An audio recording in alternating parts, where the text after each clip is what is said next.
And now, a Western adventure of old-time radio drama, premiering on July 8th, 1950, and running through September 14th, 1952. Movie star Joel McCrea stars as Texas Ranger Jace Pearson, who uses the latest scientific techniques to identify the criminals, and of course his faithful horse Charcoal to track them down.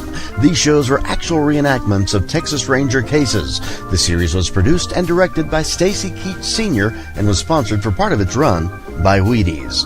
Ladies and gentlemen, right here on HOJO Radio, Tales of the Texas Rangers. Next. The National Broadcasting Company presents Joel McCrea in Tales of the Texas Rangers. Tonight, transcribed from Hollywood, another authentic reenactment of a case from the files of the Texas Rangers.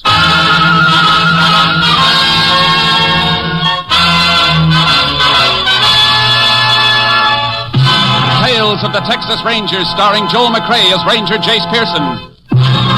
Texas, more than 260,000 square miles, and 50 men who make up the most famous and oldest law enforcement body in North America.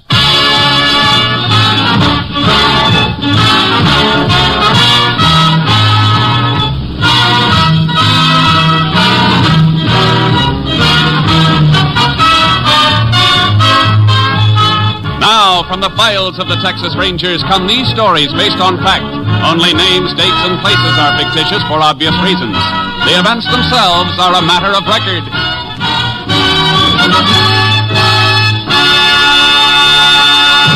Case for tonight, conspiracy.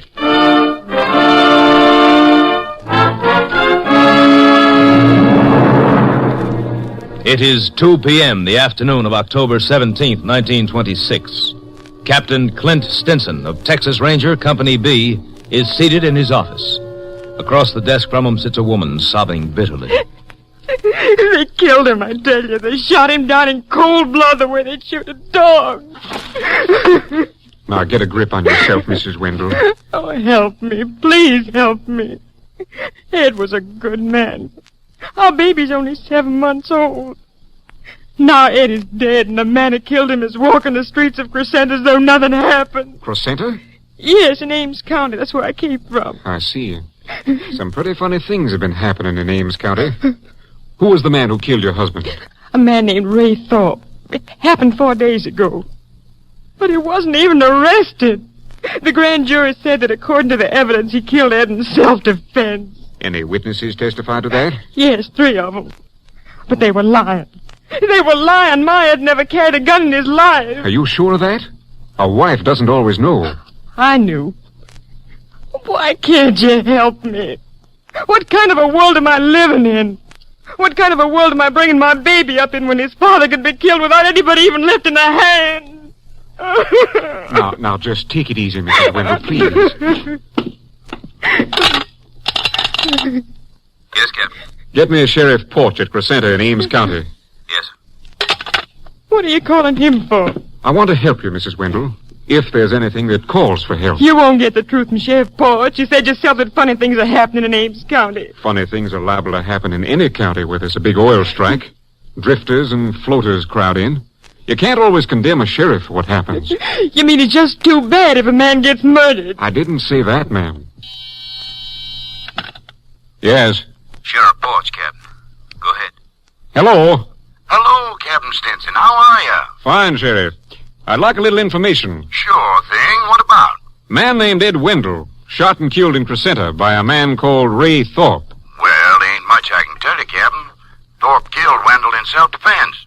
Wendell's always been, well, sort of a hothead, troublemaker. Started a fight with Thorpe and pulled a gun on him. Thorpe had to kill him to save his own hide. I understand there were witnesses. There sure were, 3 of them. And one of the 3 was my deputy. Open and shut case. I see. Well, thanks, Sheriff. Just checking. What brought the case to your mind? You have, some sort of a complaint? Wendell's wife thinks he was murdered in cold blood. Well, Captain, you know women.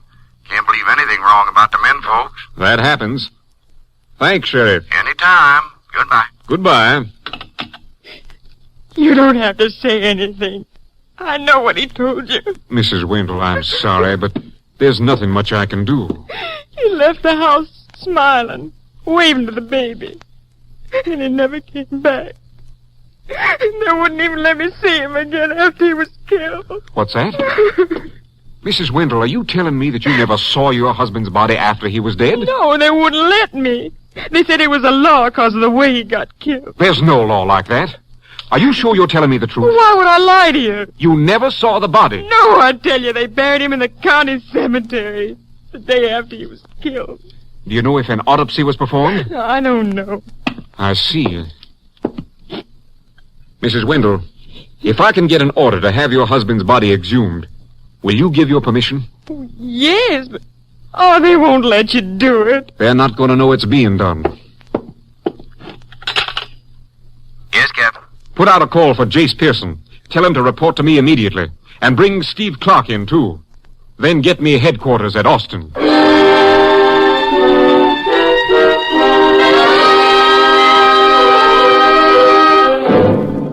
By late afternoon, Captain Stinson had a magistrate's authorization to exhume the body of Ed Wendell. Later the same night, Texas Rangers Jace Pearson and Steve Clark, accompanied by a medical examiner and Mrs. Wendell, were at the Ames County Cemetery, 3 miles from the county seat at Crescenta. Box lid is almost clear, Jace. All right, Steve, hold it. See if we can get the top off now. Want to flash that light down here, Doc? Oh, yeah, sure, Jace. Mrs. Wendell, Yes? maybe you better go wait in the car, ma'am. No, I'm all right. She'll have to identify the body anyhow, Jace. I guess you're right. All right, Steve, let's get the cover off. Right. Yeah, that's got it. Just lift it up over the edge of the hole. Yeah. Body's completely covered with a sheet. Yeah.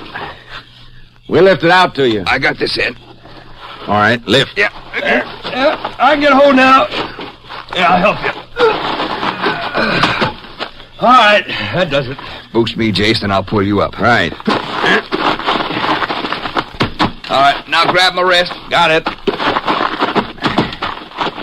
Hey, we'll have to replace the cover and shovel the grave in again. We can do that as soon as Mrs. Wendell identifies the body. I hate to ask you like this, ma'am. It's all right. I know he's dead, so what can it matter? Jace, you got a pocket knife. Have to slit this sheet. Yeah, here, Doc. Yeah. Well, Mrs. Wendell? Yes.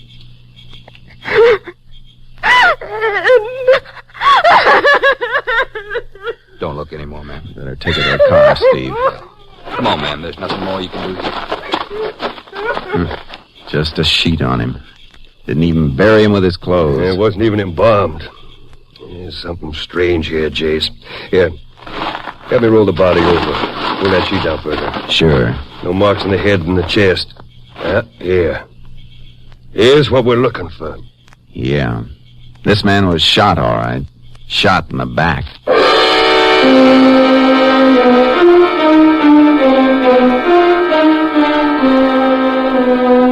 The medical examiner took the body into the funeral parlor, and Steve Clark took Mrs. Wendell home. It was after 2 a.m., but what I had to do couldn't wait.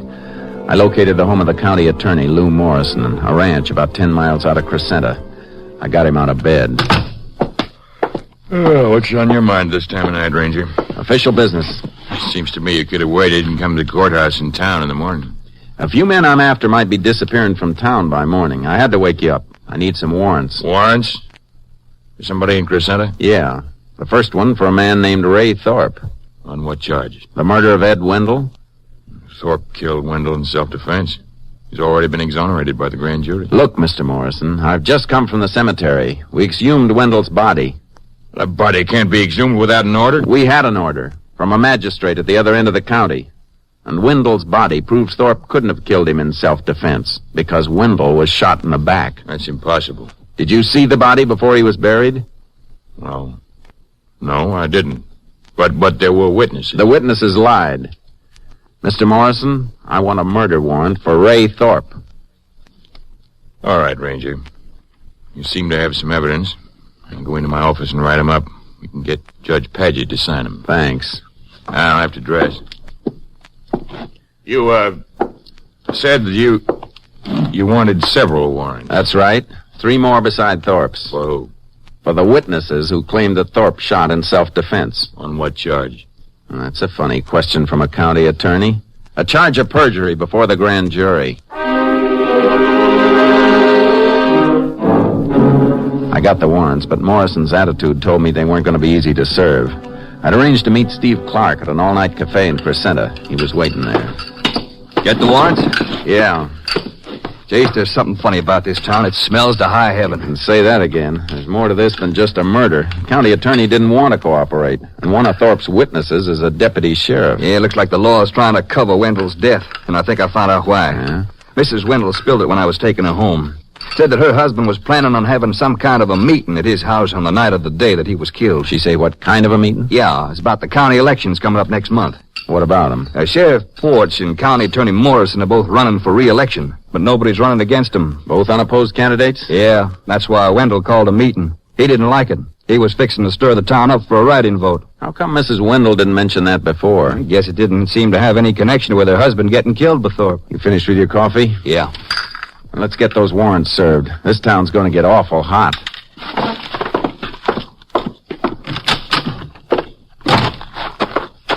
Thorpe works on a ranch out beyond the oil fields. I'll go out there and pick him up while you... Hit the ground, Steve. Where'd it come from? Caught a flash from the corner across the street. There's something moving in the shadows there. Let him have it. He's mounted, Jace. He cut through the alley. The field's behind town. Can't get a shot at him now. Come on, let's get our horses out of the trailer. Right. Keep back, everybody. Keep back. Come on. Come on, Sharky. Come on. Come on, Longhorn. Come on. Get up. Get up. Get up. Ah.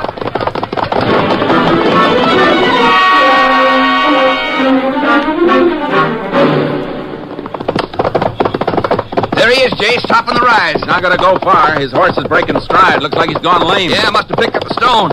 You'll have to leave him soon. He's out of sight now. Be careful after we cross the rim. He may run on foot and keep going, or he may drop into cover and try and pick us off. Any way he wants to play is all right with me. Here's the top of the rise. Hunch low in your saddle. There's his horse, Jace, no rider. Yeah, he's dismounted. Pull up fast and drop. Whoa, whoa, Charlie. Whoa, Longhorn. He's in that clump of mesquite. Yeah, I know it. Keep flat. The moon touches the top of that brush beside you. Reach over and nudge it. Draw fire. Right. You get him? I don't know. The skeet seems bent over like there's some weight on part of it. Crawl toward it. Keep your gun ready. Better stay a few feet apart. Yeah. No sign of movement. We'll know in a minute. I can see a boot sticking out of the mesquite. Must be laying out flat. He's hit all right. We can get up.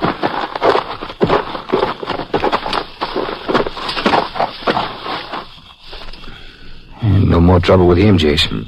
Right between the eyes. Some shot for hitting a man you couldn't see. I knew he was firing a rifle. He had to be drawn a sight, so I just fired a little above and to the right of the flash. Wonder who he is. We'll find that out later. Better get his horse. We'll have to lead him back. Yeah. Easy, boy. Easy now. Come on, we'll fix where it hurts. Turn him a little, Steve. Let the moon hit this side of his saddle. Yeah, around, boy. What do you see? A couple of letters burned into the leather. Yeah, look like initials. Hey, R.T. Yeah, R.T. I guess we can tear up that warrant for Ray Thorpe.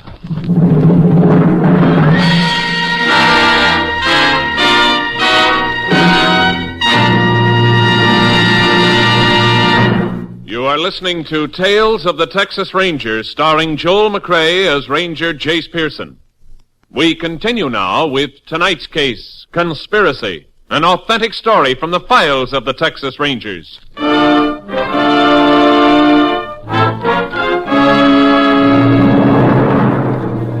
It was sunup when we got back to the main street of Crescenta. The town was waking up for the day, and shopkeepers and morning crews headed for work in the oil fields followed us to the funeral home. I was unstrapping Thorpe's body from my saddle when Sheriff Porch came through the crowd. Let me through here, let me through. Well, howdy, Rangers. Howdy. Hello, Sheriff. See you got Thorpe all right. About time somebody got him. Yeah, I know. County attorney told me what you found out. Could have knocked me over with a feather. I'll bet. All right, Steve, grab his feet and let's carry him in. Right. I'll get the door for you.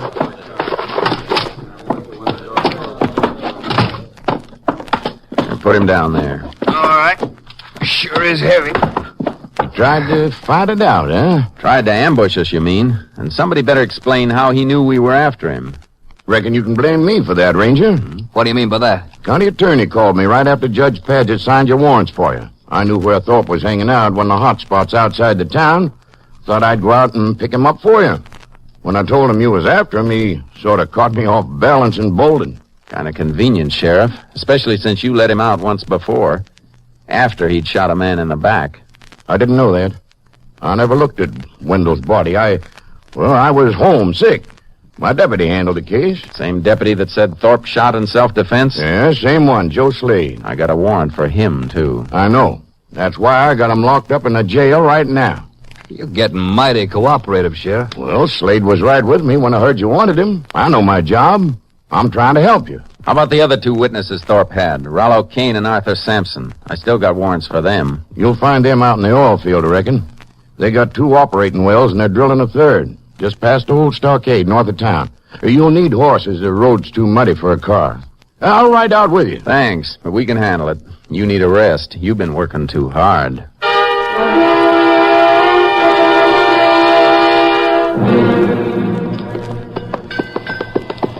They're not drilling, Jace. They're just pulling the drill stem out of the hole. Yeah, probably jumped a pin on the bit.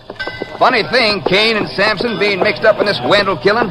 You think a couple of oil men with producing wells would be on the side of the law? Something behind this we haven't hit yet, Steve. Man by the tool shed's watching us. Oh, yeah. Doesn't seem to be doing much work. Maybe he's one of our boys.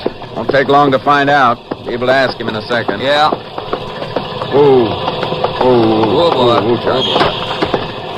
Howdy, Rangers. Howdy. Hello? Like to talk to you for a minute.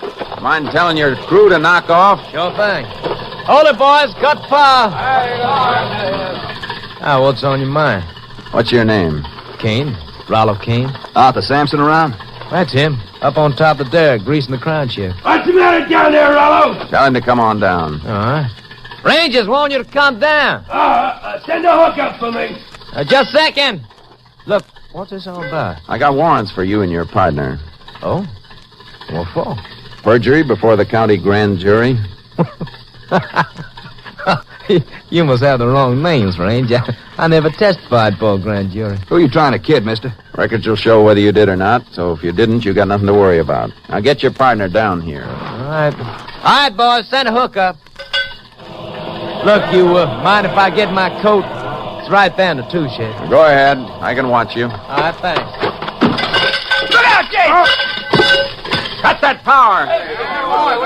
Hey, drive clamps fell from the top of the derrick. Yeah, hit right where we were standing. Thanks for the push. Yeah. Hey, you heard, Rangers? That come close to being a nasty accident. It came close to being nasty, but I don't think it was close to being an accident.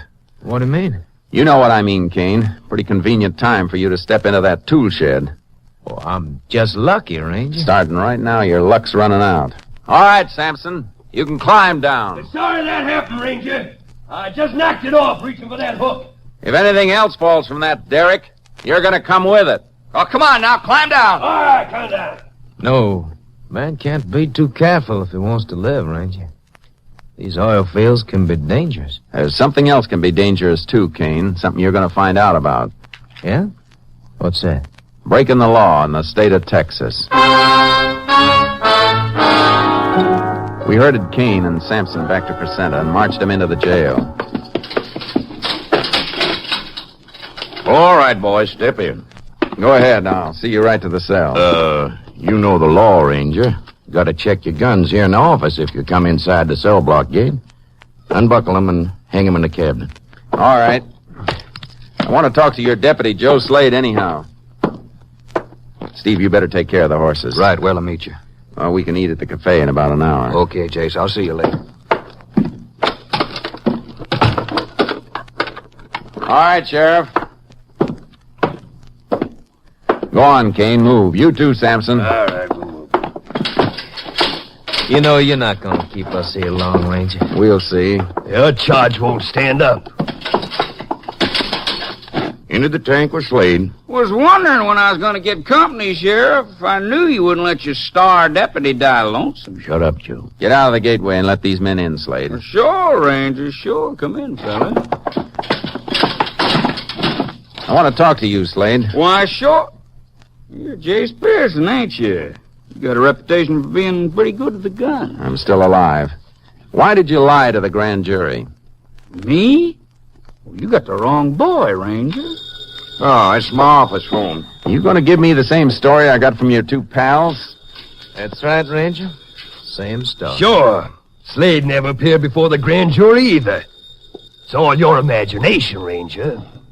If the three of you have one brain to go around, you'll tell the truth. You're not in here without evidence. The grand jury records are being subpoenaed. Listen to the man, fellas. He knows all about the law. You're in for a few surprises, Ranger. A few big surprises. Seeing the three of you sent to Huntsville isn't going to be a surprise to me. Ranger. Yes, Sheriff. What? I see you got a gun, Sheriff. You're not supposed to bring a gun past the cell block gate either. It won't do no harm. You don't make me use it. You see, Ranger? Surprises, like I said. Back away from that cell gate, Ranger. All right. Now you get in there with him. What's the idea? You're under arrest, boy, order of the county attorney. For what? For the murder of Ray Thorpe. The sheriff was showing his colors openly now. He was part and parcel of all that was crooked in Ames County. I was dumped into a cell with three men who would gladly kill me if I gave them the chance. Don't stay off in the corner by yourself, Ranger. That's far enough, Slade. I'm keeping this side of the cell for myself. Don't come past the middle, any of you. Who's going to stop us? Sheriff is gone for the day. Yeah, and since I'm in here, thanks to you, there ain't nobody on guard. I didn't come to this town alone, you know. If you're counting on help from that other ranger, don't get too happy about it. Probably somebody breathing down his neck right now, just like we're breathing down yours. Be too bad if you got to brooding about the way you killed Thorpe. Sheriff forgot to take your belt away, you might hang yourself. You got real broken up. Sure. I might even stab myself with this. Hey, he's got a knife. Lousy pocket knife. You think you're going to scare three of us with that? No, not three of you. But I'm figuring it's good enough to scare one of you. The one who comes at me first. You better get together and figure out which one of you it's going to be. Because he's the one who's going to get killed before I do.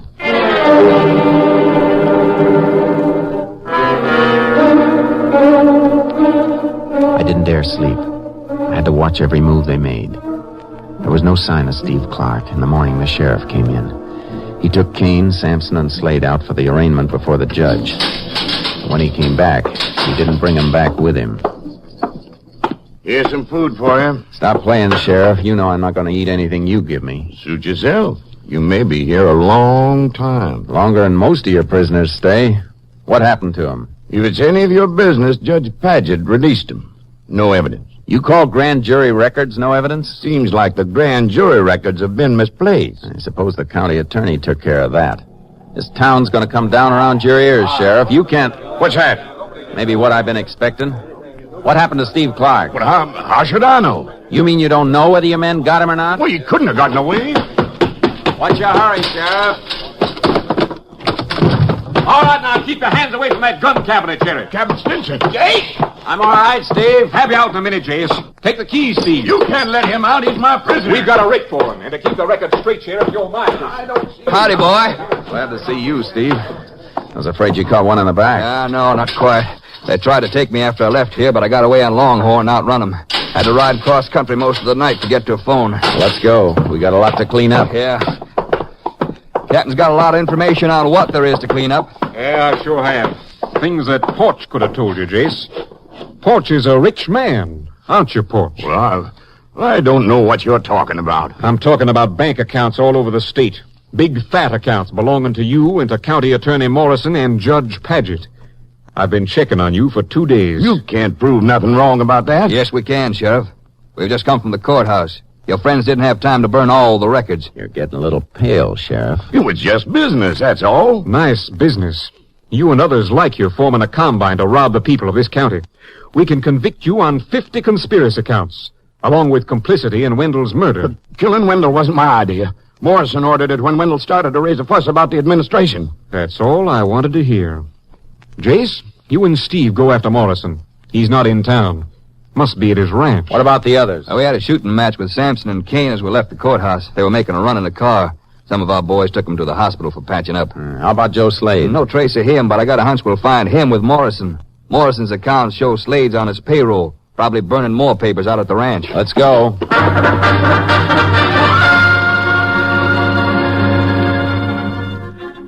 On the ride to County Attorney Morrison's ranch, Steve Clark gave me the insight on the gigantic racket that had been working in Ames County. Yeah, Jace, Captain dug it all up. When the oil strike came, Morrison's crowd bought up county land at auction, but no auctions were actually held. Of course, Morrison and his pals didn't take the land in their own names. They turned it over to men like Kane and Sampson. Strong-arm boys who'd give them a kickback. But there must have been some of the townsmen known what was going on. Yeah, sure they did, but they were scared stiff. Didn't always take force to do it either. How can you fight a crook when he's in control of the law you had to fight him with? A couple of men who wanted to run for office were beaten out of the idea. That's why Morrison and Porch had no opposition. There's Morrison's ranch up ahead. Yeah, I see it. Hey, Jace, look, there's a car coming down the ranch road. Really raising dust, too. Step on it. Block them off the intersection before they get on this highway. We'll beat them to it, all right. Hey, they spotted us. Car's turning. And we're almost the ranch road. Keep low. You get cut, Jace? No, get their tires when I turn in after them. Yeah. Good shot. Hey, they turned turtle. Come on. Out. Look out, Steve. That's Slade breaking for the trees. I'll get him. You dig Morrison out of the wreck. Right. You miss, Slade. I won't miss again. You're going to have to step out and take better aim than that. I got Morrison, Jace. You're up, Slade. We'll lick. You better listen to him, Slade. All right, Ranger. Guess it'd be crazy to shoot it out. I'm coming. I'm dropping my gun. Both hands up. Get that arm from behind your back. I can. I hurt my arm and my back when the car turned. Watch him, Jace! Oh! Come on, Morrison. Still had one rattlesnake trick left, didn't he? Yeah. His last one. We'll send somebody out for his body. All right, Morrison, let's get back to town. My company should have all your friends rounded up by now, including that phony grand jury you stacked. You won't keep us long. I wouldn't bet on that, Morrison. You won't be handling the prosecution this time, and the judge won't be one of your partners. Get moving, mister. You got a long way to go.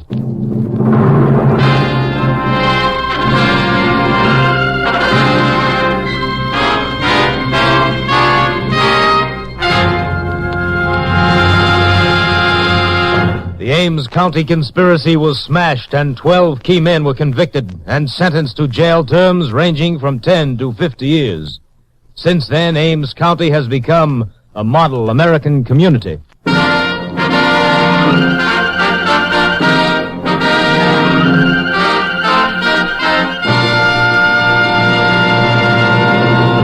And now, here again is the star of our show, Joel McCrea. Texans are mighty proud of their state, and the story that best illustrates that pride has made the rounds for many years. It was started by an old Texas Ranger whose son was going off to war.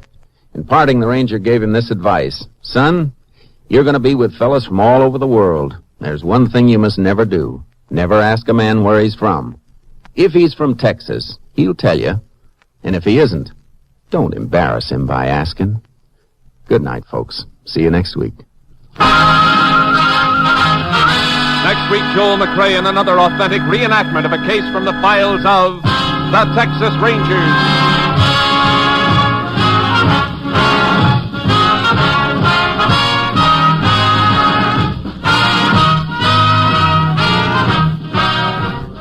Joel McCrea is currently seen starring in the Universal International Technicolor production Frenchie.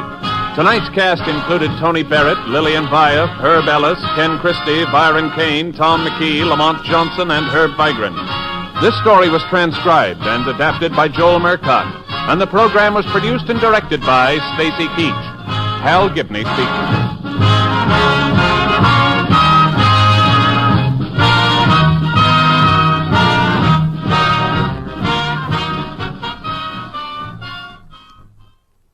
Three chimes mean good times on NBC. Tomorrow evening, Gordon MacRae sings for you as the Railroad Hour presents a melodic adaptation of One Touch of Venus, Gordon's guest for tomorrow's Railroad Hour production is Ginny Sims. The telephone hour tomorrow brings you celebrated contralto Marian Anderson as featured artist. Miss Anderson will offer a group of spirituals and operatic selections accompanied by Donald Voorhees and the orchestra. Phil Baker asks the $64 question next on NBC. You're listening to HOJO Radio. More classic old-time radio coming your way next. The National Broadcasting Company presents Joel McCrea in Tales of the Texas Rangers. Tonight, transcribed from Hollywood, another authentic reenactment of a case from the files of the Texas Rangers.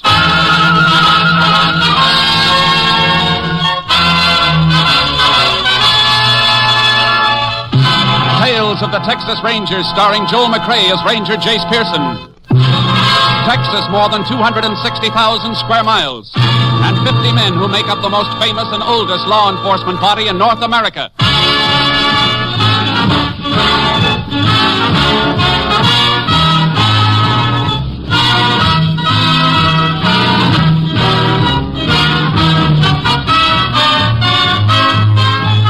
Now, from the files of the Texas Rangers come these stories based on fact. Only names, dates, and places are fictitious for obvious reasons. The events themselves are a matter of record.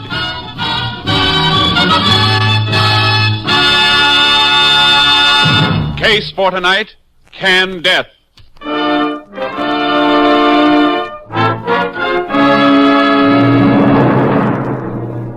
It is 1:15 a.m., January 26, 1940.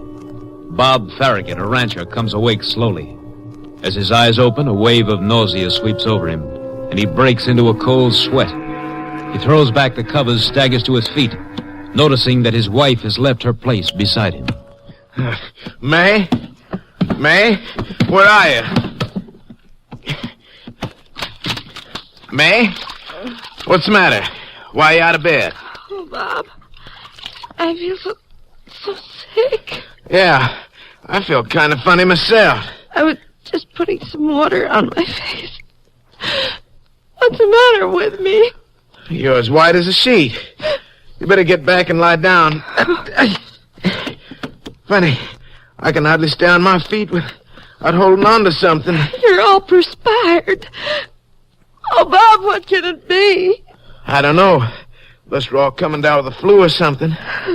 Kids acted kind of funny before they went to bed. I was up with them about 11 o'clock. They were complaining about stomach aches. Wait, we better go have a look at them. If they feel like we do, I'm going to call the doc.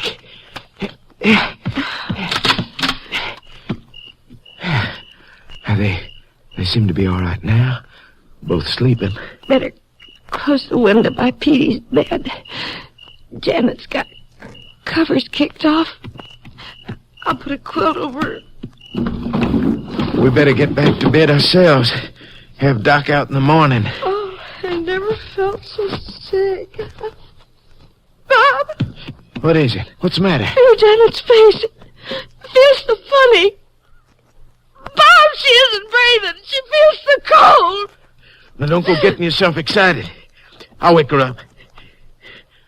Janet? Janet? Wake up, baby. Janet! Wake up, baby! Wake up! Petey! Wake up, Petey! Bob! Petey! Oh, what's the matter with him? Doc. Gotta call the doc. Right away. Bob! Don't leave me!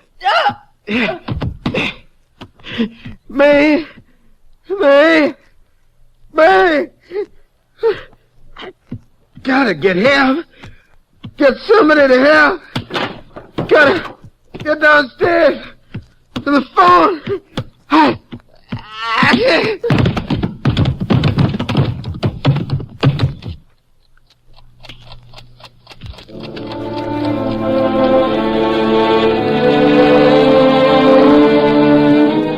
The bodies were discovered 2 days later when a neighbor noticed Farragut's milk cows wandering in pain as the result of not being milked. The sheriff was summoned, along with a medical examiner who made a preliminary diagnosis of poisoning. The bodies were moved into town for autopsy, and the sheriff called for the aid of a Texas Ranger. Ranger Jace Pearson was assigned. Everything in this medicine cabinet seems to be innocent enough, Jace. Your deputy checked the garbage cans and refuse bins? Yeah, no empty bottle of any kind. Just a few cans, vegetable peels, stuff like that. I'll need some wrapping to pack these bottles in so they can be flown to the lab for examination. Probably find what you need downstairs. Jace, I've been in office 9 years, and this is the dirtiest killing I've ever had. You seem pretty sure this wasn't an accident. Not with kids being affected. Farragut's are mighty careful people. Car pulling up outside. Yeah, it must be the doc with the autopsy report. No, Sid Mack. Farragut's partner in this range. Who did it, Sheriff? Sid, if I knew that, I wouldn't be standing here. You gotta do something about this. I don't want anybody getting away with it. You can post a $5,000 reward for the killer in my name.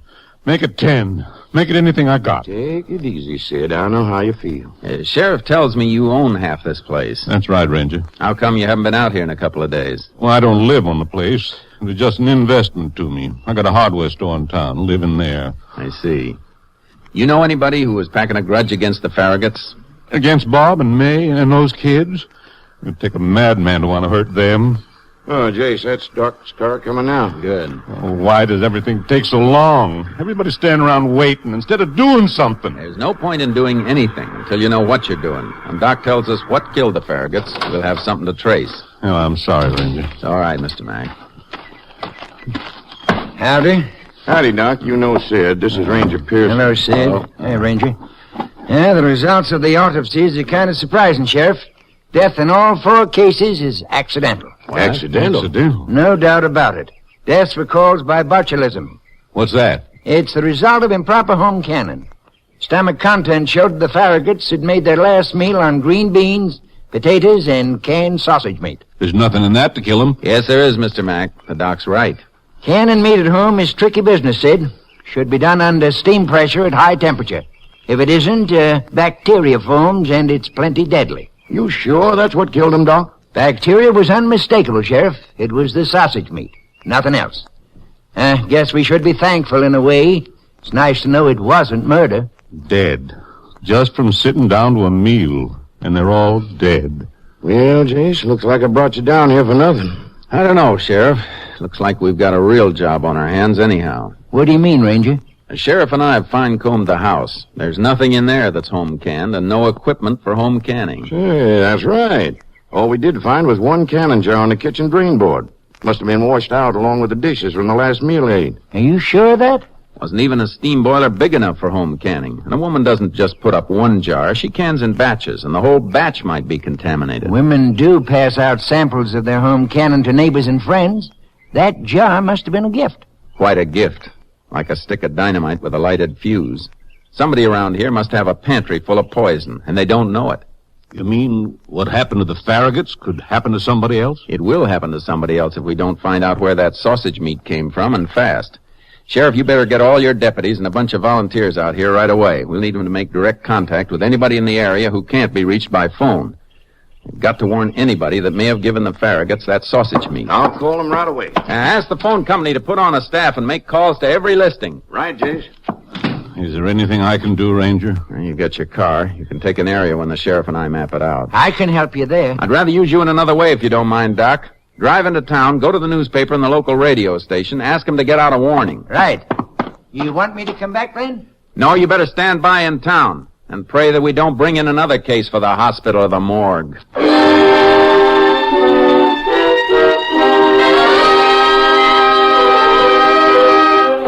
For 5 days and nights, we covered the territory, the shacks and farms and ranch houses without phones, and then doubled back on the phone listings that hadn't answered, running down the whereabouts of people away on business trips or vacations, but we couldn't locate the source of the contaminated meat. If only somebody'd come forward and admit that they canned the stuff the Farraguts ate, we'd know we were safe. They may be afraid of being held responsible for the deaths.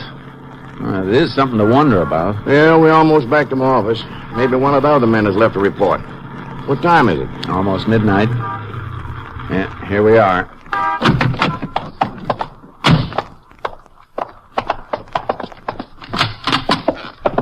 Oh, howdy. Howdy. You Sheriff Kingman? That's right. This is Ranger Pearson. Hello. What can I do for you? My name's Burton. I just came down from Dallas. I'm an investigator for the Midland and Frontier Insurance Company. We understand that you're still investigating the death of the Farragut family. Well, we're trying to find the source of the stuff that killed him, if that's what you mean. Then this isn't a criminal investigation? No. Deaths were accidental. What's your interest, Mr. Burton? Well, Ranger, it is unusual for an entire family to be killed, except for a highway accident or a fire, some natural calamity. And the Farraguts were all heavily insured by my company. I'm just making a routine check-up before we pay the beneficiary's claim of $30,000. $30,000? You say your company insured all the Farraguts? That's right. $10,000 each on Farragut and his wife, $5,000 each on the children. All the Farraguts are dead, though. Who is the beneficiary? Mr. Farragut's partner, Sid Mack. Sid Mack? How long ago were those policies written, Mr. Burton? A little over a year ago, when the partnership was formed. That's the main reason my company wanted to make certain about your investigation.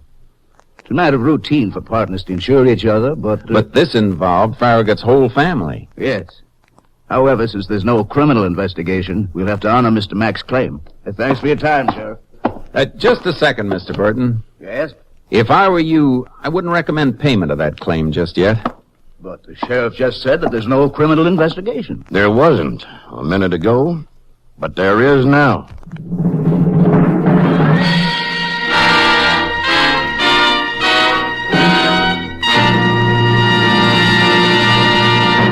You are listening to Tales of the Texas Rangers, starring Joel McCrea as Ranger Jace Pearson. We continue now with tonight's case, Canned Death, an authentic story from the files of the Texas Rangers.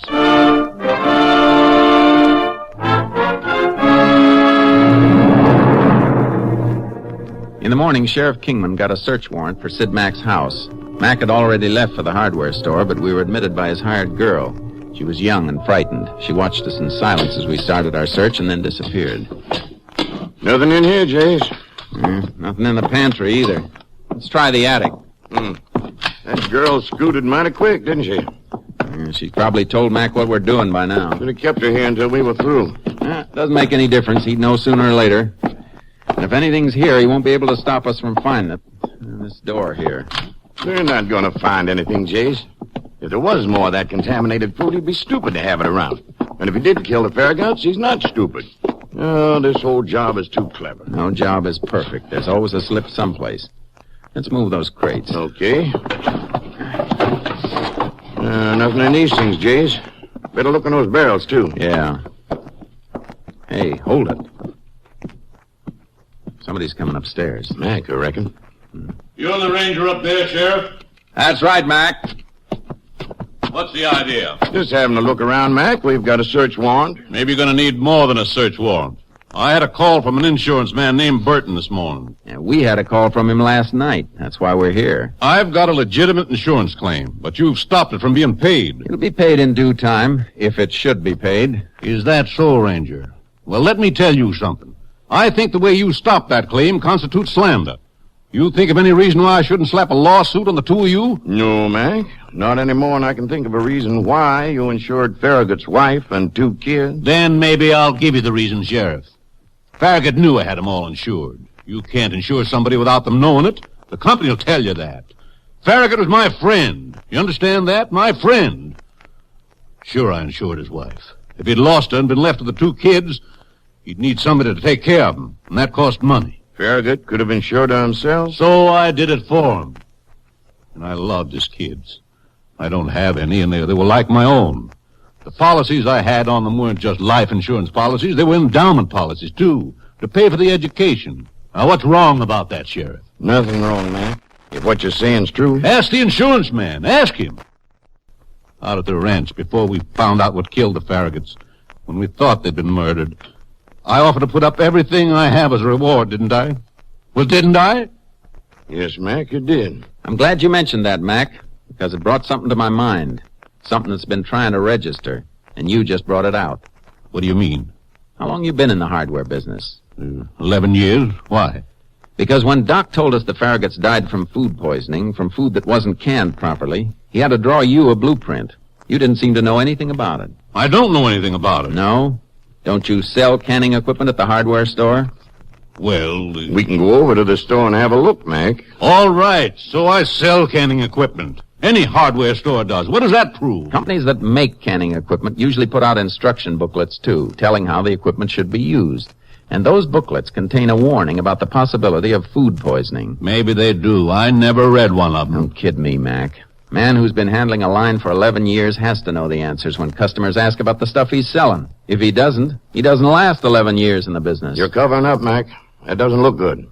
So, it doesn't look good. All right, Sheriff. What are you going to do about it? Arrest me for telling a lie? Don't be smart, Mac. I don't even know why I'm bothering to talk to you. You got your warrant. Go ahead and search. But you're not going to find anything here. No canning equipment and no canned sausage meat. So go ahead. Search your heart out.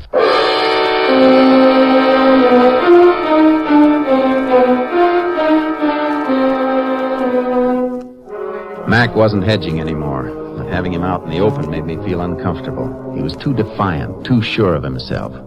We finished our search, but we found nothing. Started back for the sheriff's office.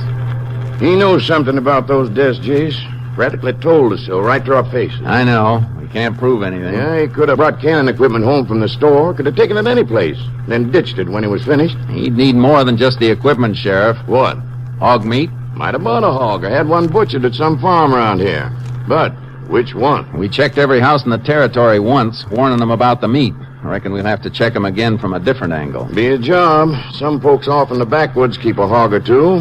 We'll check them all. I'm towing a double horse trailer. We can load your mount in with charcoal in case we need him for the woods or hill country. Matter of fact, places off the beaten trail might be our best bet. I know it's got to be done, Jace, but even if we find a place, can't jail him for buying hog meat. Just the same, it's our next step. And it might be the step that starts Mac on his way to a cell.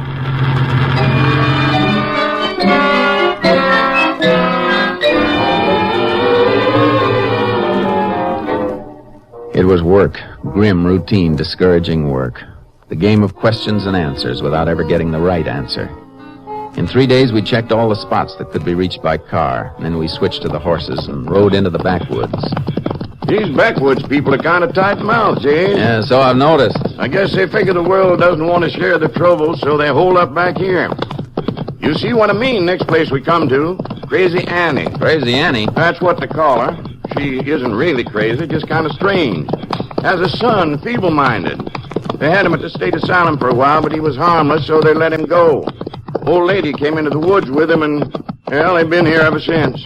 They got hogs? Yeah, hogs, a couple of chickens. That's about all they have got. Oh, yeah, they got one other thing. The meanest dog in the state of Texas. Keep your eye open for him when we ride up. Don't they keep him tied? Yeah, but he chews loose. Hates everybody but the old lady and her son. Place is just through this clump of trees. Hey, hold it, Sheriff. Ooh, Charlie. Oh, boy. Hold it. Yeah, look at that. Mound of earth covered with rocks and a cross sticking up at the head. Looks like a grave. Reckon Luke did that, old Annie's son. Always burying dead birds and things. Gives them all first-class funerals. Oh. Now get up, Charlie. Oh, come on, boy. There's Luke now. Luke! Yeah. You scared him. He took off for the woods like a jackrabbit. Yeah, never know how he's gonna act. I don't see any dog anyplace. No, first time I come here that he hasn't tried to sample my pants. Oh, there's the old lady coming out of the shack now. Yeah, I see her. Oh, Charlie. Howdy, Annie. You frightened my Luke. Why do you come to frighten him? We don't mean him any harm, ma'am. We just came to see you. Where's your dog, Annie? I don't want him sneaking up on me. The devil came for him. He's dead. And Luke cries for him. He's afraid in the night without the dog. Maybe you're just as well off, Annie. That hound might have turned on you sometime. How are the hogs coming? See, the sow has a new litter. Yeah, those sucklings ought to make good canning. Maybe you got some canned meat that I could buy. I ain't got nothing canned. Not until we butcher. That's true, Jace. Ford checked her shelves when we were warning everybody. I see. You ever give any canned sausage meat to the Farraguts? I never give 'em nothing. Why are people always asking me that? You know the Farraguts are dead, don't you, Annie? Yeah. If you never gave anything to the Farraguts, did you ever give or sell any canned sausage to Sid Mack? Or any hog meat, or even a live hog? Well, did you, Annie? You got a right to sell what you own. I don't know the man you talk about. Now, don't lie to us, Annie. We're friends. You know that, don't you? I never sold him nothing. I never did.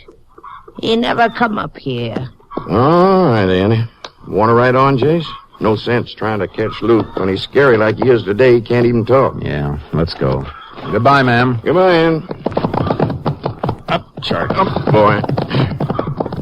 Of course, it's hard to tell with anybody like that, Jace, but she seemed to tighten up when you mentioned Sid Mack. She did. Her hands started to work nerves. And the boy Luke ran when he saw me. Of course, he's done that before. If they can give us any information, it isn't going to be easy to get.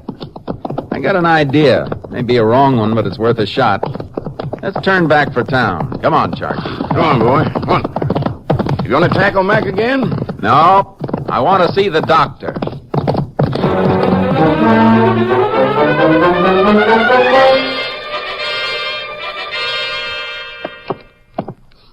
Well, there's a complete chapter on botulism in this book, Jace.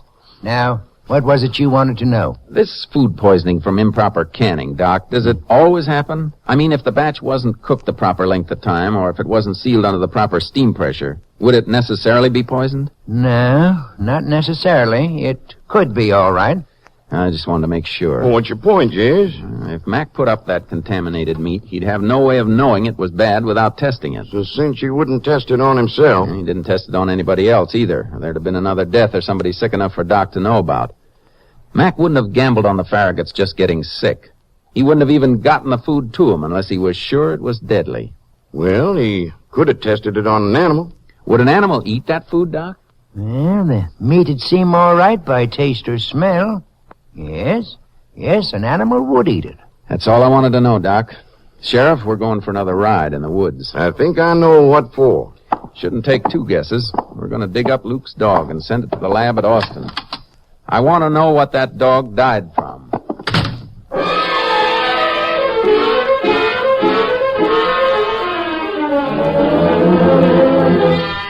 We took Deputy Ford with us to stay on guard and keep old Annie and Luke from leaving their shack. We dug up the dog and sent it to Austin. The answer fit. Death by food poisoning. Sheriff and I rode back to the shack in the woods. Old Annie was white and shaking, and her son huddled in a corner. His eyes enormous and frightened, his lips numb. Annie, believe me, nobody's going to hurt you or Luke. But you've got to help us. You had no reason to harm the Farraguts, we know that. But we're after the man who did have a reason. I don't know. All you have to do is tell us. Was Mac here? Did you sell him anything? Or can anything under his direction? I guess it's no use, Jace. Yeah, we can try again when we get to town. Annie, you and Luke will have to come with us. We're taking you in. I don't want to go back there. Luke, listen to me. We're only taking you into town. I wouldn't have to do that if you or your mother'd answer my questions. They're lying, boss. They want to take me back there. Mr. Mack says they'd take me back. Mack said? Wait a minute, Sheriff. Where did Mr. Mack say they were going to take you, Luke? You know where. The place where they took me before. They ain't gonna take you, Luke. I won't let him. Jace, I think he means the asylum. That's what he does mean. That's the key to why he won't talk. Wait, I got a hunch. Luke, Mac isn't a good man. He killed your dog. Well, he did, didn't he? No. He was always giving me stuff to feed him. My dog died. He died. You're getting to him, Jace. We don't want to send you away, Luke. Mac lied. He's the one. He wants to send you away. No, he tried to help me. He told me who was trying to have me sent back there. It was Mr. Farragut, that's who. Don't tell him, Luke. Don't say any more. You better let him talk, Annie, because if Mac didn't kill the Farraguts, then Luke did. He didn't. He didn't mean to. He didn't know what he was doing. Mr. Mack said I should be nice to Mr. Farragut and his wife. Then they wouldn't send me away. What do you mean by telling you to be nice? He said I should go and bring him a present. He gave me the present to bring. Something nice for them to eat. Something in a jar? Something canned? Yeah. The same kind of stuff he always kept giving me to feed my dog. And my dog died, and Mr. Farragut and his lady and the little babies, they died too. That's it, Jace. making him an accessory to the murder of 4 people. I know. But with Luke's background and with a smart defense attorney in court scaring him and confusing him, Luke's story wouldn't hold up. Mac could get away with it. But what else can we do? Gotta find the rest of that food and prove it passed through Mac's hands. He had a batch of it, kept feeding the dog samples until he found a jar that was deadly. Annie, your boy's in trouble. You know that, don't you? Leave him alone. How much of that stuff did Mac bring up here? A lot. But he kept it hid someplace in the woods, excepting what he fed the dog. He didn't tell us why. And after the dog died, that's when he got the jar from his hiding place for Luke to take to the Farragut's, wasn't it? Luke never knowed what killed the dog till after. No. Mr. Farragut, he thanked me and he gave me $50. And later, she smiled at me pretty. Luke, do you know where Mac hid that food? Did you see him digging any place? Did you follow him? I never knew where he kept it. He always went over the hill, way over where it's all rock. That rock formation across the gully, Jace, about a mile from here. Think he left the stuff there? Yeah, it wouldn't be safe for him to cart around. He had to leave it someplace. Come on. We're going to need more men, Sheriff. We may have an all-night digging party. Ford! Yeah, Sheriff. Just watering the horses. Well, hop on yours pronto and head for the nearest ranch. Get on the phone and call for deputies. Tell them to bring shovels and keep their mouths shut about where they're going. I want them up here right away.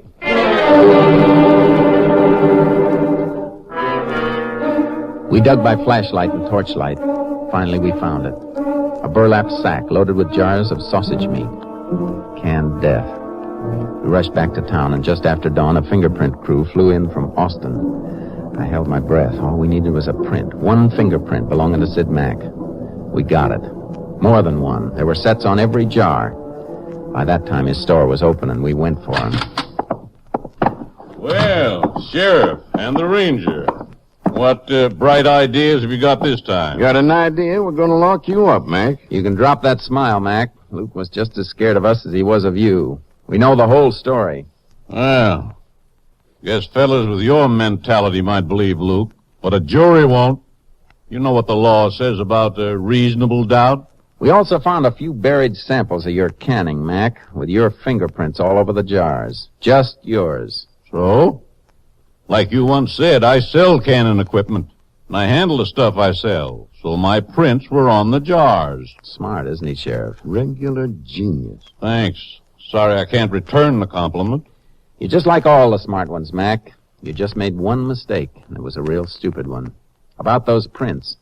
You had to put them on the jars after they were filled, when the canning was completed. Any prints that were on before would have been boiled off. Don't go for that claw hammer, Mac. Don't make me put a bullet in you. Because heaven knows, Mac, I'm tempted. Wait a minute, Sheriff. I'm not resisting. I'm not touching anything. All right. Move. Better lock the door, Mac. You won't be coming back.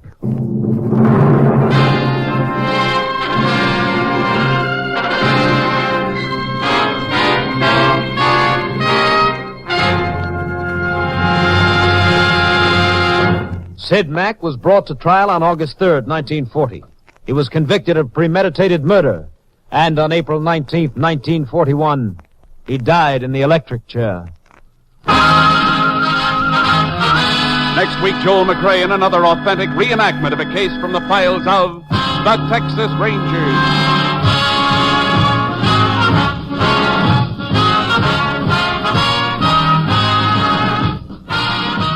Joel McRae is currently seen starring in the Universal International Technicolor production Frenchie. Tonight's cast included Tony Barrett, Paul Frees, Virginia Gregg, Will Wright, Ken Christie, Joe Forte, Edmund McDonald, and Don Diamond. This story was transcribed and adapted by Joel Murcott, and the program was produced and directed by Stacy Keach. Hal Gibney speaking.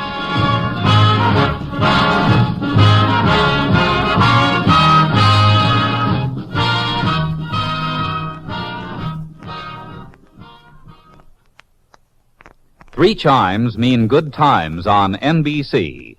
Gordon MacRae sings for you tomorrow evening as the Railroad Hour presents a melodic adaptation of the dramatic opera Madame Butterfly.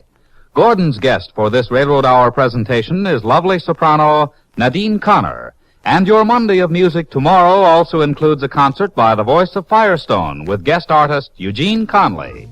A tropical environment intertwined with the rugged but gorgeous wilderness which spans from redwood to sequoia. This comes to mind when someone thinks about California. Our next broadcast ran from 1941 to 1946 and tells the story of the expeditions of men and women that tried to tame the wilds that existed in early California. Based on the title records of its sponsor, Title Insurance and Trust Company of Los Angeles, our next broadcast brought an appreciation of California through understanding of its past. We present to you Romance of the Ranchos, right here on HOJO Radio. The Romance of the Ranchos. San Fernando, 1845. Armies prepare for Battle of Cahuenga Pass. San Fernando, 1874. Senator buys Garden of Eden in Valley. San Fernando, 1941. Movie star buys ranch in beautiful Valley of Homes.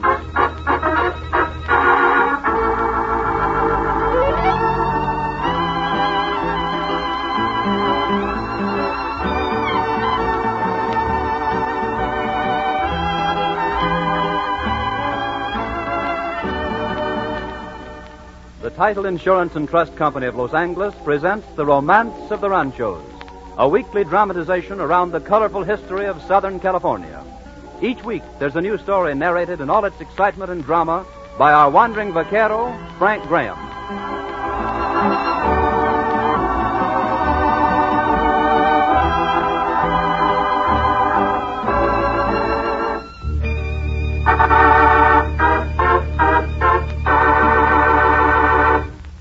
The historical accuracy of tonight's story, like that of all these presentations, is assured by the records in the files of the Title Insurance and Trust Company of Los Angeles.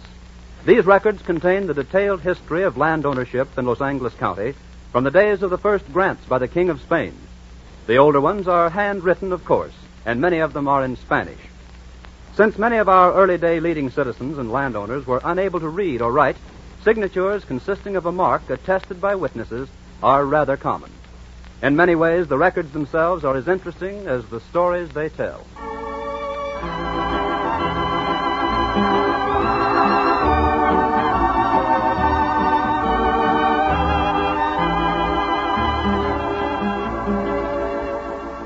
And here to tell the story is our wandering vaquero, Frank Graham. Buenas noches, señoras y señores. Our story tonight deals with the lovely valley we call San Fernando, but which was once Encino, the Valley of the Oaks. And from the days of the romantic mission of San Fernando and the days of the Dones to the great valley of today, it is a story rich in the romance of the rancho.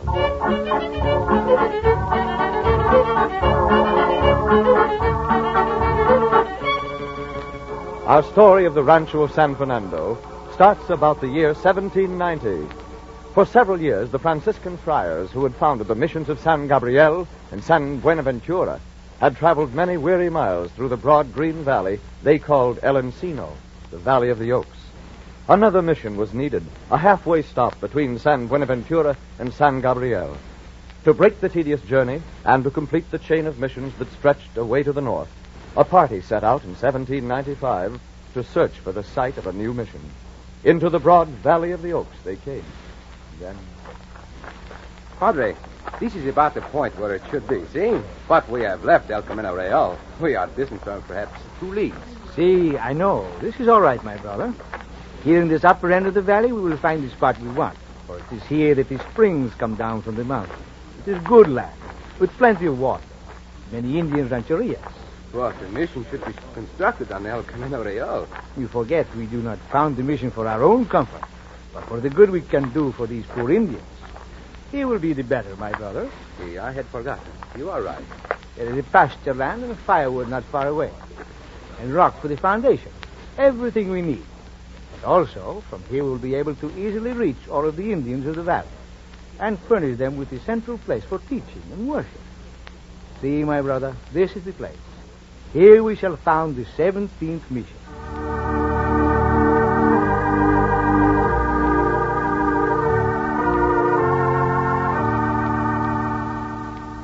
And so it was that on September 8, 1797, Father Lasuen stood before a great gathering of curious Indians. Here, my children, we have planted a great cross, a symbol of our Christian faith. May it stand through the years in veneration, and may the blessings of our Lord fall upon this land, its fields and streams, and bring this new venture a long, prosperous life of service. And so we dedicate this mission, San Fernando Rey de España, in love of God and the name of our glorious King, San Fernando III. O Heavenly Father, as we are gathered here, we thank you.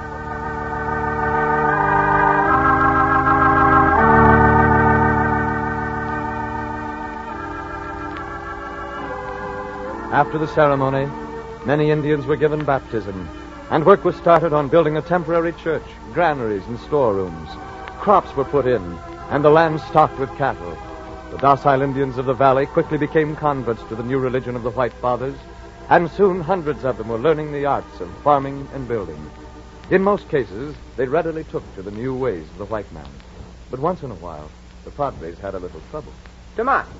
Tomas! Come here. I come, Padre, I come. You want? Tomas, where are your clothes?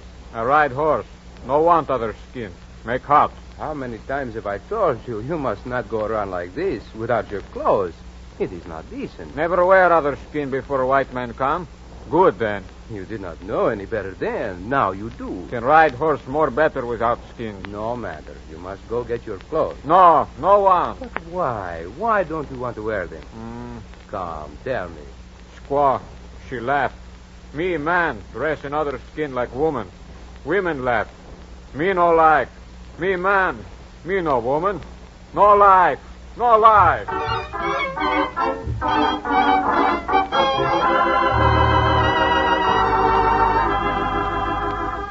In spite of such inconveniences as the new clothing, the Indians of San Fernando Valley learned the civilized arts. And as the years rolled peacefully by, the valley sprang to life under their care. By 1822, there were 1,000 Indians living at the mission itself, with many hundreds more scattered throughout the valley. And an accounting of the great herds owned by the mission showed rich game.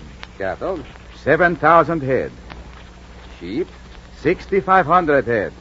Horses, 1,300. And that is all? No, there are 40 goats, 50 pigs, 80 mules. Quite an animal community, isn't it, brother? The missions prospered, but it was not to last for long. Already the settlers of the pueblos were forming a movement against them. Many a debate went on between church and secular powers. But, senor, you are an official of the pueblo. We have always gotten along well together. What have you against the mission? Nothing personal, you understand, Padre. Nothing at all, in fact, except that they own all of the good land in Alta California. But we do not own all of it, senor. We hold it in trust for the Indians who were here before we came. That's just it, Padre. That's where the mission system breaks down. In the beginning, you thought you could teach the Indians to govern themselves. The missions were supposed to turn the land back to them after 10 years. See, that is right. But they are so backward. Exactly. They are too backward to ever make anything of this land. And in the meantime, many fine settlers have come from Sonora, from Spain. They are eager to build a new land here, to make this a new empire. But they cannot, for they can get no land. But there is land. Oh, see, land, but not good land. You hold all of that, and you have grown richer and richer by it. Senor, we only serve. Oh, see, I know. I did not mean you padres personally. We have done much good. We have turned this desert into a garden. See, I acknowledge that. But your good has been done. Your era has passed. It is time now to go on, to progress. I'm afraid that very soon something will be done about it.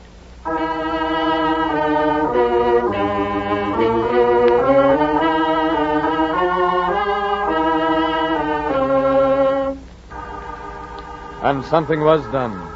The Secularization Act of 1833 sounded the death knell of the missions. Their lands were taken over by the government and granted to private owners little by little.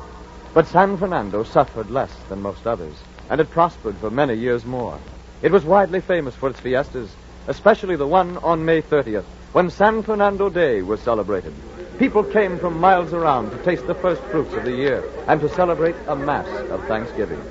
Following a great banquet in the afternoon, horse races were held, and the main event was a big bullfight. The Indian tribes from all over Southern California gathered to join in festivities of their own. A great ceremonial dance was held around the huge image of an Indian chief, with a great ceremonial fire lighting the event, and cries of the dancers furnishing the music.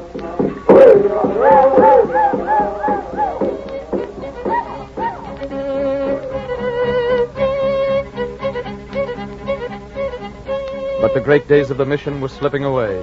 Each year, more Indians left the confines of the church to work as vaqueros for the newly founded ranchos. Others merely planted field crops on a patch of what had been mission land. California, under the Mexican government, was rapidly falling into anarchy and confusion. Governments changed quickly and dramatically. The differences between the Californians and Mexico mounted until in 1844, word came to Los Angeles. General Castro! General Castro!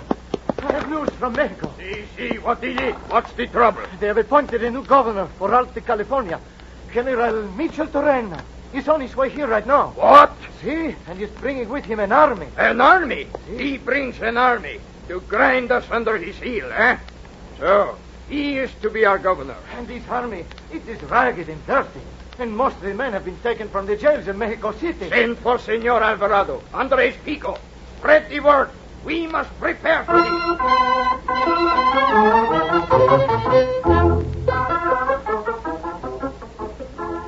It took time to organize an opposition to the new governor, and in the meantime, he'd occupied the capital and ruled the land. But resentment against him grew, for his ragged army knew no law. Constant stories of their brigandry poured in. Senores, I did not know what to do. Here we were, my wife and I, confronted by the guns of two savage, ragged soldados. They had no shirts, no pantalones, nothing to hide their nakedness and filth but a greasy blanket. They demanded clothes, food, a horse, at the price of my life. I gave it to them. How could I do otherwise? I was helpless before the governor's troops. These things must stop. We, Jose Castro and Juan Alvarado, proclaim that Governor Michel Torrena's troops must be disbanded and sent back to Mexico.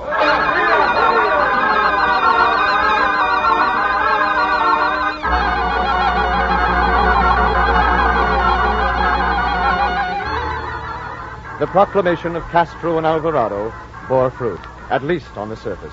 Michel Torrena agreed to send his ragged followers away, but as the months wore on, it became apparent that he had no intention of doing so. On the contrary, he used the time gained to enlist new support. Soon, he started a military campaign against the Californians. In February of 1845, his army pursued the followers of Castro and Alvarado into San Fernando Valley. It was there that a young American approached General Castro. General Castro. Si, buenos dias, senor. I am William Workman of Los Angeles. Si? You need men, do you not? Of course. Otherwise, we should not have had to retreat before those ruffians. There are Americans fighting with Michel Torrena. Si, 100 mercenaries hired by Sutter. They think if we win, we'll close down Americano immigration. You are an Americano, are you not, senor? Si, but don't worry. Not all Americans favor the governor. In fact, most of us here are behind you to a man. I've come to offer you our services. James McKinley and I have enlisted a good many rifles for you. Excelente. Bueno. Your men will be ready to fight when those ruffians get here. See, we're ready to march right now. Bueno. Then we'll give them a real battle, senor. Let them come. Jose! Jose! See, what is it? I have news from the Pueblo. The authorities of Los Angeles have issued a proclamation deposing Michel Torreno and appointing Don Pio Pico to act as governor. Then they are behind us.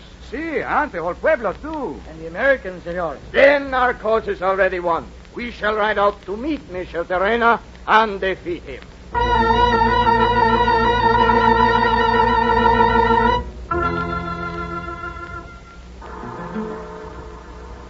Across San Fernando Valley came the ragged army of the governor. Out through Cahuenga Pass marched 300 Californians under Castro and Alvarado. Soon the two armies were within sight of each other, and they lined up for battle on the banks of the Los Angeles River. What do you see, Juan? They are bringing up their small cannon. Bombardment, eh? Oh, then we shall bring up our cannon. Senor Workman, you have never seen our artillery in action, no? No, I haven't. Pretty accurate? Accurate. Senor, our fire will devastate their ranks. The field shall run with blood. Oh, did you see, senores? Their first shot did not even come near us. Now, watch what we shall do to them. Here, has anybody got a cigarette? See, I have, but what do you... How can I light the cannon fuse without a cigarette? Give it to me. Now watch. There.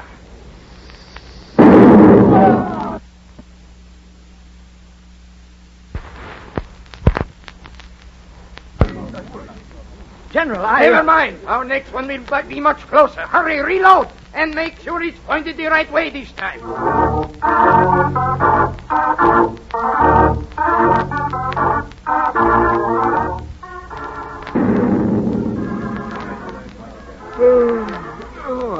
They've been at this since noon. Yeah, and it's 3 o'clock now. When's the fight begin? The way it looks to me, they're going to keep popping away at each other with those pint-sized cannons all day. Hey, take a look over there on the hill. Yeah, they got the right idea. Lying in the shade. I wouldn't mind some shade myself right now. They look like Americans, too. Yeah, but they're on the other side. What difference does that make? They don't look like they were in any more of a fighting mood than we are. Let's go over and join them. Maybe you're right. Looks like they're taking a siesta. Looks cool and comfortable, too. Yeah, one of them's got a jug or something. Vino, maybe. Might be. Come on, let's go. What have we got to lose?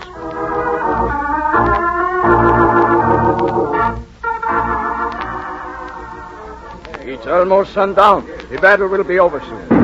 Looks like we are getting the better of them. Yes, our shots are coming closer anyway. Sergeant, what are our casualties so far? 2 dead, General Castro. Caramba! They shall pay for killing 2 of my men. No, General, not men. 2 horses.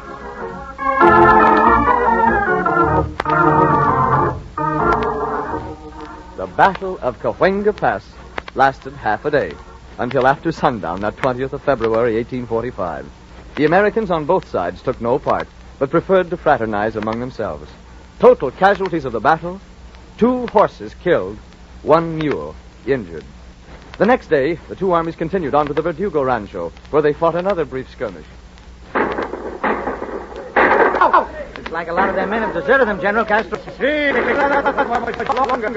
Have any casualties yet? Oh, not on our side. Probably not on theirs either. Look! They're running. They're retreating. See, the battle is over. We have won. Is that a white flag I see? See the white flag. Michel Terena surrenders. California is ours, and Pio Pico is governor.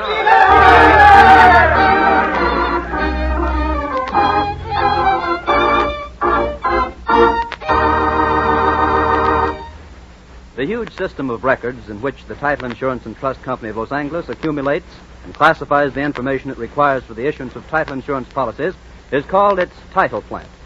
Operating this title plant is much like operating a large bank with more than 1.5 million depositors.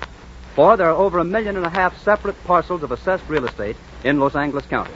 And the Title Insurance and Trust Company of Los Angeles maintains a separate account on each one of them. Even though the company may never be called upon to insure the title on a particular piece of property, the account on that property must be kept always up to date. In this county, there are some 1,500 legal recordings filed daily that affect the ownership of real estate. Each of these must be entered in the account of the particular property it affects, and the entry must be made the same day the instrument is recorded. All this record keeping entails a great deal of hard work by a large number of trained personnel. But its net result is that when you want title insurance on property anywhere in the county, the Title Insurance and Trust Company of Los Angeles can serve you without delay. And the rate you pay is very much lower than similar service and protection would cost you almost anywhere else in the United States.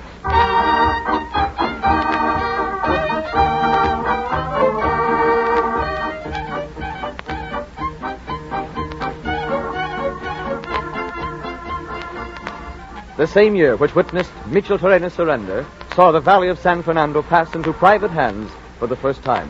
Andres Pico, brother of Governor Pio Pico, joined with Juan Manso to lease the land. But California was not to know peace for some time yet, and in June of the next year, 1846, Don Eulogio de Salas stood before Pio Pico. You are a native of Spain, senor? Si. I come here straight in 1836. And you want to buy this Rancho Exmisión de San Fernando? Si, that is why I'm here. Well, you understand that ranchos are not usually sold, but granted upon application to the government. Si, I know, but I heard that this one was to be. I do not know why. I will tell you. You know, of course, if there is talk of war between Mexico and the United States. Si, sir. The armies of the United States would probably try to occupy California. And many people, Californians as well as Americanos, will welcome me. That may be.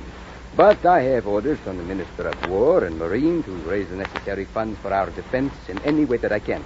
This is one way. See, and my money will help, The price is agreed? 14,000 pesos for 13 square leagues of land. Very well. I shall give you the deed, but only on one condition. What is that? That you shall agree to care for the old Indians living there and respect their right to plant crops. Oh, see, I agree. There's plenty of land for that. Also, the church and its grounds are to be reserved, together with sustenance and lodgings for the Father Minister. That too. Then, the Rancho Ex Mission de San Fernando is yours, Senor Sailors. And may these sales help us to do what we must. Fight the Americanos? See, whether it is the right thing to do or not, I do not know. But as governor of this province, I cannot fail to do my duty to the Constitution. We must prepare to fight.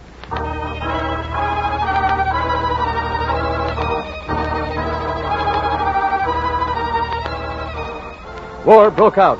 In January of 1847, Stockton and Kearny again took Los Angeles after the battles of San Gabriel and La Mesa.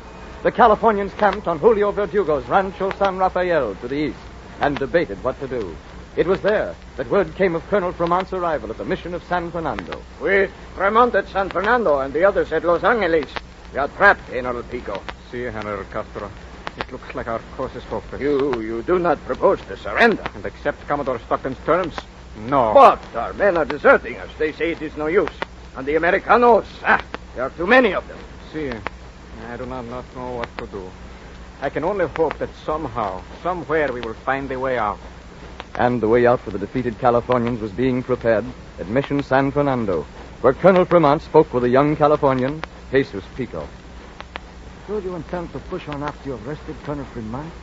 No, Don Jesus. I see no need for further fighting. Looks to me like it's all over. I'm glad to hear that, but my countrymen are still in arms. They expect to be attacked. I know. They know they're beaten, but they don't know what to do about it. There's something pretty gallant about their holding out to the bitter end. See, they are fine people, Colonel Fremont, not rebels. I know that, senor. I want to avoid any more trouble for them if I can. I want to give them a chance for an honorable surrender. Commodore Stockton has given them terms of surrender. I know. How can they ask them to deliver up their leader?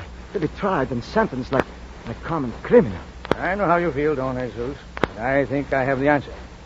I think that I'll offer them terms, too. My terms. Colonel Fremont, your terms? They won't be the same as Stockton's, senor. I want to see this thing ended with as little bad feeling as possible. I know that you Californians and we Americans can get together and make something of this country. I want to see that. See, Colonel Fremont, you are a good man. Would you do something for me, Don Jesus? Oh, anything. You have saved my life. I will do anything. Thank you. I believe you are the man to talk to your country. I do not like to ask it. I know that they may harbor ill feelings toward you because of your friendship with me. It does not matter. If I can help you, and too, I shall be helping them and my country. That is right. And I ask you to carry my terms to General Pico. There shall be an armistice ending the war in California. And then everybody may return to their homes as before. No one shall be arrested. Quarrel will be forgotten. Oh, senor, my countrymen will listen to me, for I bring them peace with honor.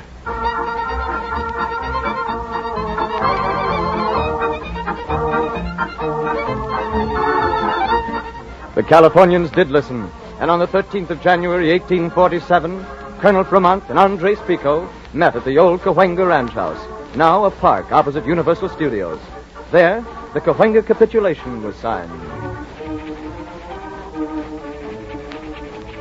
General Pico, now your signature here. Gracias, Colonel. Is that all? Yes, accept my hand, General. Gracias.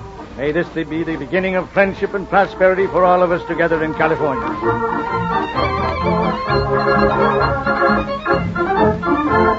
Peace and prosperity did come to the Southland, and to Rancho Ex Mission of San Fernando. Its original owner, Don Eulogio de Salas, returned to Spain, where he died. But from his estate in 1854, Andres Pico bought a half interest in the great tract.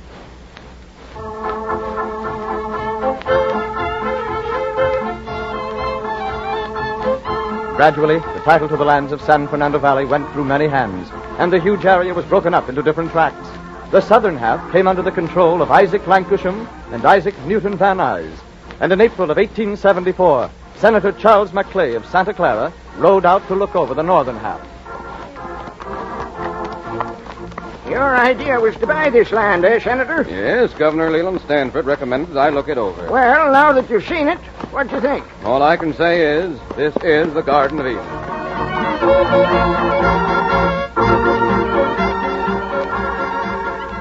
With George K. Porter, Senator Maclay bought his Garden of Eden, and within a few months, he paid a visit to the county recorder's office in Los Angeles to record a subdivision. Its name was the City of San Fernando. Town lots were offered at $10 to $25. A hotel sprang up. 7 saloons came to life. Senator Maclay opened a store, and residents flocked to the new town. Then, on September 5th, 1876... Today at Lang Station, the Golden Spike was driven in the tracks of the Southern Pacific Railroad north to San Francisco. Now Los Angeles has a direct rail link with the rest of the United States. The land was partitioned, and the valley grew. Towns sprang up. Toluca, later called Lancashire, and today known as North Hollywood, Chatsworth Park, Owens Mount, now Canoga Park, and many others. Then, in 1903, the Pacific Electric came to San Fernando today, linking the whole valley with Los Angeles. And more settlers flocked to the Green Plains. L.C. Brand led the race to subdivide the land into more lots, more home sites. Brand Park was established opposite the old mission buildings. Then, in 1913... Today, the people of San Fernando saw mountains of water brought from 250 miles away cascade into their valley, as the Los Angeles Aqueduct, one of the greatest engineering feats of all time, was completed.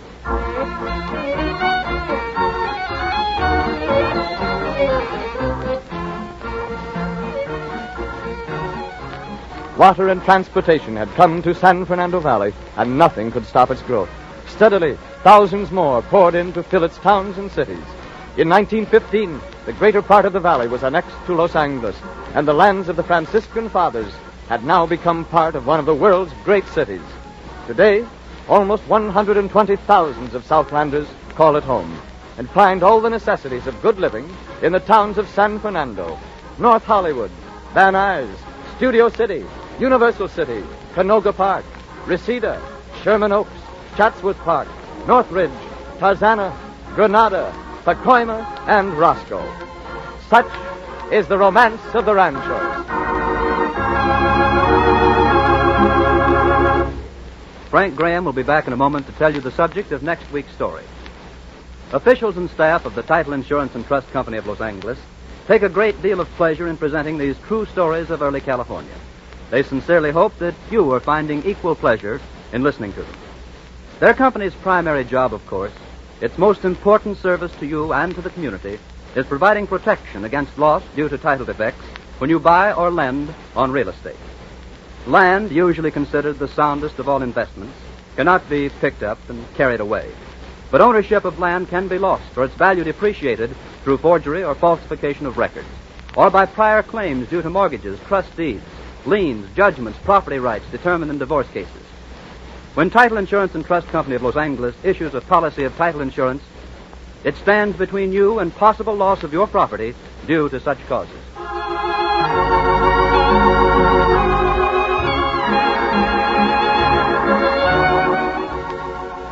Now, Frank, what's the story for next week? One of the greatest cities of our Southland, Long Beach, stands on land which was once part of the first and largest rancho in Southern California.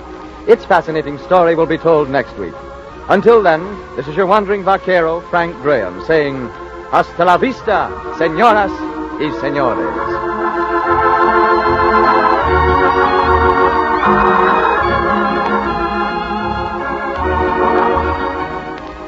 The Romance of the Ranchos, a presentation of the Title Insurance and Trust Company of Los Angeles, featuring Frank Graham as the wandering vaquero, comes to you each week at this same time. Bob Lamont speaking. This is the Columbia Broadcasting System. You're listening to HOJO Radio. Stay tuned. The Romance of the Ranchos. Long Beach, 1840. American marries beautiful daughter of Spanish Don. Long Beach, 1864. Great drought ruins ranchos. Long Beach, 1921. Oil discovered on Signal Hill.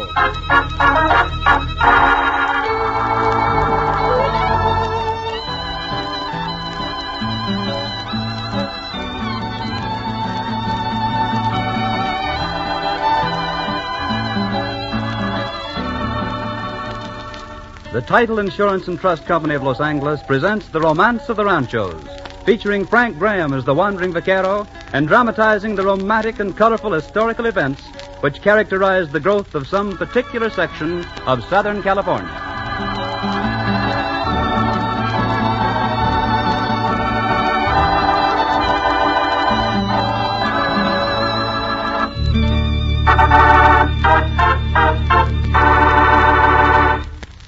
Life in California in the early days was always colorful and romantic, and usually adventurous and exciting. Things that really happened right here where we live today were so full of interest that it is not necessary to depart from the true history in constructing these programs. In presenting Romance of the Ranchos, the Title Insurance and Trust Company of Los Angeles is, by the very nature of its business, exceptionally fortunate. For the same records by which the company is able to verify land titles by tracing ownership all the way back to the earliest Spanish land grants, also provide a convenient and accurate source of authentic historical facts. Title Insurance and Trust Company is very happy to be able to share this treasure chest of fascinating information with the citizens of the community it serves.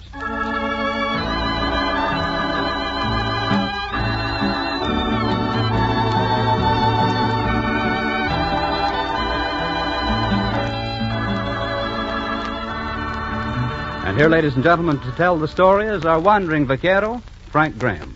Buenas noches, señoras y señores. Tonight we take you to the city of Long Beach, a great modern city which a century ago was a vast pasture land, part of two ranchos, the Ranchos Los Cerritos, the Little Hills, and Los Alamitos, the Little Cottonwoods. Let us relive the romance of the ranchos.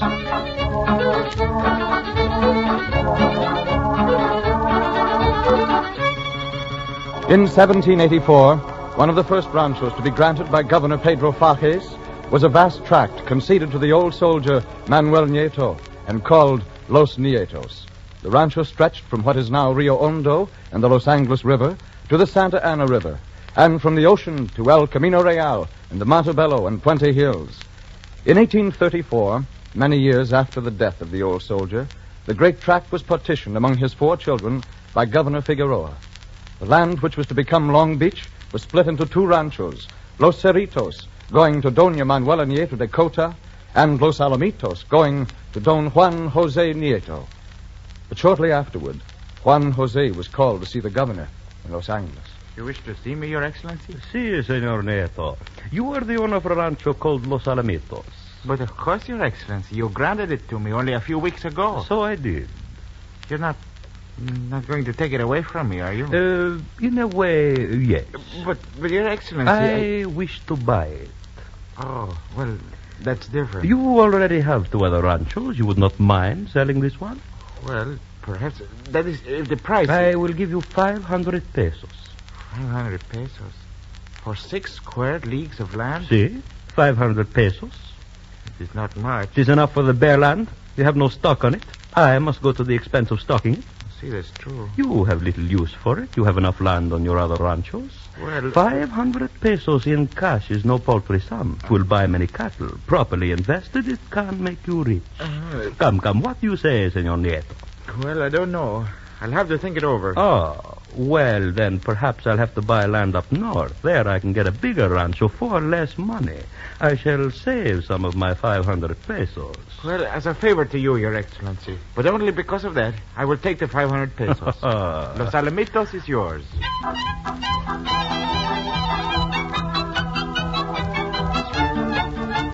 Because of the ridiculously low price paid for the 26,000-acre rancho, many questioned the validity of a grant made by a governor who immediately bought it for himself.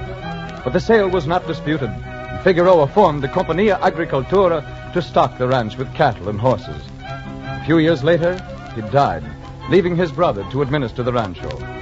But some years before, an adventurous American had come to California and established a thriving business in the Pueblo de Los Angeles. One day, he paid a visit to his good friend, Don Juan Bandini, a prosperous ranchero of the Southland. Ah, Don Abel Stearns, mi amigo. It is good to see you again. Si, Don Juan. It seems a long time. It is a long time. Months since you have paid us a call. Well, you should be happy not to have to see my ugly old face. Nonsense. Why do you not come more often? Oh, business, you know. For an old bachelor like me, there's not much of interest except making el dinero. You Americanos, that's all you think about.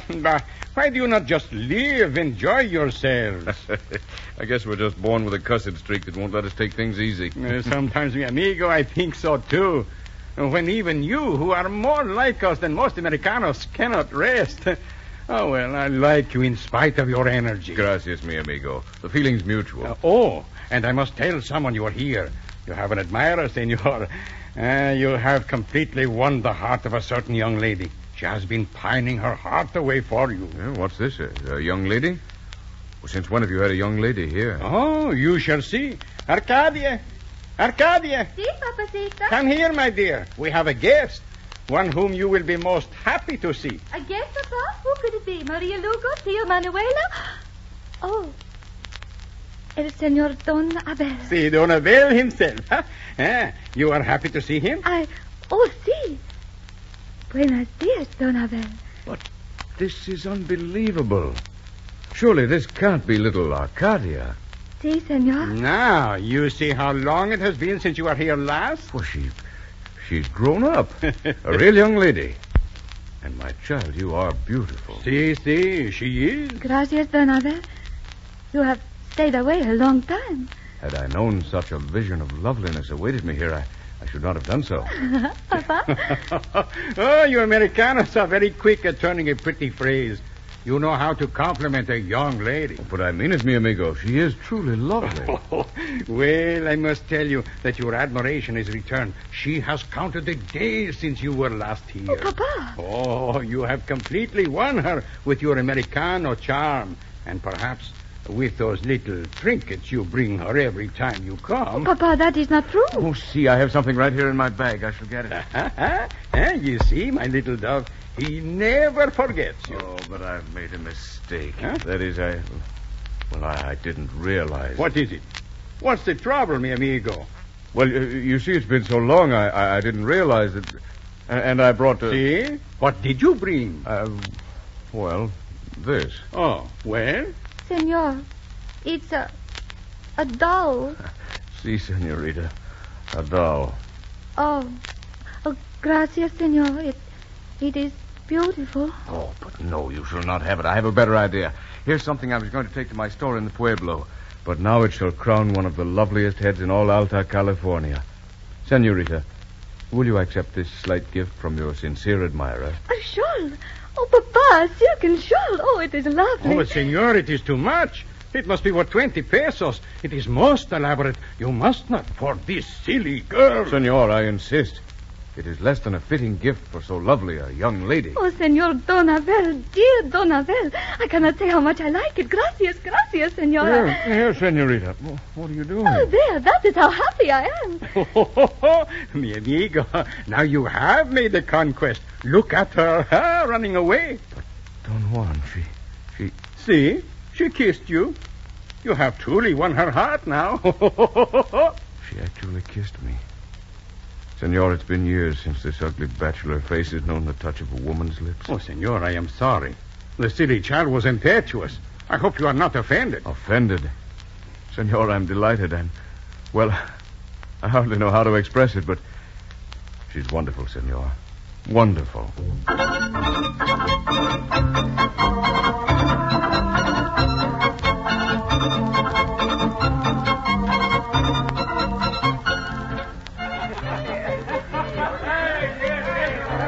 Don Juan, mi amigo, I want to thank you for your hospitality. Oh, Don Abel, it is a delight to have you come here more often than you used to. You are enjoying the fiesta? Si, it's wonderful. Everybody always enjoys your fiesta. Si, except my little Arcadia here. She has been looking sad all evening. Oh, senorita, you must not mar the loveliness with such a doleful look. Why are you sad? Perhaps because you have not danced with me for so long, senor. But Don Abel has already danced with you 3 times, Arcadia. Are you sure it is not because he has also danced with the other senoritas? Of course not. She's jealous of you, mi amiga. Oh, such a silly girl. Senorita, will you dance with me now? I do not think so. I am tired. Now she is going to punish you, senor. Senorita, Arcadia, Don't you think I've been punished enough? Having to dance with all those other old crows when I might have been with the loveliest senorita in all Alta California? Senor, I shall not listen to your flattery. Perhaps not, but you cannot stop blushing, little dove. Papa. Will you dance with me, senorita? Well... Come. Have pity on your most humble admirer. All right, but do not think it is because of your flattery. I can see through that, senor. Very well, then, just to please an old bachelor. Gracias. If it will please you. And now I am deserted again. Oh, well, enjoy the dance.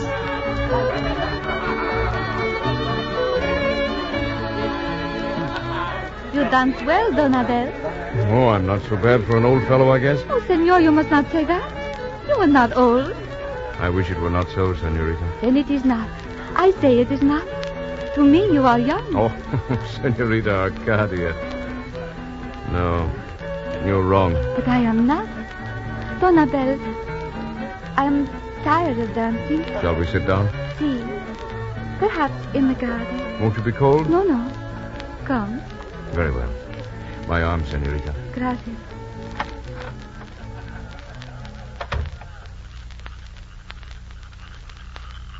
Ah, it is lovely here. The cool breeze, the moon, the music of the night. See. But not as lovely as you, senorita. Please do not flatter me now, senor. I assure you I've never flattered you. To me, you're the loveliest thing that ever lived. Don Wait. Abel. Don't move. With the moon in your face, you're an angel. Mi amigo, you must not say those things. Not tonight. Already I have dreamed too much. Dreamed?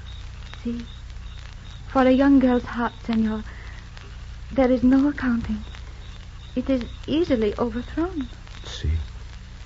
So is an old man. Please do not say that ever again. You are not old. I'm over 40. And what does that mean? Nothing. I am very young. But somewhere, somehow, our hearts reach out into space to meet. Age makes no difference. My dear, you can't mean that. I do, Don Abel. See, I do. Senorita Arcadia. You're wearing the shawl. My shawl as your mantilla. See, it is my treasure. Perhaps you'd accept another gift from me. A different kind of gift. What, Don Abel? This. I've carried it with me for days now, hoping to find courage to ask you. Don Abel, mi corazón. It is a necklace of pearls. But that means marriage. See, I got it in Mexico, just for such a time. It's for you, if you'll accept it. You want me to be your wife? If you will have me. Accept you? Oh, mi querido. This is what I have dreamed. And now it comes true. Mi amado, I shall be most happy to be your wife.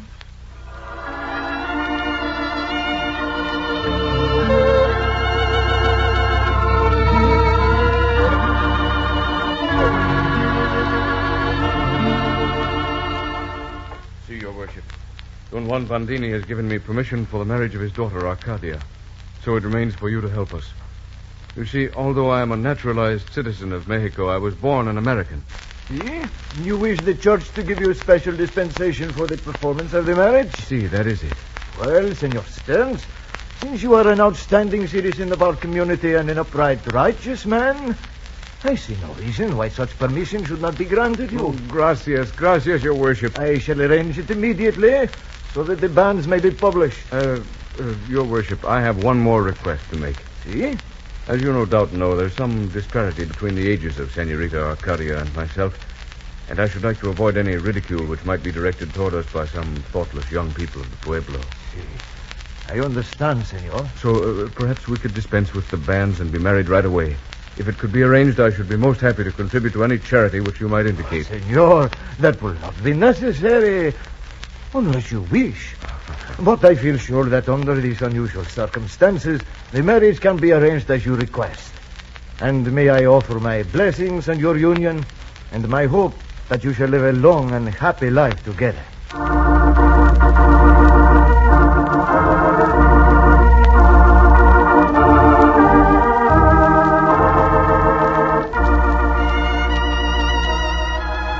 And so 100 years ago, in May 1841, Don Abel Stearns and Maria Arcadia Bandini were married in the little church of Our Lady of the Angels, still standing in the Los Angeles Plaza. And now Don Abel must have a fitting home for his beautiful bride. And so, on the corner of what became Main and Arcadia Streets in Los Angeles, he built the showplace of the town, El Palacio. It quickly became the center of the social life of the growing city.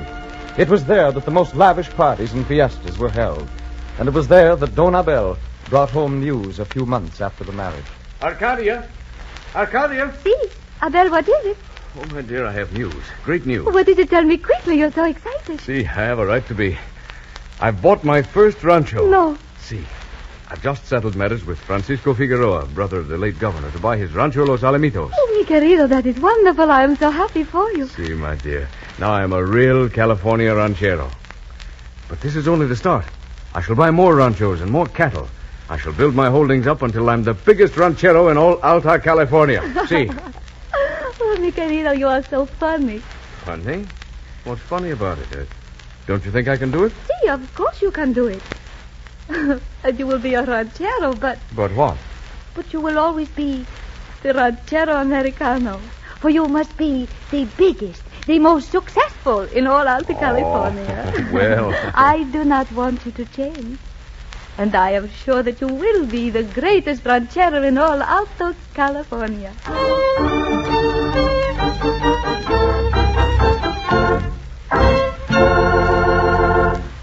Frequently, we have referred to Title Insurance and Trust Company's huge system of records called its title plant. The importance of these records leads naturally to speculation as to the consequences of their possible destruction by fire, earthquake, or other cause. In the Great Chicago Fire in 1871, all records except those of one title company were destroyed. In the Great Fire in San Francisco in 1906, practically all of San Francisco County's records were totally destroyed, and the result was chaotic. Only by means of a special act of legislature, the McInerney Act, and frequently at a cost of lengthy and expensive court action, were landowners enabled to reestablish their titles to property in the absence of the county's records. To protect this community against such a contingency, Title Insurance and Trust Company maintains a duplicate set of records, including priceless maps and essential data contained in all the vitally important county records, in a special archives building away from the downtown area on Eastern Avenue. Constructed of steel and concrete, its foundations sunk to bedrock, this building is as completely fireproof, quake-proof, and generally disaster-proof as is possible to construct. It is set on the crown of a small hill, safe from floodwaters, and centered in an 11-acre piece of ground, protecting it from the encroachment of neighboring buildings. A caretaker is on duty day and night. The existence of this archives building and its priceless contents is important to you, for no matter what disaster may strike and destroy the Title Insurance and Trust Company's downtown title plant or the county's own public records, this community will not face a situation such as confronted San Francisco 35 years ago. All records necessary for the verification of land ownership will have been preserved.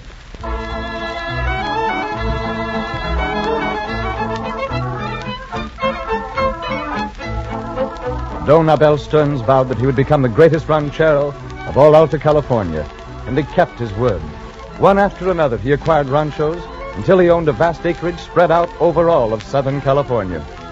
At the Rancho Los Alamitos, he acquired a new neighbor, another American, Don Juan Temple, who married the daughter of Doña Manuela Nieto de Cota and bought the ranchos Los Cerritos from her and her brothers and sisters.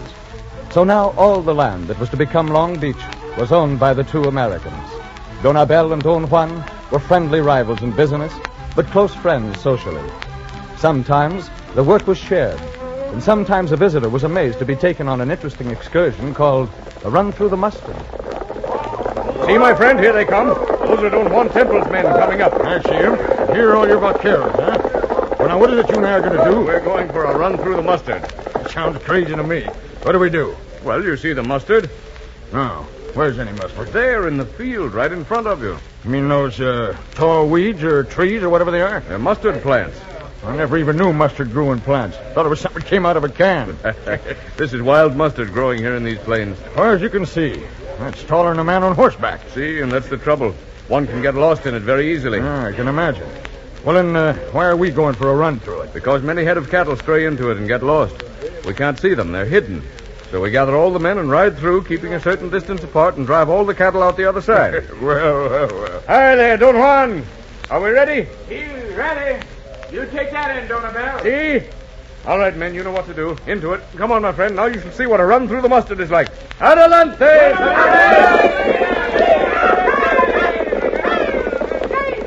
Every year, the two rancheros looked forward to a great event. Both were great horse lovers, as were most of the early Californians.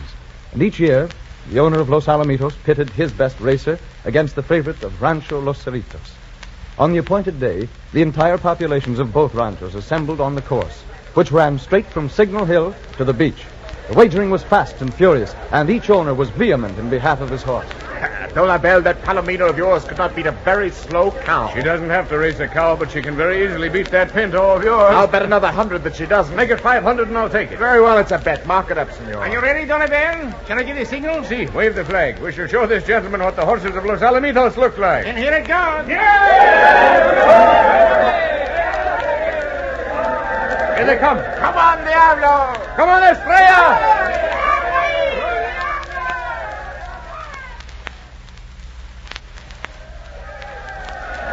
It's Diablo leading. Oh, you can't see straight. It's Estrella. Diablo's still leading. They're coming fast. No, it's Estrella. It's Diablo. Here they come. It's Diablo. Diablo. Estrella. It must be Estrella.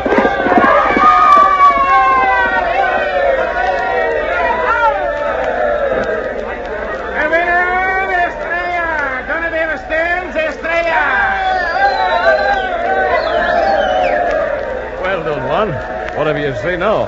My horse even came from behind to beat yours. I was wrong. Your horse could beat a cow, and did.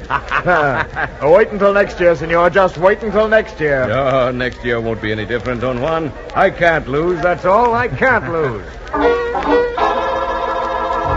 But Donabel could lose, and did. Satisfied that he was the greatest ranchero of the land, he started a new venture. He built a building in Los Angeles and called it the Arcadia Building.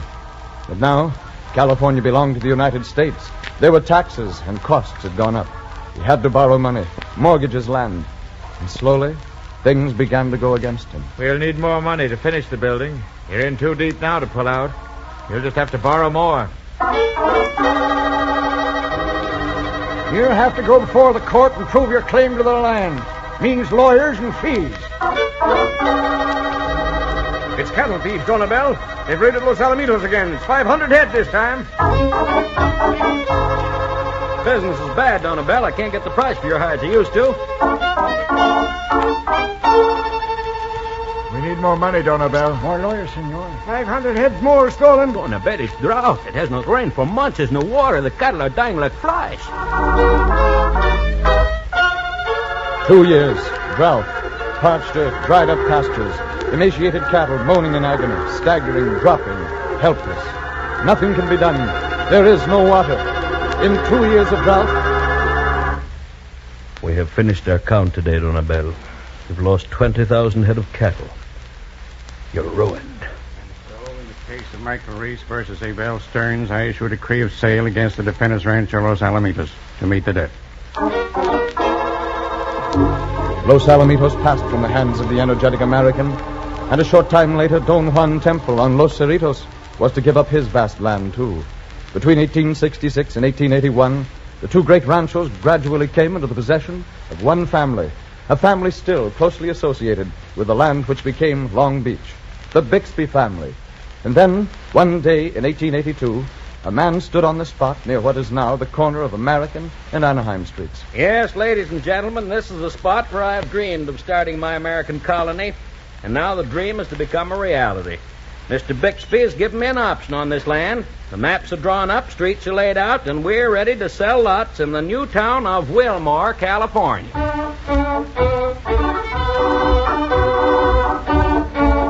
William Irwin Wilmore's ambitious plans for a city collapsed. But the start he gave it was taken up by a new group of men who organized the Long Beach Land and Water Company and renamed the settlement Long Beach. In 1887, the town was officially established, just in time to be caught up in the wild boom of the 80s, which brought thousands of settlers streaming to California. the Terminal Railroad, and then the Pacific Electric offered new, easy access to Long Beach, and the seaside resort grew by leaps and bounds. 1900. 2,252. 1910. 17,800. 1920. 55,600. 1930. 142,000. 1940. 163,000 people. Partially responsible for such phenomenal growth had been the great discovery which took place one day in 1921 when... Here she comes! Look out, boys! I got her! I got her!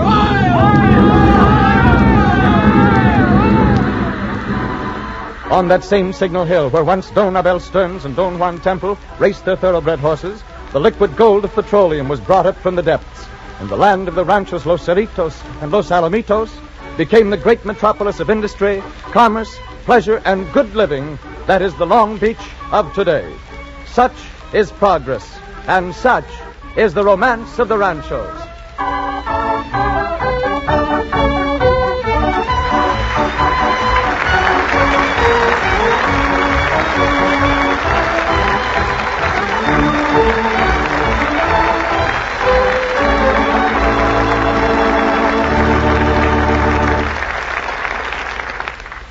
Before Frank Graham returns to tell you about next week's story, here's another interesting word about the Archives building we spoke about a few minutes ago. The building we described is the one that is now being used.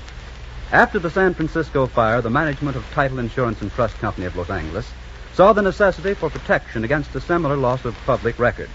So it was then that the Title Insurance and Trust Company's first Archives building was built in 1911 on a 3.5-acre tract at Melrose and Van Ness Avenues in Hollywood. At that time, the company had great difficulty in obtaining a caretaker for two reasons that are interesting today. The first was that the location was so far away from the city, a caretaker living on the property, it was said, would have no opportunity for any social life whatever. The second objection was that the howling of coyotes at night made it impossible to sleep. Remember now, that was at Melrose and Van Ness Avenues in Hollywood only 30 years ago. It illustrates the speed of this community's growth. A growth that quickly cured those particular objections to the location. However, the building finally became too small, was abandoned to the march of progress in 1939, when the present Archives building on Eastern Avenue was completed.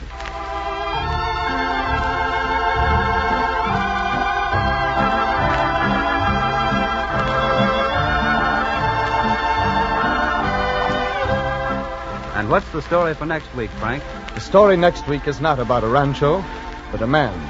In the early 1870s, the entire Southland trembled at the name of Vasquez. The terror spread by this famous bandit furnishes an exciting chapter in the romance of the ranchos. Don't miss it. And so until next week, this is your wandering vaquero, Frank Graham, saying, hasta la vista, señoras y señores. The Romance of the Ranchos, a presentation of the Title Insurance and Trust Company of Los Angeles, featuring Frank Graham as the wandering vaquero, comes to you each week at the same time. Bob Lamont speaking. This is the Columbia Broadcasting System. By the mid-1950s, when our next program began, most of the actors on the West Coast were doing some sort of television or movie work, so the program was rehearsed and taped for transcription during the evening. Once a week, the cast and crew got together at CBS Studio One in Hollywood to tape the show. In 1956, this was the last radio production studio in use in California. Our series aired 41 episodes from January 22, 1956 to October 28, 1956. We present to you Fort Laramie, next on HOJO Radio. At the gallop! Ho!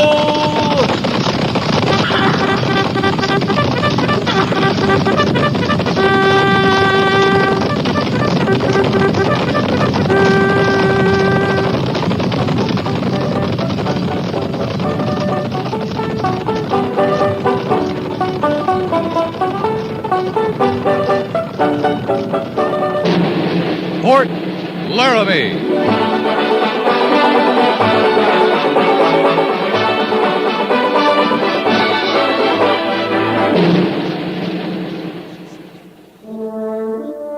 Fort Laramie, starring Raymond Burr as Captain Lee Quince. Specially transcribed tales of the dark and tragic ground of the wild frontier. the saga of fighting men who rode the rim of empire, and the dramatic story of Lee Quince, Captain of Cavalry.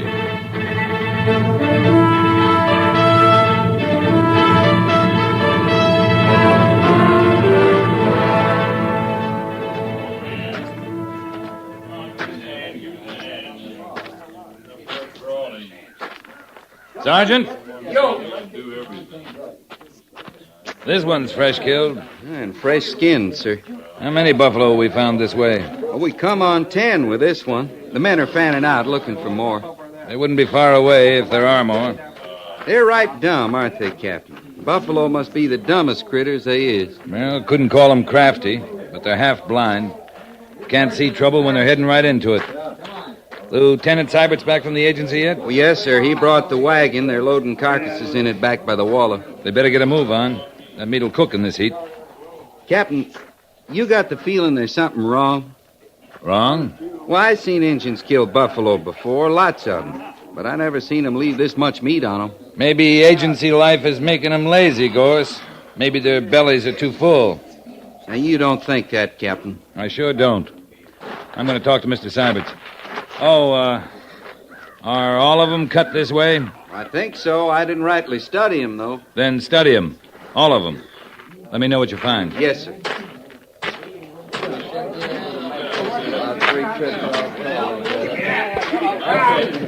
Have any trouble getting the wagon, Mr. Seiberts? Oh, no, sir. The agent seemed glad to know we were bringing meat in.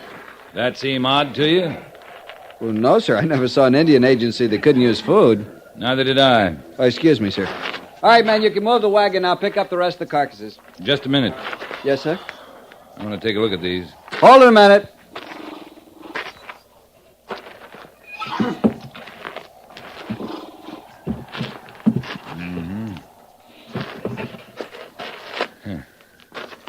All right, men, carry on. Yes, Captain. Get there! You Yeah! Come on! Yeah! A lot of waste there, sir. Yeah, a lot of waste. How far to the agency? About 5 miles? That's right. You went there, you got the wagon from the agent. He said they'd be glad to get the meat. That all he said, Mr. Seiberts? I think so, sir. Oh, one thing he said when we first rode up. Yes? He asked us if we'd been engaged, a battle. Uh-huh. Said that early this morning he heard a lot of gunfire. Yeah, I'll bet they did. Captain Quince, sir? Yes, Sergeant? I studied them carcasses, all of them, like you said. They're all cut the same way. Skinned? With the hump ribs cut away? And that's all. The men locate any more? No, sir, just the 10. According to Mr. Seiberts, the Indian agent claims he heard a lot of gunfire this morning. Well, it was a clear morning. The sound would carry all right. You saw the wagon tracks, Captain. Yeah, I saw him. Tell the men to get a move on with their loading, Sergeant. Form a detail to haul the carcasses to the agency. Yes, sir. We'll rendezvous at the fork of the Rawhide and proceed back to Fort Laramie. Yes, sir. Captain Quince, what about the wagon tracks? All right, Jenkins. You see these tracks here? The fresh ones? From the wagon that was just here. That's right. Now, over here. There. You see those? Yes, sir. They're not as fresh, but you can sure see them. Our wagon wasn't over here, Captain. And it wasn't down there where they're loading now. Or over yonder where the last carcasses were found. Well, that's right, sir, but... Indians don't hunt buffalo with wagons, Mr. Seiberts. And when they kill buffalo with guns or arrows, they don't just skin them, cut the hump ribs free, and leave the rest to rot in the prairie. From its horns to its chips, Indians use all the buffalo. You think white men did this, Captain? I'm thinking white men. And if buffalo hunters are moving up to the high plains, we got trouble, Mr. Seiberts.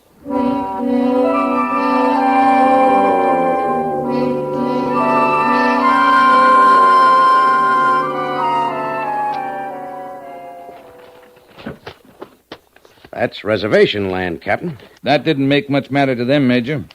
You seem very sure this is the work of buffalo hunters, not Indians. If it's Indians, they've changed their whole tradition of hunting buffalo and killing them. I tell you, these were fresh killed. And the only meat gone was the hump ribs. Well, that's the best meat. Yeah, to you and me, yeah. But the Indians eat everything in the buffalo, including the... I know, Lee, I know. What they don't eat on the spot, they take with them, even the horns. Always use the horns for tools, implements, don't they? Yeah, always. I still hope you're wrong, Lee. It's a small hope, but it's there. I'd like to be dead wrong. But I saw too much. And the Indian agent heard too much. The battle? Remember Texas? You get a clear morning, you could hear those buffalo guns roaring for miles. Enough of them, sound like a pitched battle. Wonder if they're still packing those old Sharps 50s. They're awful heavy. Gotta be. They shoot ounce slugs, 125 grains of powder, 600 grains of lead, sometimes more. And the Army struggles along with 450 grain slugs. Well, we're not killing buffalo. No, we're not. You know the position the Army's in as well as I do. White men aren't allowed on reservations to hunt, to mine, to anything. We can warn them if we see them before they move into Indian territory.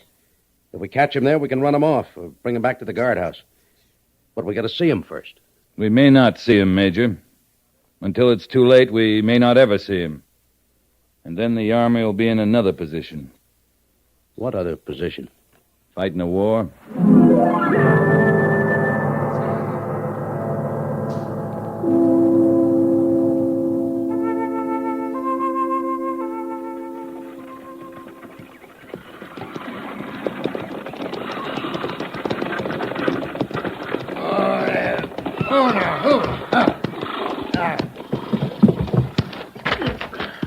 Don't you go roaming off now, Goofy. I want the wagon here so that we can load it.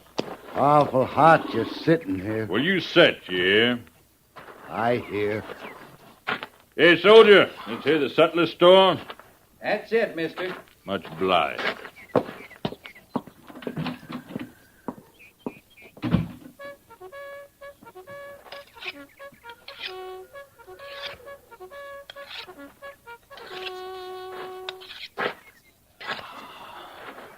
Well, now, you got yourself some knife there, ain't you? Sharp as your eye, soldier. Straight blade, huh? This one is.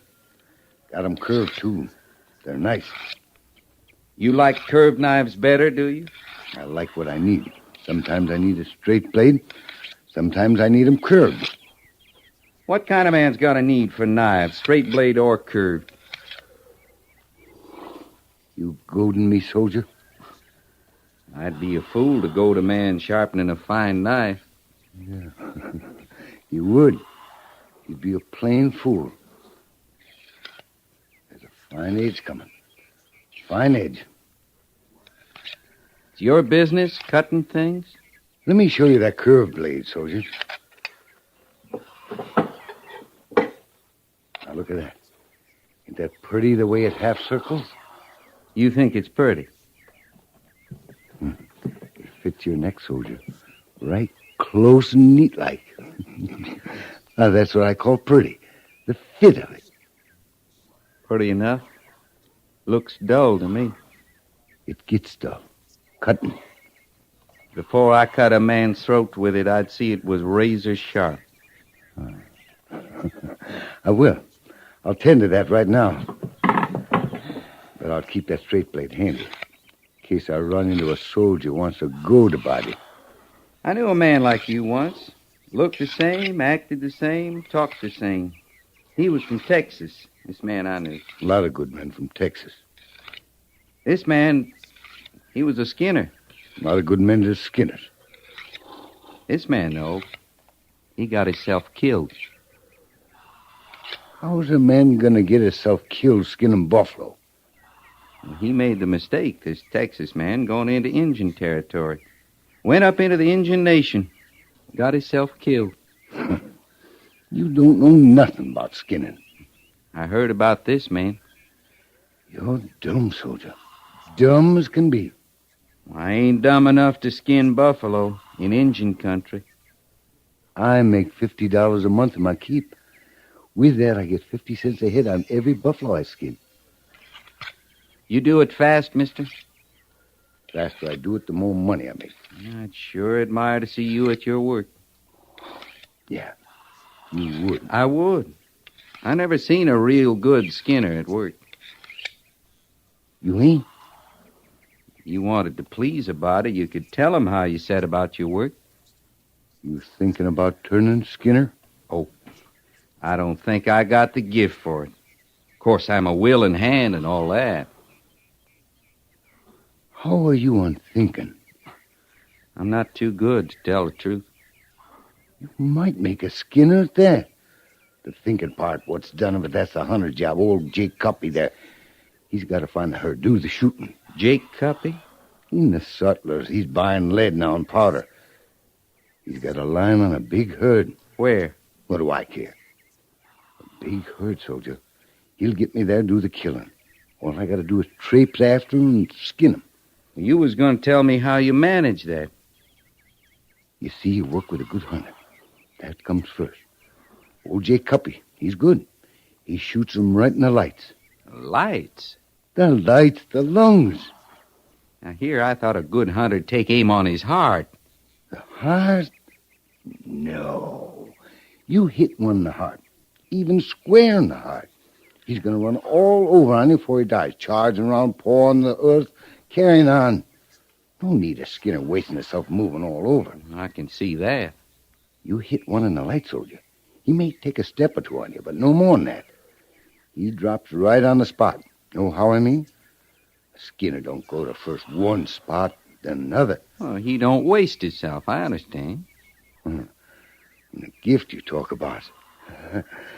I got it for fair. I come on him. And first I rip him down the belly from the throat to the tail. With a straight blade? More than likely, yeah.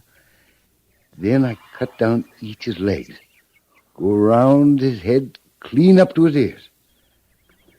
Listen here. I figured the curved blade there. And now myself, I don't bother with the rest of the head. I right away set to roll the skin back, just for started. Then I draw a rope tight on the little flap of his neck that's free, see? Uh-huh. And I make the other end fast to the team, and I kick them up. Then pulling that away, shucks that hide right off in that animal. And that's a sight. I tell you, that's a sight. I just bet it is. 50 cents. Every time I do it. I skinned as high as 50 buffalo a day. Now, that amounts to... Well, old Jake Cuppy usually does that counting up for me. I guess you think a lot of Mr. Cuppy, huh? What I got to think of him. I like skinning, soldier. That's what I like. You putting up here at Fort Laramie a spell? Tonight, anyway. Maybe longer. What do you care? As long as you're here, I just want to learn all I can from you, that's all. It's a good life. A lot of good men as skinners.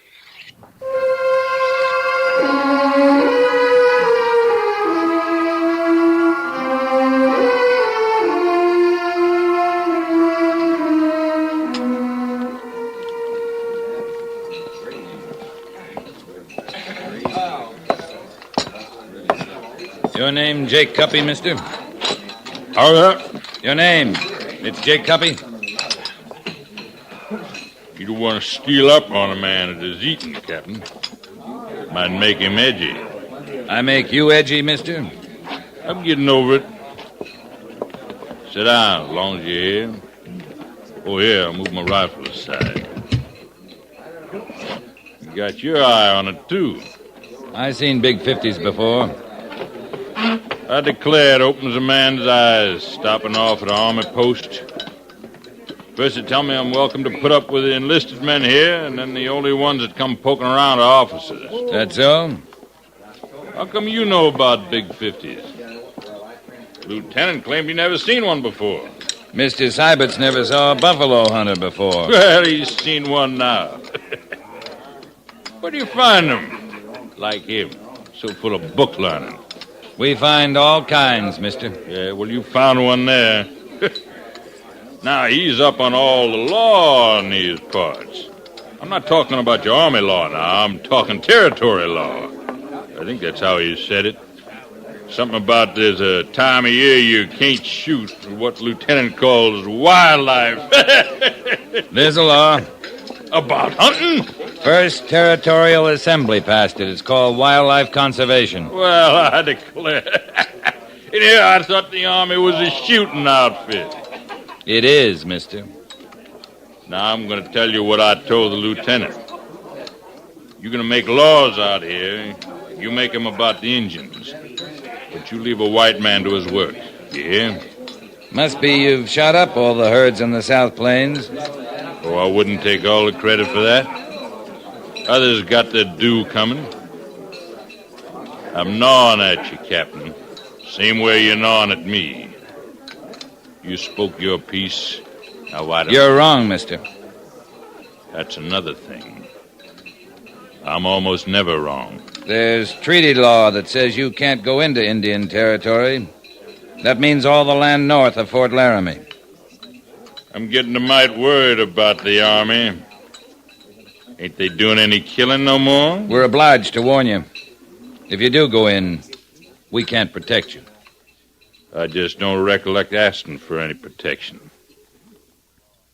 You ought to come along, Captain. This hunting's for a real sporting man. I saw some of your slaughter the other day. That's real sporting. Now you hear me what I say. I get paid on how many buffalo hides I ship. That's fine. Now then, folks in the East are developing a taste for buffalo meat. All I gotta do is get it to the railroad. And that's fine. I get paid for that, too.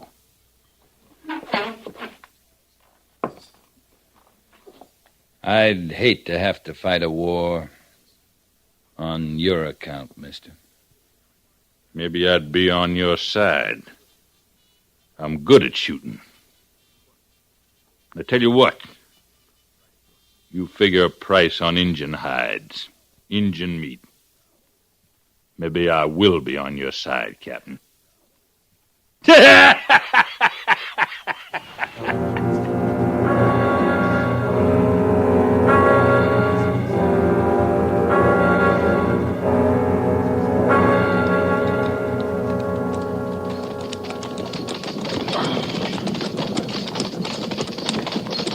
This is Kit Carson country, isn't it, Captain, along the Powder River? He was up here, sure. All along the bottoms of the Powder. It was black with buffalo then. Well, the big herds are still up this way, aren't they? The Indians think so. That's good enough for me. And for Jake Cuppy, apparently. You take men like Kit Carson, now he was a trapper, a hunter, but you hear good things about him. The Indians liked him. You're not comparing Carson to Cuppy, are you, Mr. Sybert? No, sir, I'm trying to figure out the difference. Both seem to be after the same things. Seem to be, maybe. The early trappers, the hunters, the mountain men, they learned a lot from the Indians. Made friends with them, like you say. But more, they came to hunt like Indians hunt. You mean they hunted as they had need? More of that, they knew what conservation meant even then. That if you kill more than the herd can bear young, you'll run out of quarry. A man like Cuppy now, he likes a slaughter. I hope we find him, Captain. I hope we find him. In time, Mr. Sybert. The wagon tracks we're following, Captain? Now, what about them? Well, looks like they stopped just ahead, sir, right at that line of trees. Patrol! Halt! They could be in there, Captain. Cuppy and Gulfy. They could, Mr. Syberts. Come on, Gorse. Yes, sir. Sergeant Gorse and I are going to move flat into the trees, Mr. Syberts. Have the patrol stand to cover us. Yes, sir. One shot out of those trees and you move in. Right, Captain. All right, Sergeant. Run crouch down to the brush. Then we move flat in their bellies. Yes, sir. Let's go. Patrol, the police service is prepared to charge.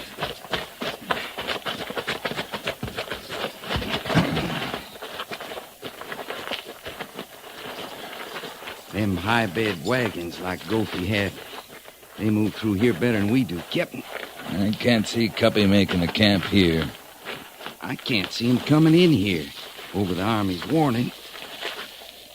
Well, just about to the trees, Gorse. Now, don't straighten until we're in them. Yes, sir.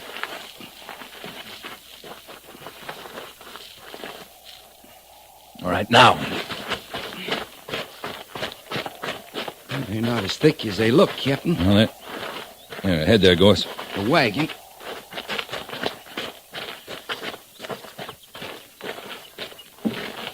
it's Goofy's wagon, all right. Some hides here in the bed. His team's gone. Must be thinking to drag the hides back here. From how far away, I wonder? I don't know. I'm trying to figure 'em, Captain.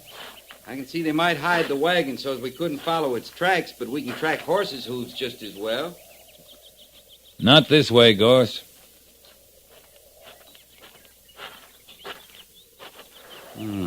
Grain sacks. Well, sure. Yeah. You fix grain sacks to their hooves, it muffles the sound, leaves almost no hoof prints. They're smarter than they act, Captain.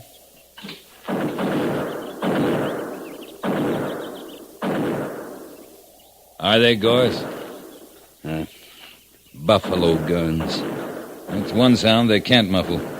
Come on, Sergeant.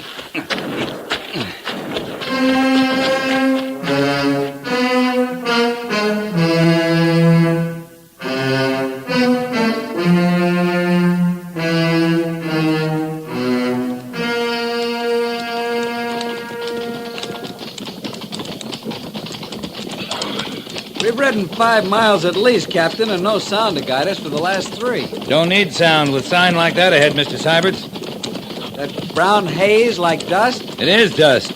Means a big herd. Probably been stampeded. There's bottomland just after that rise where Clear Creek feeds into the Powder. We'll make for that. Yes, sir. At the gallop! Ho!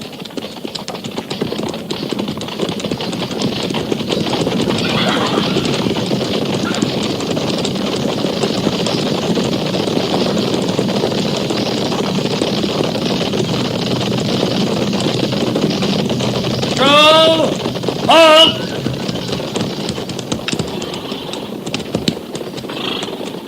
Ride out with me, Mr. Syberts. Yes, sir.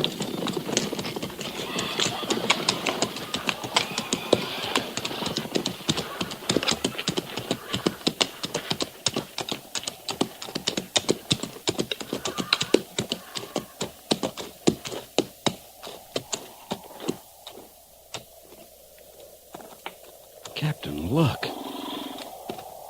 I'm looking, Mr. Syberts. I said it was a big herd. But it's like a massacre. Must be 1,000 buffalo. It is a massacre. That much killing of anything without cause, it is a massacre. Well, Jake Cuppy, he couldn't have shot them all. He could shoot enough with Goofy helping. Likely the rest were stampeded to death. It's slaughter, that's all you can call it. I don't see how it could happen, so much of it. Buffalo don't have much eyesight. They count on smelling signs of danger. Cuppy's trick is to shoot from far enough away so they can't smell him. We better go down there, Mr. Syberts.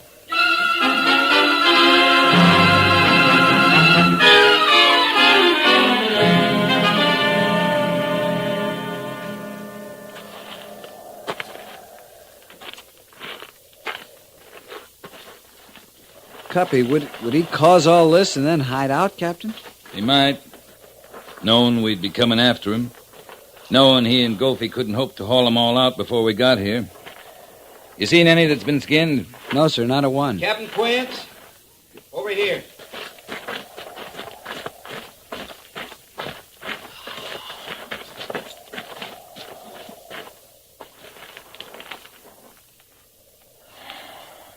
Well, now. That explains a lot of things.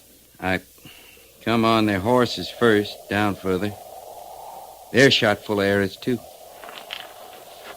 Both of them are still warm, Captain. They haven't been dead long. 1,000 dead buffalo. 2 dead men. That's a lot of death. A lot of waste. The Indians must still be around, Captain. Yeah, they'd still be around. Up in the hills, likely. Those arrows, sir, they're in Cuppy and Goofy and the horses, but not the buffalo. The Indians weren't after buffalo, Mr. Syberts. Come on, let's move out. Captain, we'll have to fight the Indians for this? Not today. Not this patrol. But this isn't the last of the buffalo hunters. More'll come all the time, and we'll fight wars over it. We've got to just leave things this way? The sooner we go, Mr. Syberts, the sooner the Indians will move down and get the meat and the hides. Sometimes all a man can do is turn, walk away.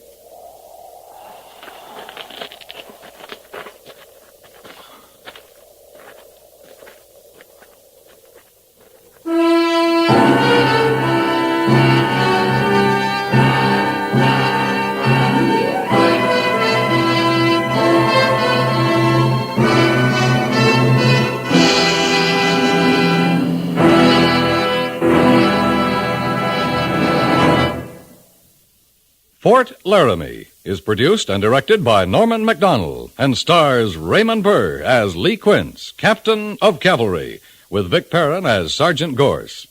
The script was specially written for Fort Laramie by Kathleen Height, with sound patterns by Bill James and Ray Kemper. Musical supervision by Amerigo Marino. Featured in the cast were James Nusser and Barney Phillips. Jack Moyles is Major Daggett, and Harry Bartell is Lieutenant Syberts.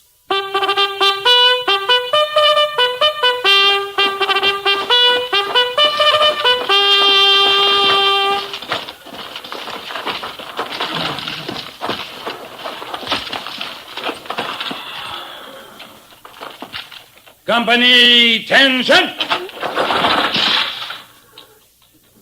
Dismiss.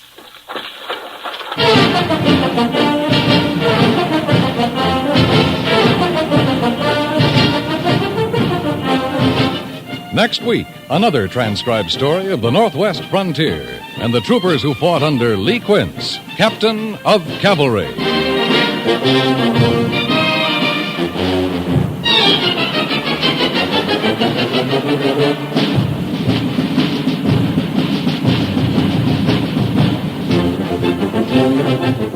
Have you a youngster of school age? Right now, for the new fall term, parents and citizens will discover that the enrollment in their community schools has increased tremendously. That means an acute shortage of teachers, schoolrooms, and supplies. Help your youngsters and others in your community by joining up with your local civic and educational groups. Act now to correct the great shortage of teachers and equipment. CBS Radio urges you to help make your community schools fit for your community's youngsters.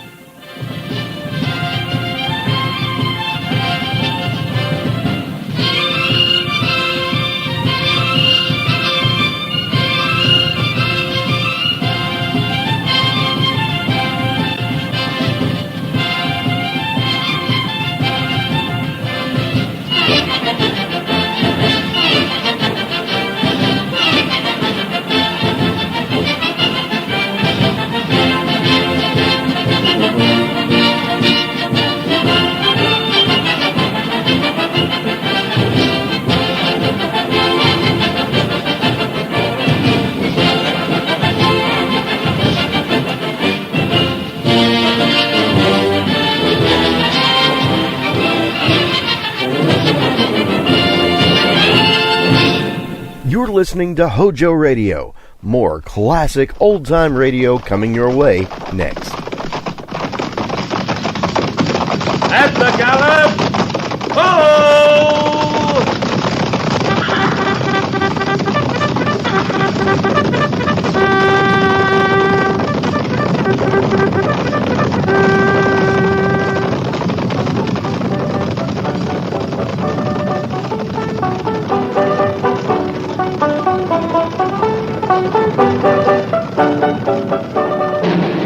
Fort Laramie.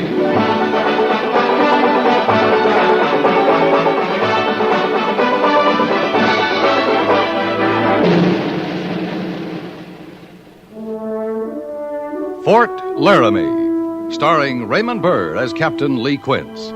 Specially transcribed tales of the dark and tragic ground of the wild frontier. The saga of fighting men who rode the rim of empire. And the dramatic story of Lee Quince, Captain of Cavalry.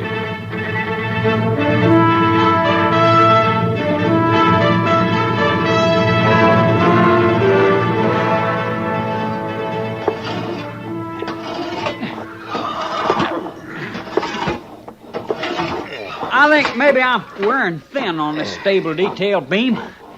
This is 3 days running we drew this duty. Anytime you want to tell me something I don't know, I'm willing to listen, Harrison. Tomorrow morning, come fatigue call, I got a mind to bust out of line and volunteer for something more elevating. I don't see how there's a job on this post more elevating than readying up a stable. You ain't ever got a complaint, have you? There's a long list of things I ain't never got, Harrison. A man ought to want change in his life. He ought to seek it out, try for it. Change, that's what keeps a man's interest alive. When you bust out of line tomorrow morning, why don't you volunteer for post chaplain? Now, you think you got off a good one there, don't you, Beam? You're just right pleased with your fine touch of humor. I thought you knew I was comical. Oh, I'm standing here near busting laughing. That's how comical you are. I'll make this arrangement with you, Harrison. I won't talk to you if you won't talk to me. I'd admire to do that. I just admire to.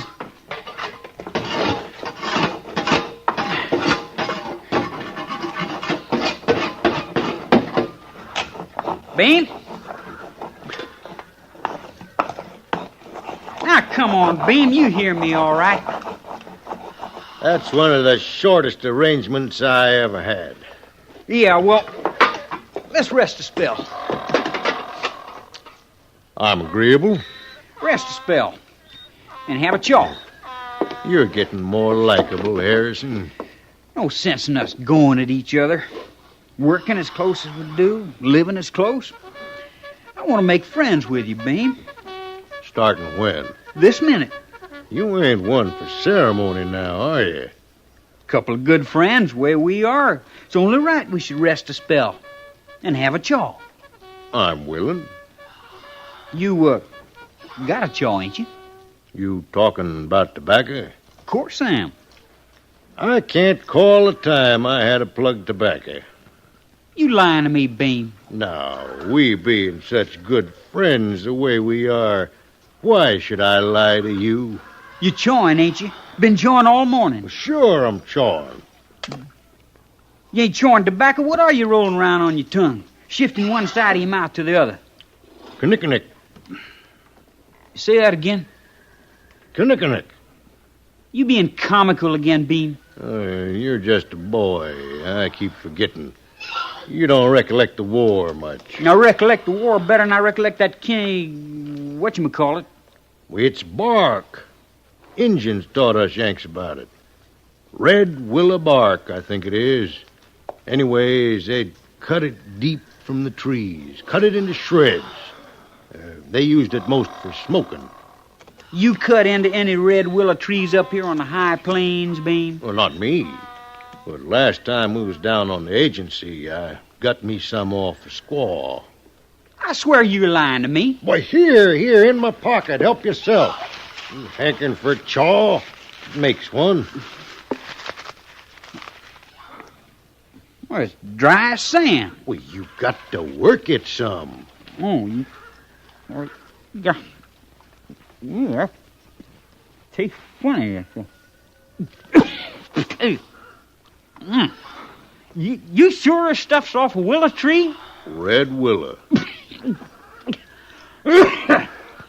Or how come they look so pleasing and taste so bad? Well, I didn't say it was good. You wanted a chaw, I obliged you. Yes.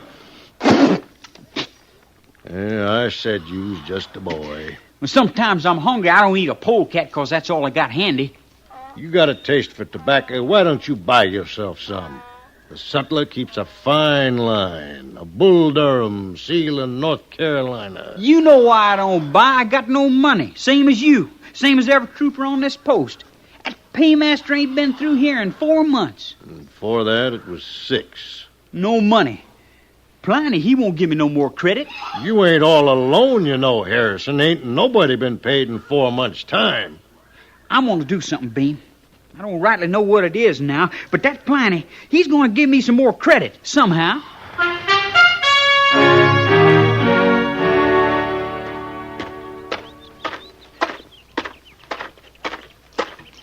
Major Daggett, sir? Oh, Captain Quince. He's about to send for you. Yes, sir? I thought this morning's drill went very well. Seemed to. But there's one thing that's becoming a problem.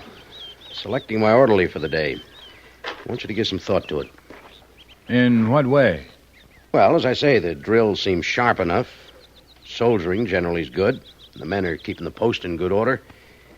The men themselves are the problem about this orderly business. Let's see now. The book says the neatest and smartest trooper will be chosen as orderly of the day for the commanding officer. It's supposed to be an honor, Captain. A recognition for good soldiering. Lately, my orderlies have been smart enough, but the neatness is severely lacking. I'll speak to B Company about it, sir. We still employ laundresses at Fort Laramie, Captain. And the clothing allowances are far better than they used to be. Well, when they come. Now, what do you mean by that? Just that the paymaster hasn't stopped here since mid-spring. 4 months. I'm aware of that. Summer soldiering's tough, Major. Campaigns are hard, weather's hot. Neat and clean is a big order. A good soldier will still make the effort. Pass the word, Captain. Yes, sir. Oh, now then. You want to see me about something? Yeah? The paymaster. I wondered if he's heading our way at all. Are you running short of funds, Captain? I'm not asking for myself, sir. Let's see. Last word I had, he was here at Fort Omaha. And with the stops to make between here and there, I can't say with certainty when we should expect him. That'd mean stops at Fort Kearney, McPherson, here at the North Platte Station, and Fort Mitchell before he gets here. Unless he cuts off down to Fort Sidney after he leaves North Platte Station. Well, 4 months is a long time for the men to go without pay, Major. I know it. Unfortunately, the route and schedule of the paymaster is not within my province. Oh, are there hardship cases, Lee? I'm hearing no complaints directly. I don't like it either. But they're fed and clothed, and I'm sure Pliny's doing the best he can in the way of extending credit. You are? Well, he'd be a fool not to. Pliny likes money, Major. Got a real respect for it. I don't think he feels just the same toward extending credit.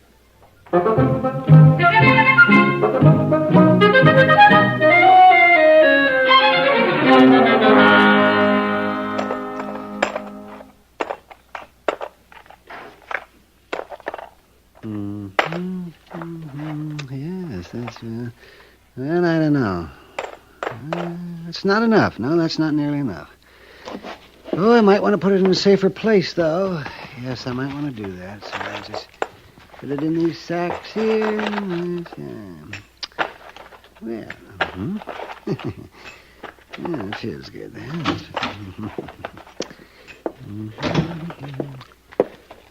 Morning, Pliny. Be with you in just a minute. What do you call that stuff? Why, money, Sergeant. Yes, money. Oh, now, Pliny, you don't call that money. You get alone with a couple of sacks of that, and you know blame well you call it sweetheart or something loving like that. Oh, that's not true. No. I call it money. No, really, I do. Money. What you gonna do? Bury it, see if it'll grow? Indeed not. That can be very dangerous, burying money. Just put these sacks here. Say, you're getting some shin plasters in there with the big bills. Oh, my, I wish they'd quit making them. It's confusing. You think you got a nice roll of bills, and then some of them 3-cent notes get in there, and gee. Besides, it won't, It won't? No, indeed. An exploded theory years ago. What is? If you bury money, it will not grow. Well, now, I learned something today. Yes, many years ago, too. Let's see here now. There, that completes... Now, just put these sacks in my safe and everything. Are you wanting to buy something? What kind of cigars you got? Oh, well, we got some fine Havanas, just the best there is. Here, I keep them over in the cabinet by the door, under lock and key. Pliny. It's me, Sergeant Gorse. Yes, I see who it is. Oh, yeah. Well, I've got long 9s, supers, and short 6s. And I got a 3-cent shin plaster. Where? Right here. Oh, yes. Oh, so you have 3 cents. Well.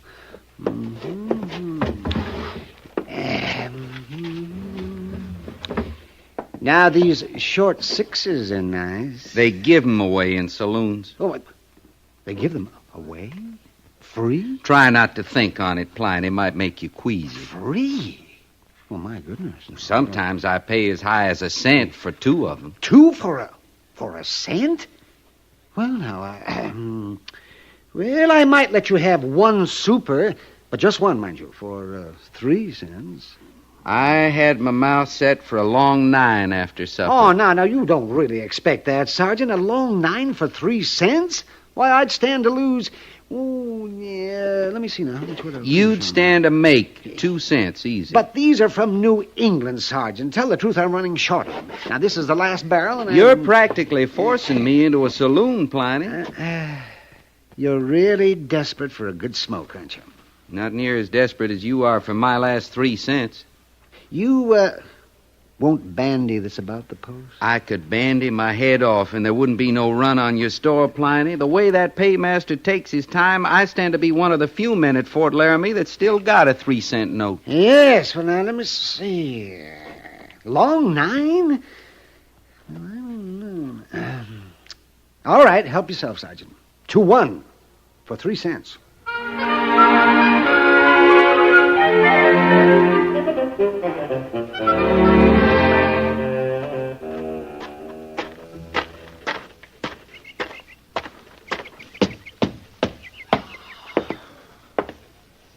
Afternoon, Mr. Saberts. Oh, good afternoon, Captain Quince. Working on your journal and taking the air at the same time, huh? Too hot in my quarters, a bit more of a breeze out here. You feel the breeze off these plains. You're an optimist, Mr. Saberts. It's hot. Hot as sin. Wonder if it's this hot where the paymaster is. Not near as hot as where most of the men wish he was. Oh, I didn't mean that, sir. I did. You feeling the pinch, too, Mr. Saberts? No, sir. I'm fine, thank you, Captain. I was just thinking maybe it's the weather delaying the paymaster again. Last time it was snow. It was last month, wasn't it? Well, last month you passed that tobacco around among the men. My uncle sent it, the one in Connecticut. I wrote him, sort of suggested it'd be nice to get some more, but either he hadn't gotten the letter yet or he didn't get the idea. It was a good thing, Mr. Saberts. Thank you, sir. You still serving on the Council of Administration? Oh, yes, sir. Yes, I am. Still have charge of the post fund, do you? That's part of the duty. How much money in it? Let me see now. I have the exact figures in the ledger up in my quarters. I'll run up and get Oh, them. never mind that. You got an idea how much, haven't you? Well, I'd have to think a moment. According to the general orders, the sutler pays 10 cents for every officer and enlisted man. That's 10 cents a month, payable every 2 months. About $30 a month, then. Roughly that. $360 a year. Have we had any cause to disturb it recently, Mr. Saberts? Well, we bought garden seeds a couple of months ago. That's in accordance with Provision D of the general orders. Mm-hmm. And before that, we took some out to buy newspapers.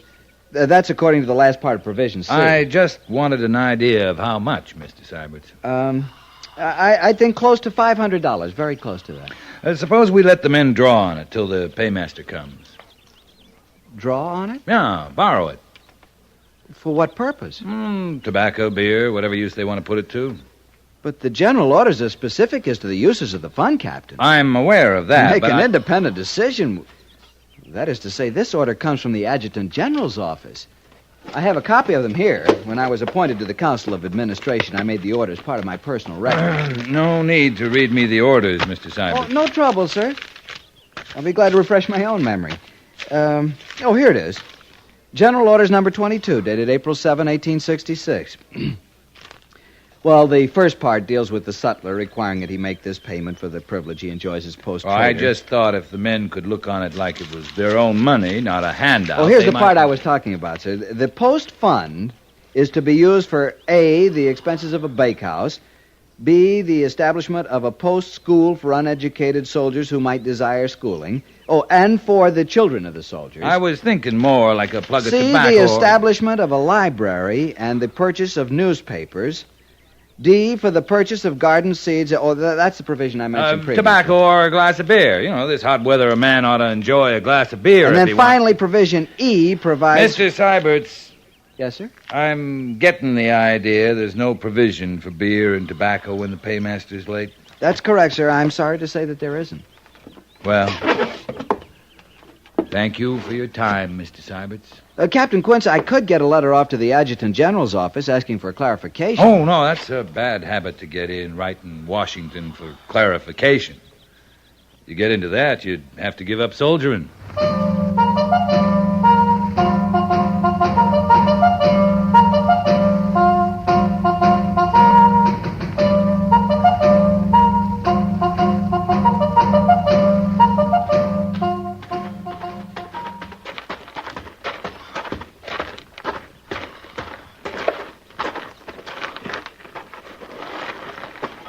I think maybe I'll go face him alone, Bean. You could linger outside here, in case I needed help or like that. You got a scheme. I want to hear what it is. I had a scheme I wouldn't mind telling you. First thought comes fresh into my mind, I'm going to say it to Pliny. Sometimes the first thing I think is best. You want to take some knick before you traipse in there? Might work up your courage. I want no such thing. You linger here now.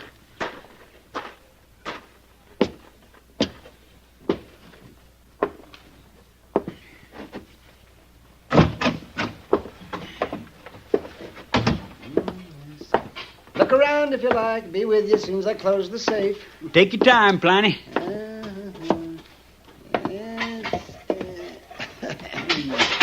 Ah, there we are. Now then, what can I do for you? It's you, Trooper. I thought it might be a customer. I mean to be. Now, what I had in mind... Trooper Harrison, we've been through this before. Many times. Oh, any number of times. We have no such thing. Not this credit. I've been extremely generous about extending credit. Not recent, Gene. Oh, but you're wrong. Last evening I was looking over my accounts. Now, the paymaster is 4 months late, as it is. Now, I know that without looking into my accounts. Hear me out, boy. Now, hear me out. Well, I discover that if you give me your full 4 months' pay, we'd still have some accounting to do, you and I. You think I'd come in here, face the shame of asking your favor, if it wasn't real important? Well, I don't know, would you? A man's got his pride, Pliny. Yes, I suppose so. And next to a man with good credit, give me a man with pride. Every time. Every time. It's my ma, Pliny. My old gray-haired ma. No. Oh. Guess you know how I feel about my old ma. Well, of course I do, indeed. Of course. Your old ma. Why, sure. Well, now, she's got a big day coming real soon. And it come to me... Say, another big day? What do you mean? Well, last night, you remember the accounts? I noticed she had a birthday just a few weeks ago. She did? Yes. Oh, we got up a nice selection of gifts for her. Half a dozen plugs of tobacco. And it seems to me we tucked in some cigars for Mother. Fine Kentucky woman, my old ma. Oh, yeah. And the month before that, on her birthday, we bought Mother 2 jugs of whiskey and a pipe. Well, now, you recollect about them jugs. Remember they got broke over in the barracks? That's right. Got broke, and not a drop of whiskey reached the floor. Oh, yes, I remember that. Well, yeah, well... when is Mother's birthday this month? Oh, now... It's not her birthday this time, Pliny. It's... This time... Well, this time she's... She's, having a baby. A baby? Oh. Mother is having a baby. Oh, my. Fine Kentucky woman, my old ma. Yes, isn't she? Oh, we'll want to do something about that now, won't we? Well, yeah. I thought we'd get up another batch of plug for some cigars. And this time we'd take special care of them jugs don't get broke. Oh, all the care in the world, yes. For Mother. Yeah, I'll give you a hand. You want to start putting everything together? Yes. Yes, I'll just get these hands. Yes. What you doing? Here, now, you write down Mother's address. Write it down for what? For the parcels. My goodness, we're not going to take any chances this time. No, sir. I'll march these to the post office. Mail them to Mother myself. Oh, Pliny! No extra charge, none whatsoever.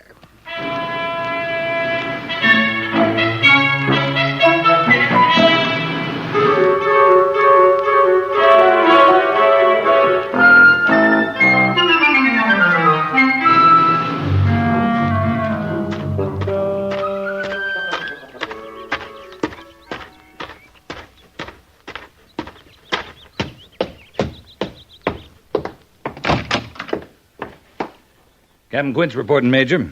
Oh, sit down, Captain. Oh, thank you, sir. Well, I guess this is the news we've been waiting for. The paymaster? He's at North Platte Station awaiting our escort. You want the duty, Captain? It's all right with me. Pick your men. Leave as soon as you can. Yes, sir. If things go as they should, you'd be back here by late Friday, right? Right. Well, good luck, Captain. You worried about the escort, Major? Of course not. You know what I'm worried about. Yeah. Well, I'll stop in Laramie Village if you like. Warn them to get ready for attack. I suppose I could double the guard starting Friday night. But it wouldn't be fair, would it, Captain? Wouldn't do much good either. Maybe just have the officers stand by as usual. That's all we can do. Well, move out, Captain. Yes, sir. 4 months' payroll for 300 men. Well, you might not have a problem, Major. We always do. I don't see how we can avoid it this time. Well, maybe we'll be lucky. Maybe we'll be hijacked on the way back.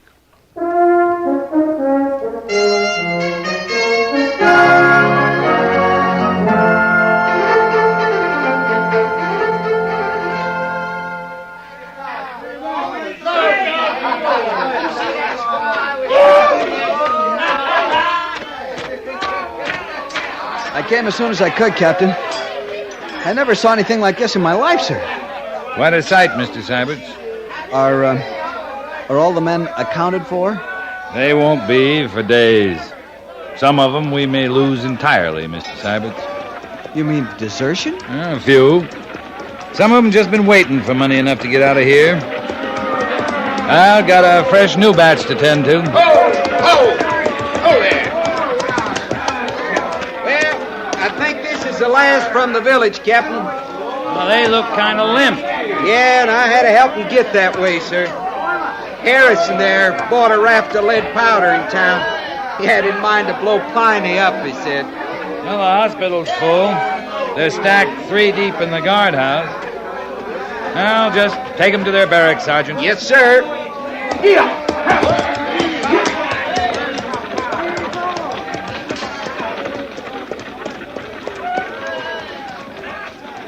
Mr. Syberts? Yes, Captain? There's still a guard around the powder magazine? Oh, yes, sir. Major Daggett's directing that personally. Good. The men, they wouldn't bother the powder magazine, would they? They might, Mr. Syberts. Might blow up Fort Laramie, or they might just pool their money and buy it. This army might do anything on payday.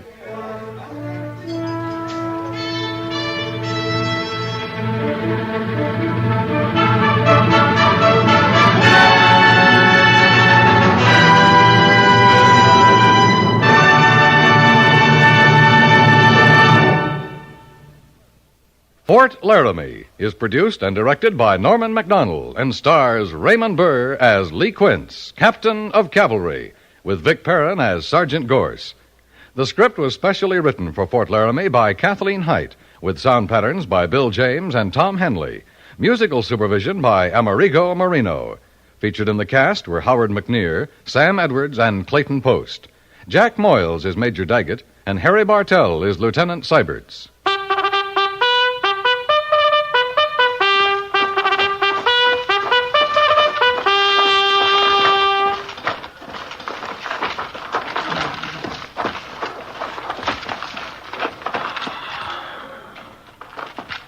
Company, attention!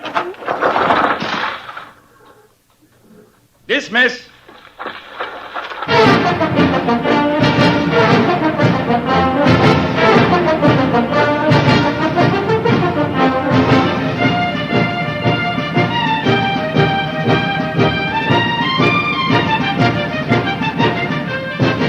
Next week, another transcribed story of the Northwest frontier and the troopers who fought under Lee Quince, Captain of Cavalry.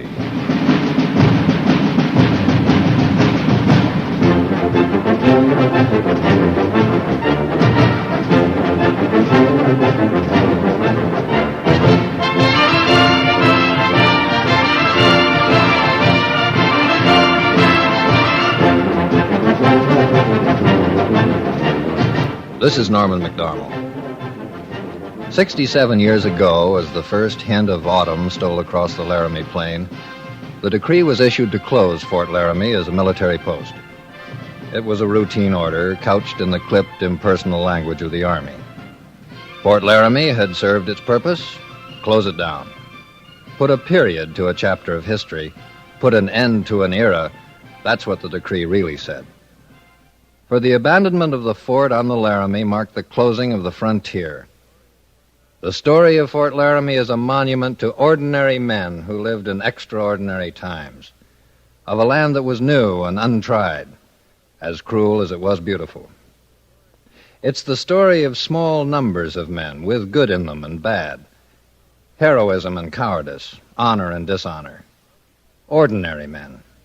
Ordinary men whose enemies were the rugged, uncharted country, the heat, the cold, disease, boredom, and perhaps, last of all, hostile Indians. Men lived at Fort Laramie and men died there, of drowning, freezing, typhoid, smallpox. Some may even have died from boredom. But it's a matter of record that in all the years the cavalry was stationed at Fort Laramie, only 4 troopers died of gunshot wounds. And so we mark the 67th anniversary of the closing of Fort Laramie, glad of our chance to reopen it, to tell the story of a proud landmark of the Old West and the ordinary men who served there.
And now, a Western drama series created by director Norman MacDonald and writer John Meston.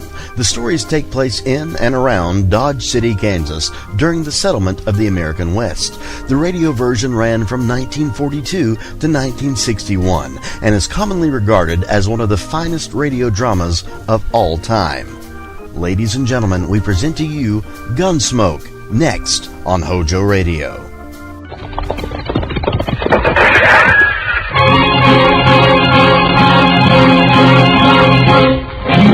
Around Dodge City and in the territory on west, there's just one way to handle the killers and the spoilers, and that's with a U.S. Marshal and the smell of gun smoke.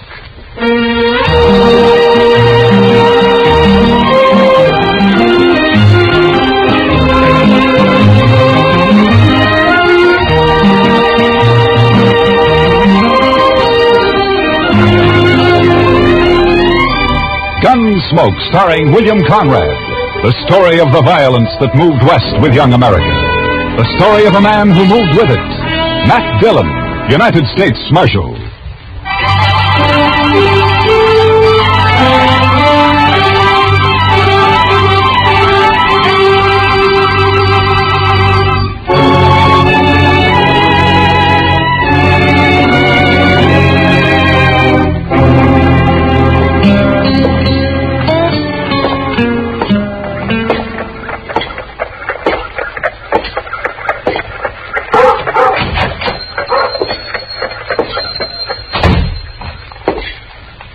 Hello, anyone here? Be right out. I was just in the... Oh, hello, Marshal Dillon. Hello, Ben. How are you? That shipment come in from St. Louis? It came in the morning train, Marshal. I was going to send the boy over to tell you. What, have you seen it yet? I haven't had a chance to open it up. Here it is. Oh, good. Well, let's see how it looks. All right. There it is. Prettiest gold watch chain I ever did see. Chester will like that. Yeah. And look at the gleam on that elk's tooth. Yeah. Chester know you're getting this one? Oh, no. It's by way of a surprise. He thinks he's got a birthday this month sometime. Saturday's about the middle of the month, so I figure it's as good a day as any. Take care of it. Yeah, morning, Miss Tara. Oh, morning, Ben. Marshal Dillon. Morning, Tara. Oh, how beautiful. Is it yours, Marshal? Oh, no. It's for Chester. He's always wanted one. It's lovely. Ben, did my hand mirror arrive? Yeah, it came in this morning, Miss Tara. Can I take it now? I don't know why not. It's paid for. Here.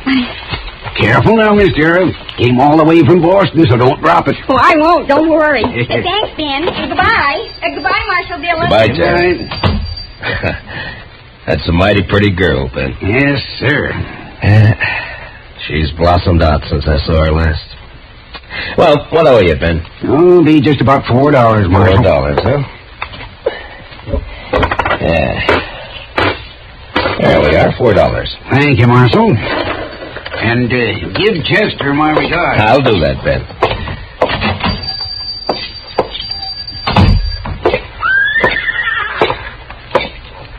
Morning, Miss Lane. Morning, Marshal.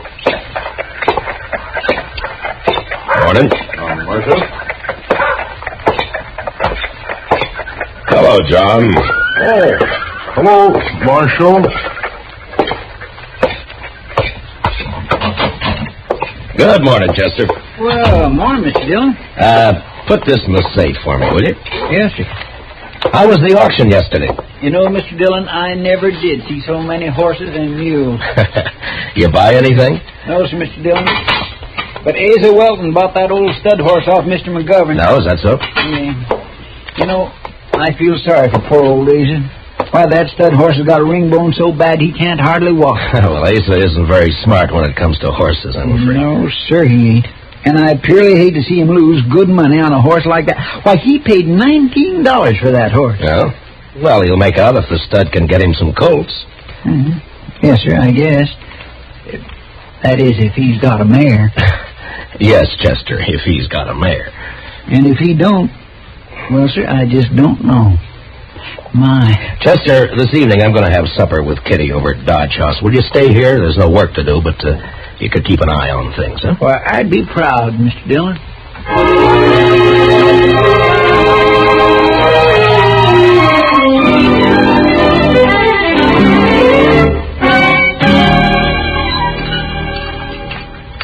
More coffee, Kitty? No thanks, man. Yeah. You, mind if I smoke? Oh, those are the longest cigars I ever saw. Well, if it bothers you, Matt, I'll have... 6 nights a week at the Texas Trail, and you think I'd mind one cigar? Go ahead. Okay. Matt. What? There's something been troubling me. Oh? What's that? Well, I wanted to have supper here so we could talk. Well, what is it, Kitty? Almost 4 months ago, you and Chester brought a little girl back into town. Daddy was dead, out in the plains. You brought her back because she couldn't stay out there alone. Well, go on. She was real sweet. Young, I guess maybe 17. You're talking about Tara Hantry. Yeah, Matt. I saw her over at the general store this morning. What about her? Well, she's hanging around the Texas Trail, Matt. I see her there all the time. Afternoons, evenings. Oh? Well, why are you telling me this, Kitty? That's no place for a girl. Not a young girl, not a girl like Tara. I don't have any say about how Kate runs the Texas Trail. If they don't want Tara in the place, Kate should keep her out. Well, Kate won't keep her out. Why should she? Tara's attractive. She's good for business. Kitty, when I brought Tara back to Dodge, Lawrence Kells and his wife took her in. They've been treating her like their own daughter. Now, it's not my place to interfere Well, with maybe them. they don't know, Matt. They're church-going people, Kitty, Kells and his wife. They try to do what's right for Tara. I'm sure they do. Matt, people like the Kells don't know the Texas Trail. They don't know the saddle bums, the spoilers, the wild ones that hang out there. Even if they did, they wouldn't see too much wrong with the man Tara's taken up with. Well, who is it? Jack Grace. Jack Grace? Yeah. Tara's keeping company with him? She has been since he came to town a few weeks back. Oh, that little fool. Well, don't blame her too much, Matt. He cuts quite a figure.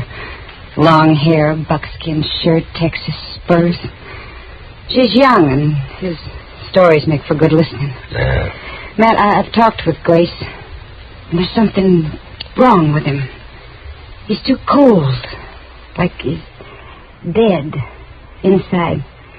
He can charm you with a smile, and he talks just fine, almost like a gentleman. But there's nothing inside him, Matt. He's empty, like a shell. All right. What do you want me to do, Kitty? Thank you, Matt. Talk to the Kells. All right. Tomorrow morning. I promise.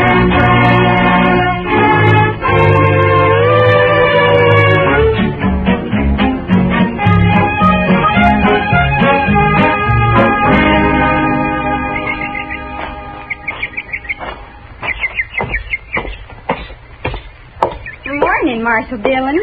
Good morning, Tara. We're having some lemonade. Won't you join us? I came looking for Mr. Kells. They're both down at church, getting ready for the social tomorrow night. Marshal Dillon, have you met Mr. Grace? Mr. Grace?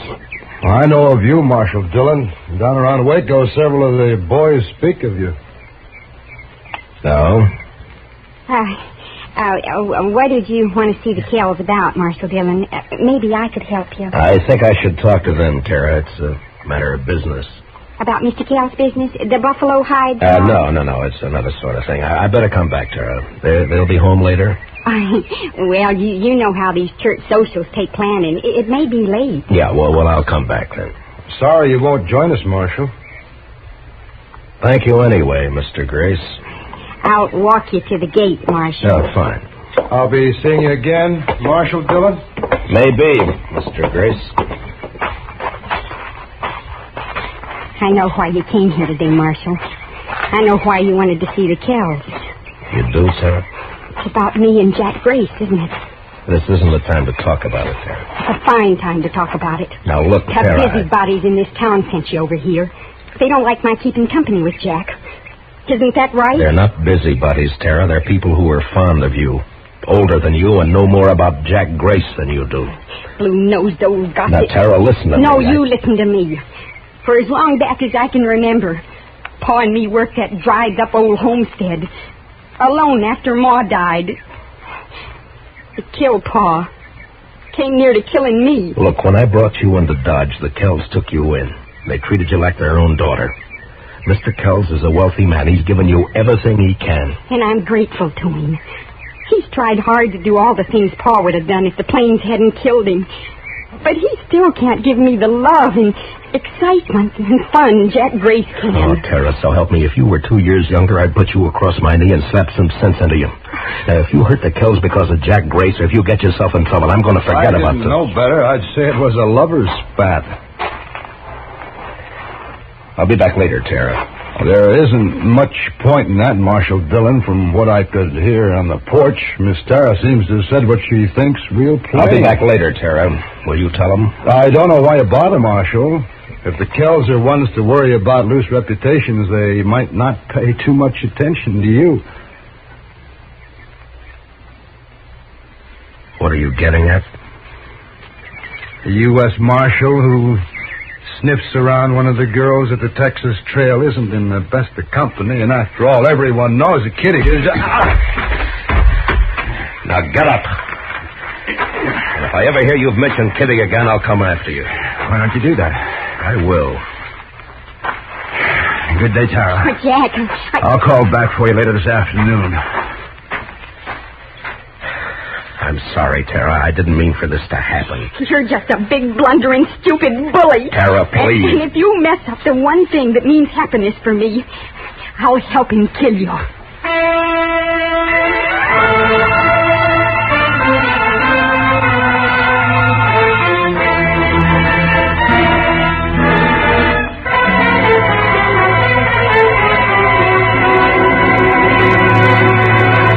We will return for the second act of Gunsmoke in just a moment. But first, mystery-minded? Then mind you don't miss CBS Radio's Mr. Chameleon on the first of his new Friday night broadcasts tonight on most of these same CBS radio stations. Now, the second act of Gunsmoke.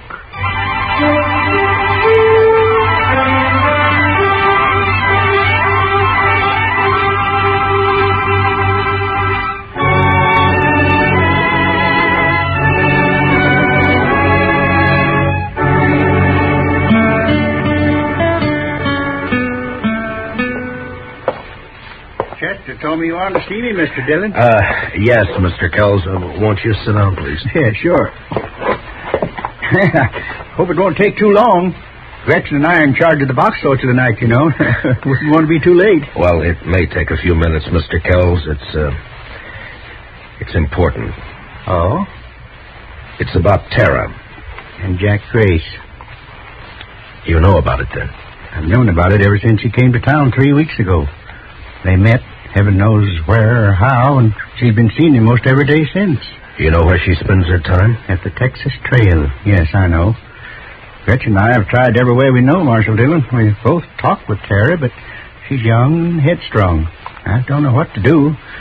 I think she'd run away with him if we interfered again. Mr. Kells, as Marshal, this is no affair of mine, but as someone who's fond of Tara and... Well, I wish you'd try talking with her again. Well, we'll do everything we can, I promise you that. Perhaps Grace will get tired of her and leave Dodge. Perhaps. Well, anyhow, you know I'll sure try. Yeah. Well, thank you very much for coming over here, Mr. Kells. Sure, Marshal. You're going to be at the social tonight, aren't you? Oh, sure. Chester and I'll be there. Chester'd be real upset to miss it. Good. We'll see you there. Okay, fine.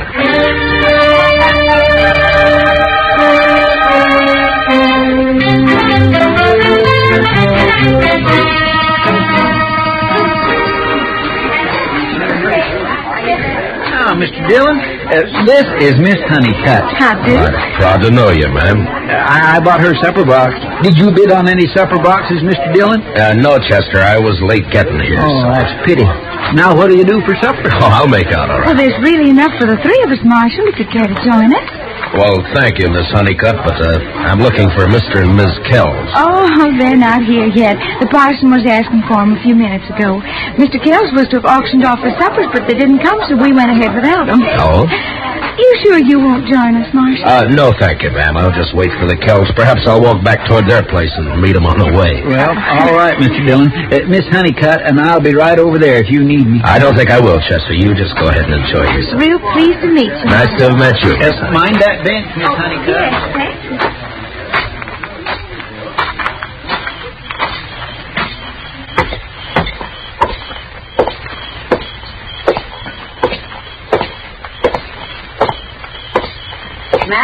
What? Oh, hello, Kitty. You leaving the party before I get there? No. I was just walking back toward the Kells place. They're not at the social yet, and this might be a good chance to talk to them. Oh, all right if I come with you. Oh, sure. had a talk with Mr. Kells this afternoon. Yeah?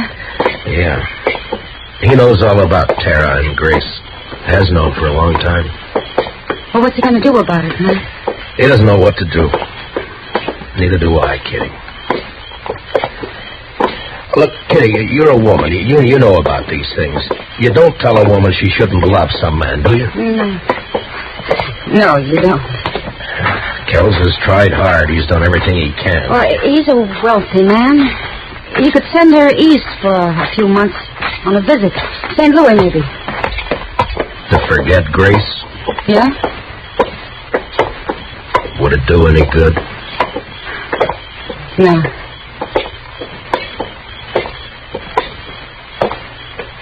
Oh, there's the house. It's dark. Maybe we passed him. No, I don't think so. Here. Thanks. Thanks.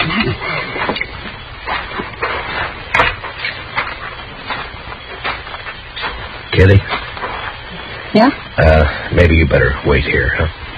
Matt, what is it? The house shouldn't be dark. We didn't pass them. What are you going to do? I'm going inside. I'll come with you. All right, come on.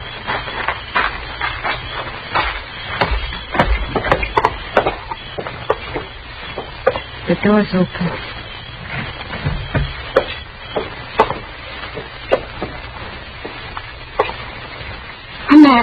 Matt, look. Stay here, Kitty. Shot, both of them. Oh. No wonder they were late for the auction. Kitty, go back to the church social. Find Chester. Have him meet me at the jail. Tell Doc to come over here. What are you going to do, Matt? I don't know. Look around, maybe. Why this? What for? Who knows why people kill, Kitty? Money, maybe. I don't know. But who'd do it, Matt? Who'd kill the Kells? Someone who hated him enough or thought they had something he wanted. Bad. Real bad. Grace? Will you please get Chester and Doc? Yeah.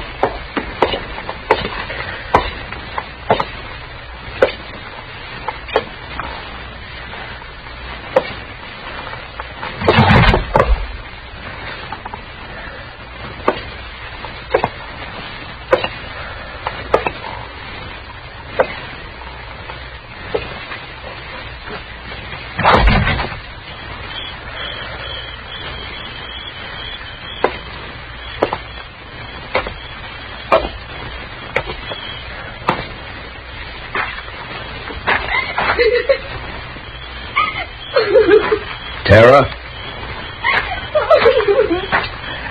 Tara, are you all right? It's Matt Dillon, Tara. Are you hurt bad? Who did it, Tara? Do you know? Yes, I know. Well, who was it?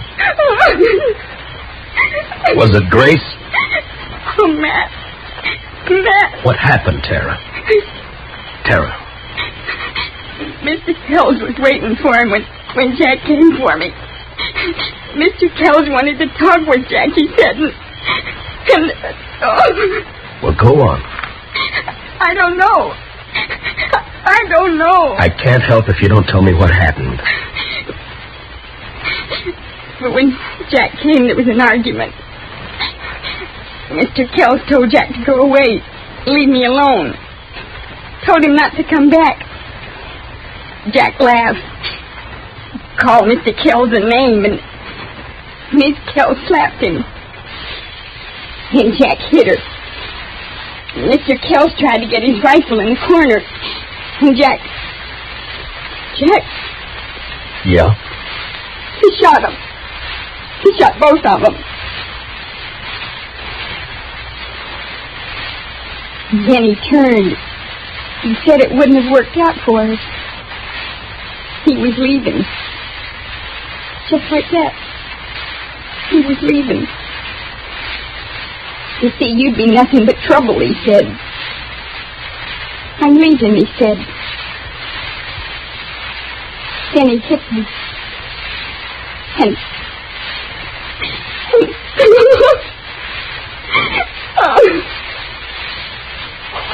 Doc will be here in a few minutes, Tara.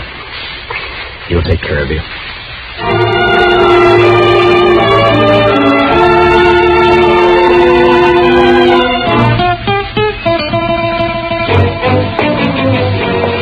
You want me to go with you, Mr. Dillon? No, you stay here. Get me that Winchester, will you? Yes, sir. Here you are. Thank you. How do you figure to trail him at night, Mr. Dillon? I don't. I'm taking a guess, that's all. You know where he's going? Like I say, it's a guess. It won't be back to Texas. He's wanted there. Might be Abilene. Then Thompson would cover for him there. You'll have an hour or more start on him, Mr. Dillon. Yeah, I know, but I figure to take the back country and ride hard. Maybe he'll cut his sign by morning. You'll be riding 3 miles to his 1. I'll take the buckskin. He can last. Yes, sir. Don't you want me to follow you? I should be back by tomorrow night. You stay here and help Kitty and Doc with everything. And take good care of the girl. She needs help. Yes, sir. Good luck, Mr. Dillon.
Great. You can't see me. Don't bother to try. Just drop your gun belt. Easy. And your rifle. Throw it down. Now keep your hands high, just like they are.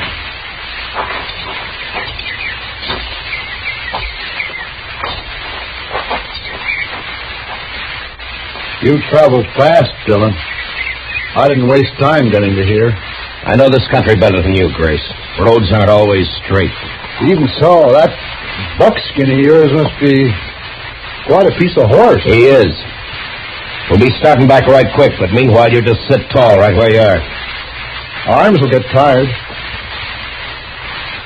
Taking me back to jail and Dodge. Well, what do you expect? You murdered 2 people just last night, tried a third. I just hit Tara down. I don't know as I tried to kill her. You must have known I'd come after you. I figured maybe you'd start tracking me toward Texas. I didn't give you credit to think of my heading for Abilene. I guess the joke's on me. Yeah, I guess it is. You know, I don't understand what goes on inside you, Grace. There's no point in my getting riled. You got me cold, Deck. Someone told me earlier you were just a shell, that you were empty inside. But by heaven, you are. You're crazy, Grace. Just mean, pure crazy. It's you doing that talking, Marshal. Please yourself. In a way, it's all Tara's fault, I suppose.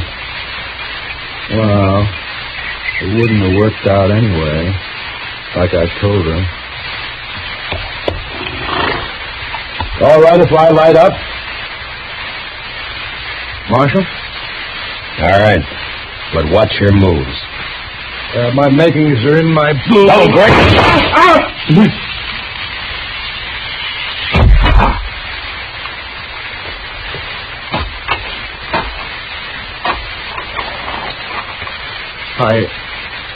I didn't know the Kansas marshals were so fast.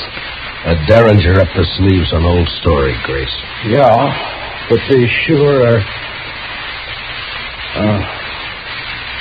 Guess I won't go to trial after all. No, maybe not. But you're going back to Dodge. Like they say on the posters. Dead.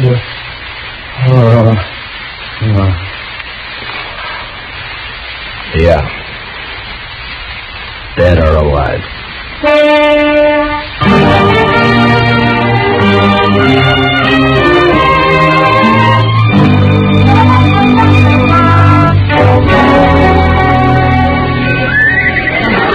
Dillon, I want to thank you and Miss Kitty for everything you've done for me since... Sure. You got everything in the stage, Tara?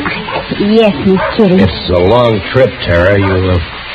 You sure you won't change your mind? I think I'll like it back east, and St. Louis won't be as big as all this. Marshal Dillon will be late into Hays City if I don't get away now. Okay, driver. Well, goodbye, Tara. Good luck. Goodbye.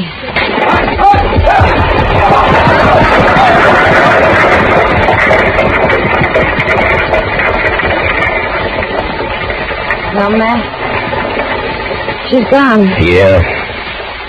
I don't blame her for wanting to leave, Kitty. The West took nearly everything she loved. Her ma and pa, and the Kells. And her true love? Jack Grace? Jack Grace is no good, but Tara gave him her heart, and she never got it all back. Perhaps you're right, Kitty, but Tara's young. She won't mend. Will she, Matt? I hope so, Kitty. I truly do.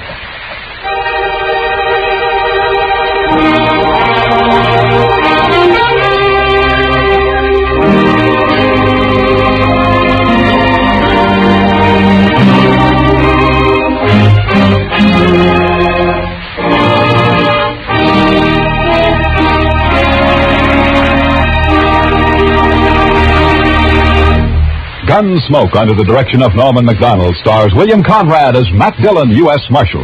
Special music for tonight's story was composed and conducted by Rex Corey. Featured in the cast were Sammy Hill as Tara and John Daner as Jack Grace, with Ralph Moody, Joe Duval, and Vivi Janis, Harley Bear as Chester, and Georgia Ellis as Kitty.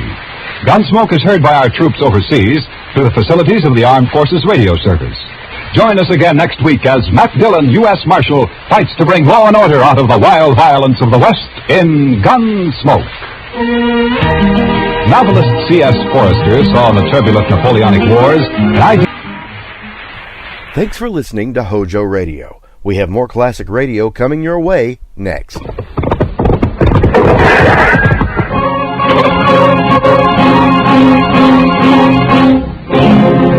Around Dodge City and in the territory on west, there's just one way to handle the killers and the spoilers. And that's with a U.S. Marshal and the smell of gun smoke.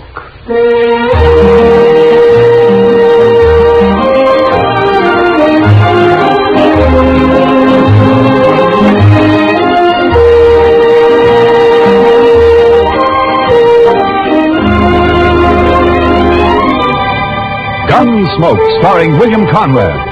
The story of the violence that moved west with young America. The story of a man who moved with it. Matt Dillon, United States Marshal.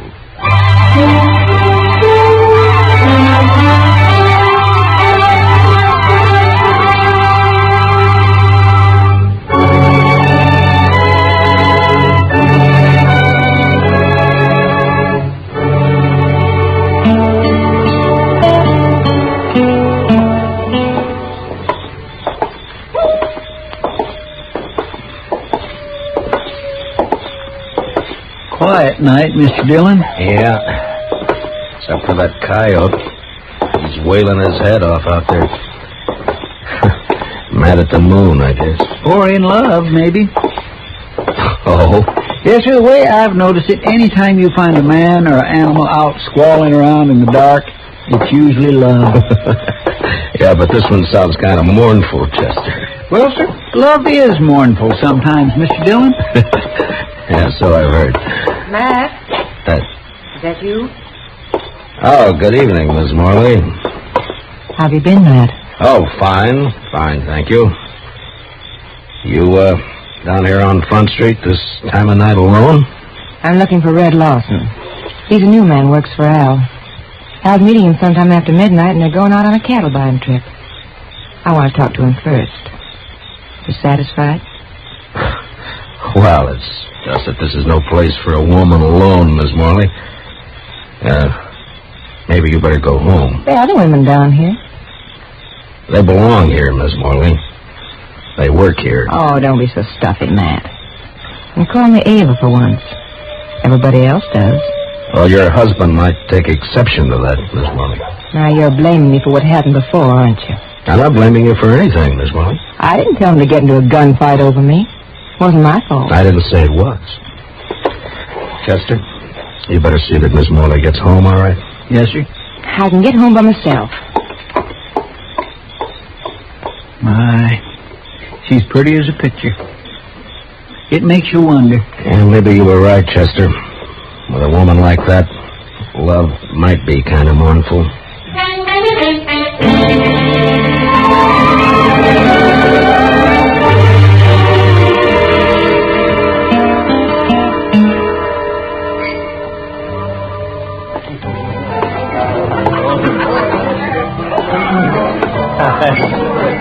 So I just give my rope a couple of turns around that juniper stump, and I jerk back on it. Lawson? Oh, hi, Marshal. I wonder if I could see you for a minute, huh? Yeah, sure. Be right back, boy.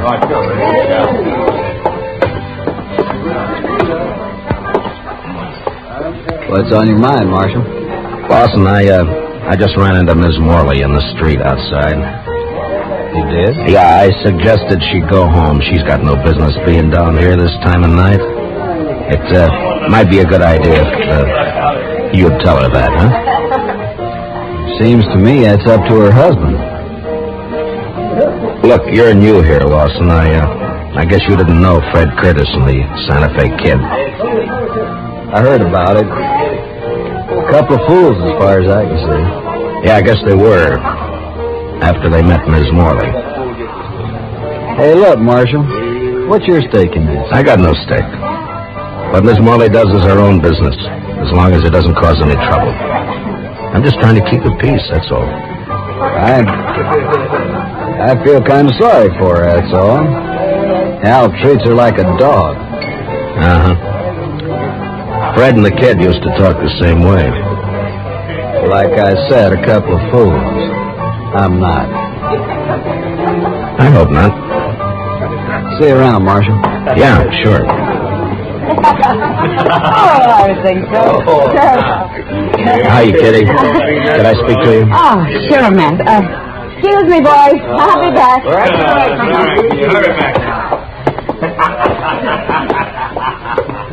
What, Matt? Kitty, has Al Morley been in tonight? Oh, no. I haven't seen him there. Should he have been riding? Oh, not necessarily. He and Lawson are riding out around midnight on a cattle buying trip. I just thought they might be meeting here. Oh, well, not yet anyway. Jesse Wells would know what the plans are, though. Jesse Wells? Yeah, the bartender down there at the end, the young one. You know him. Oh, yeah, sure. Why would he know? Well, he's going along. I'll ask him to help out there. Going to follow the Lazy Pig Roundup. Try to get in ahead of the buyers from Chicago. Oh, yeah. He's a nice-looking kid. I wonder if, Yeah, he's another friend of Ava's.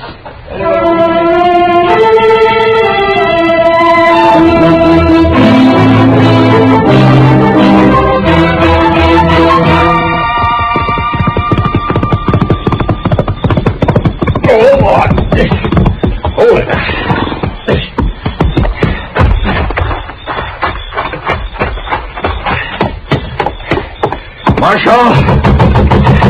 Marshal Dillon! Oh, come on. Wake up, Marshal! All right. Take it easy. Who is it? Jesse Wells, Marshal. Open the door. All right, just a second till I get it. What's the trouble, Wells? Al Morley, Marshal. And you better get your horse, because we got to ride back out there. Out where? What happened? Buffalo Flats. We camped there to wait for the roundup crew. And Al's dead, Marshal. He's knifed in the back. Did you do it? No. was Red Lawson. He knifed Al and he stole the money we were going to use to buy cattle. What in the world is going on, Mr. Dillon? You better saddle up, Chester. We got a ride. What's the trouble? The usual. Nothing new but the names. Seems Red Lawson turned out to be a fool in spite of himself.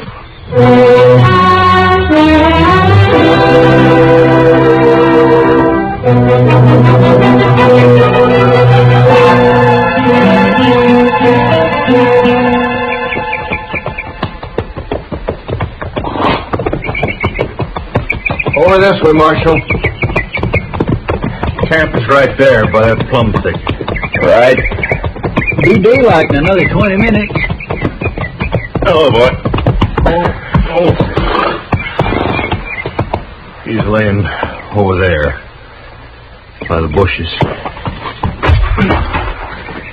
Yeah, I see him.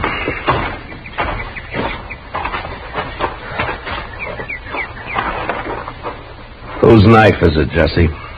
It's Al's. We were all asleep. We built a fire, made some coffee, and turned in. But wait for daylight, but Lazy Bee Bunch planned to work their stock up this way. I see. Here, Chester. Wrap the knife in something and hang on to it. Yes, Mr. Dillon. Now, go on, Jesse. What happened? Well, like I said, Marshal Dillon, we were all asleep. I guess it was the sound of the horse's hooves woke me up. Mm-hmm. Red Lawson was pulling out. I run over to Al, shook him to wake him up and tell him. Then I saw the knife. He was dead. Where were you sleeping, Jesse? Right about here, I guess. Red was across the fire over there, and Al was where he's laying now. What about the money? How'd you know it was gone? Well, I thought about it right off. I figured that's why Red had done it. Al was carrying about $10,000 in a little leather sack he'd stuck under the blanket before we'd gone to sleep. So I went and looked for it. It was gone. You figure Red killed him for the money, then? Well, sure. But I doubt he meant it, though. I think Red was trying to ease the sack out from under the blanket when Al woke up and caught him. Yeah, it's possible. Be light enough to start tracking him in a few minutes, Mr. Dillon. Yeah, sun's poking up over there now. Looks like it's going to be a clear day. Which way'd Lawson head out, Jesse? East. Seem to be following the wagon tracks. Odds are bad, Mr. Dillon. He's got quite a start on us. Yeah, too much of a start. Well, let's load the pack mule, Chester. I think we'll ride back into Dodge and then take the train from there to Abilene, then work back from the east. Say, that's a good idea. Lawson probably won't be expecting anybody ahead of him. I can't understand it. I just can't understand how anybody could do a thing like this. It sounds like a meadowlark, Chester. Yes, sir, just flew into those bushes. Red seemed a pretty nice fellow as far as I could tell. It's a funny time of year for a meadowlark, isn't it? Guess $10,000 was just too much temptation, huh? Oh, some of them hangs around all winter, Mr. Dillon. That sure sounds a lot better than that coyote howling. All right, Chester. Get a hold of his feet. Let's load him up.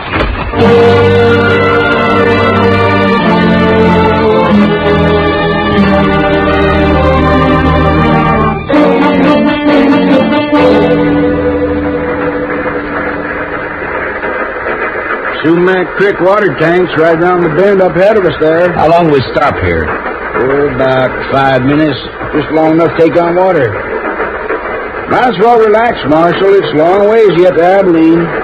Why, we ain't but 24 miles from Dodge City. Feels more like 100. These seats are harder than a saddle. Yeah. This here fellow you boys looking for, I guess he's a real mean enough. Huh? Oh, yeah. Mean enough. Well, it's just like I always say. This prairie country ain't never going to be a law-abiding place to live. Well, every time I pull out of Kansas City on the run west, I'm expecting every minute to be shot or hung or scalped. Chester. What's the matter, Mr. Dillon? Look out the window here. Around the bend there by the water tank. Looks like we don't have to go to Abilene. There's some fella waiting to catch a train, I guess. You boys reckon that? Is he the one? Yeah. His horse is tied there by the tank. Must have decided on a quicker way of traveling. Yeah, it looks that way. All right, Chester, he won't be expecting us. Let's get out in the vestibule and then drop off and take him as soon as the train stops. Yes, sir. Hey, Marshal, whatever you do, don't let him get on this train. Just keep the passengers away from the windows. In a way, it's too bad, Mr. Dillon. Miss Morley would have really enjoyed that $10,000. You're guessing, Chester. Well, he hasn't seen us yet. All right, let's go. Lawson, get your hands up. Bill, you're under arrest. Get your hands up. Look, he's running for his horse, Mr. Dillon. Lawson! He's going to fight. You can't get away on foot. Lawson! Come on, Chester. That's cutting it awful thin, Mr. Dillon. Giving a man 3 chances before you haul down on him. We're still on our feet. He's not. Yeah, but it's a pushing the odds, though. Yeah, I guess. All right, pick up his gun there, will you? Yes, sir. Lawson? He's still alive, Mr. Dillon. Can you hear me, Lawson? Sure. I can hear you. There's the sack of money. Looks like it fell out of his coat. Yeah, I see it. Lawson, there's no doctor on the train. We're going to try to stop the bleeding and do the best we can for you. There'll be a train back toward Dodge City in about a half hour. We'll wait for it. Is that all right with you? I don't have any choice, do I? No, I guess you don't. You made your choice last night. Was she worth it?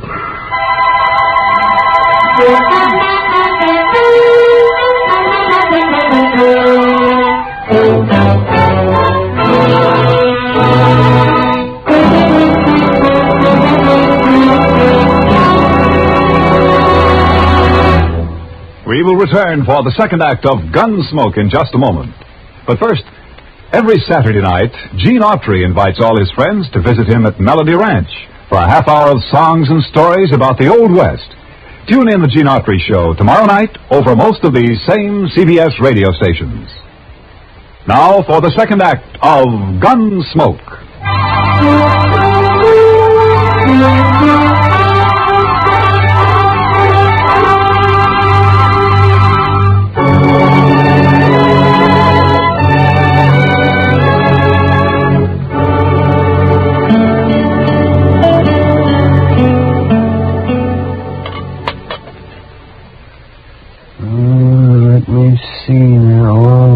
That's a bad one, Matt.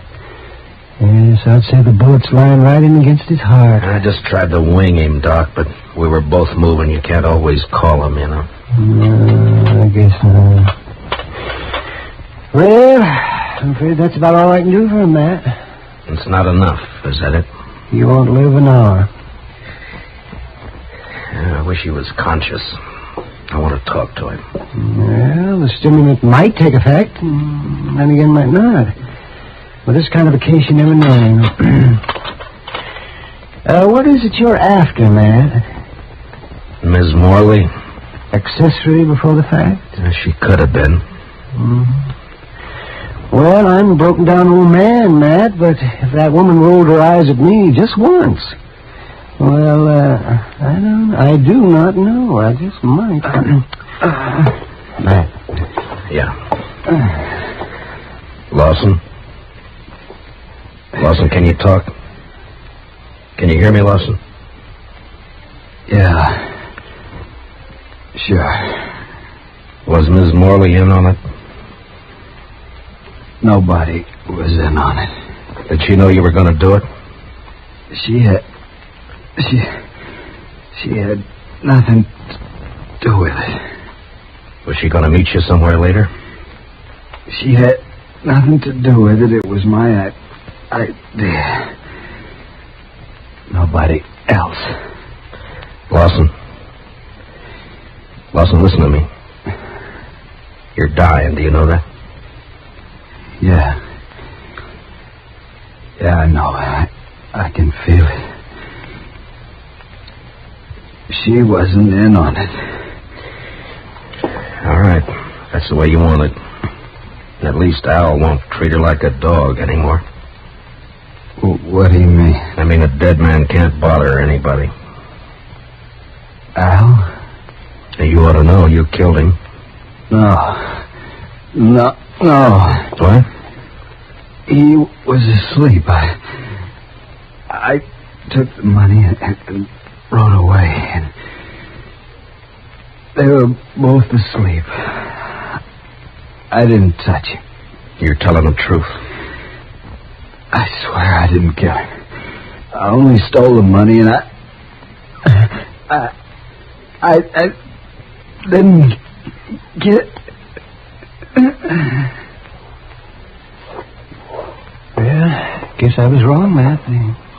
The bullet was closer to his heart than I thought. Yeah. And I was wrong about something myself, Doc. I thought this was the end of it. Now it's wide open again. Wide open.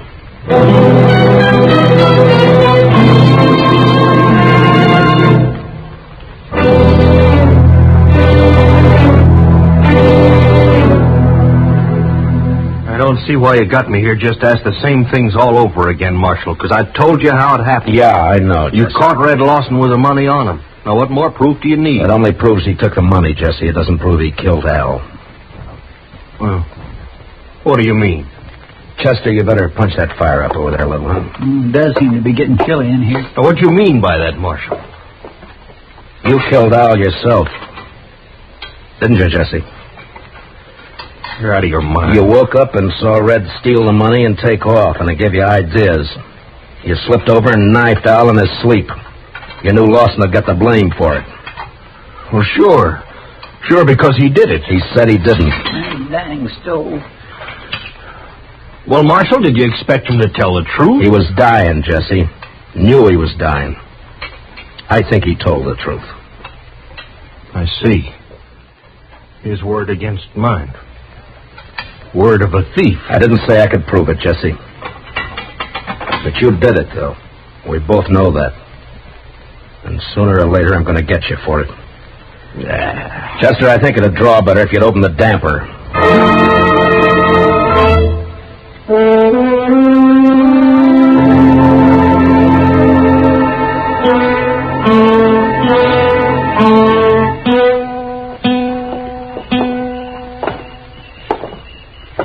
Quiet night, Mr. Dillon. It was a quiet night last night. And 2 men who were alive last night are gone tonight. Sure makes you stop and wonder.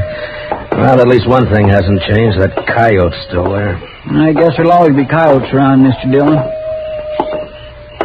What are you going to do about Jesse Wells? Oh, I don't know, Chester. He's guilty. You could see it written all over him, but there'd be no use bringing him in. I haven't got one piece of evidence. I don't know. Yes, sir. She's quite a woman. Mercy. Quite a woman. Yeah, she is that, all right. Matt? Is that you? Good evening, Miss Morley. Who are you looking for tonight? Can't be Red Lawson. He's dead. So is my husband. You forgotten? My deepest sympathy. Don't bother. You know better. I am sorry about Red, though. He was nice. You're the one who did it, aren't you, Matt? Yeah. Yeah, I killed him. For you. I couldn't do anything else. I don't know why you say for me. Wasn't my fault. Yeah, sure, I know. You know. You don't know anything. You don't know how it feels to sit in the house alone with your husband dead. No one in town coming near you. Like he was poisoned or something. Sure, I don't feel sorry about Al, but I would have once. He's the one who changed me, made me feel different. I know it wasn't your fault. And you didn't even come to tell me he was dead. Why not? It's part of your job, isn't it? I didn't come and tell you, Miss Morley, because I figured that you'd... Chester? Yes, sir? Would you mind walking on ahead? I'll meet you on the Texas Trail in a few minutes. Well, All right, Mr. Dillon, if you say so. I'll get some of that every time. Why'd you send him away, Matt? I was just wondering if you were going to be home later tonight. Well, I could be. Around 10 o'clock, say? Sure, Matt. I'll be there.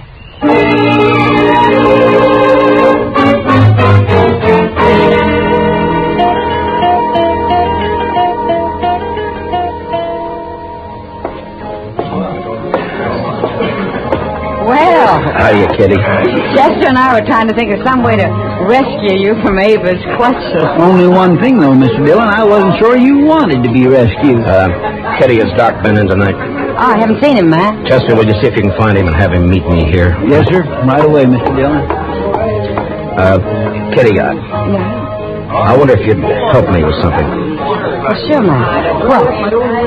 Drop a hint to that bartender, Jesse Wells, that it might be smart to slip out of here and pay a visit to Ms. Morley's around, say, 9:45 tonight. All right. Is it anything you can talk about? I don't exactly know how to talk about it, Kitty. I got a murder on my hands. I know who the killer is, and I can't touch him. So? So I'm going to try to make him touch me. Oh. All right, Matt. I'll take care of it. Will you be around for a while? Yeah. I'll be here till about 10.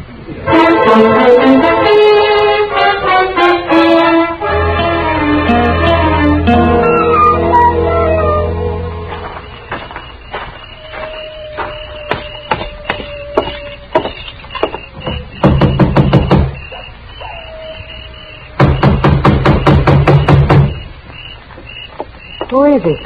It's Matt Dillon. Who'd you think? Just a minute. Well, hurry up. Let me in. All right, Dillon, come on in. Well, Jesse, I thought you were working. I was, till just a few minutes ago. Well, what's on your mind?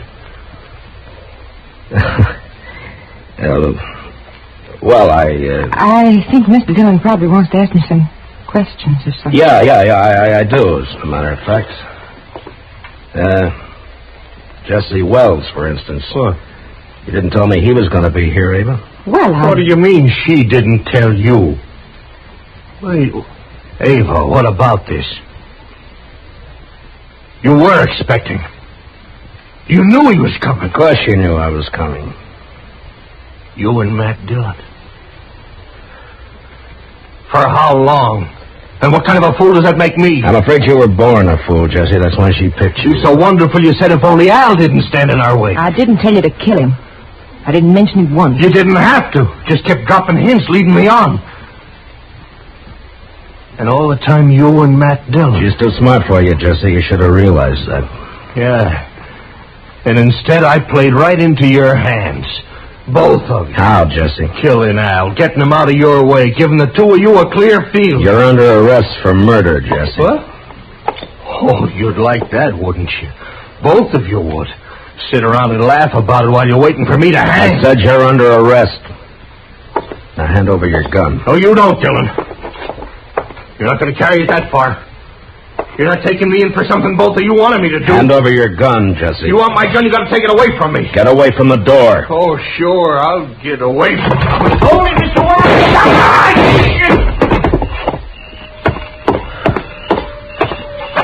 Are you all right, Chester? Yes, sir.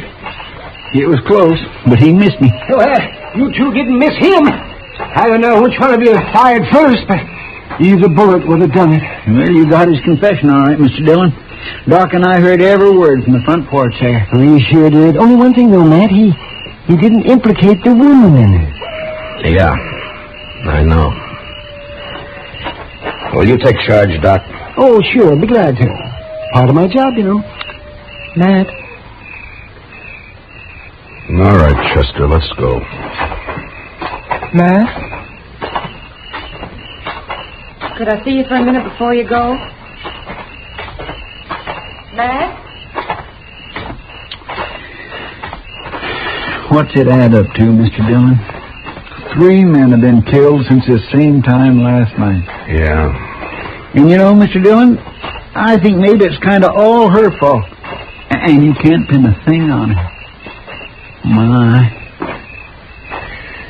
Well, there's one lucky thing. There aren't many women like her.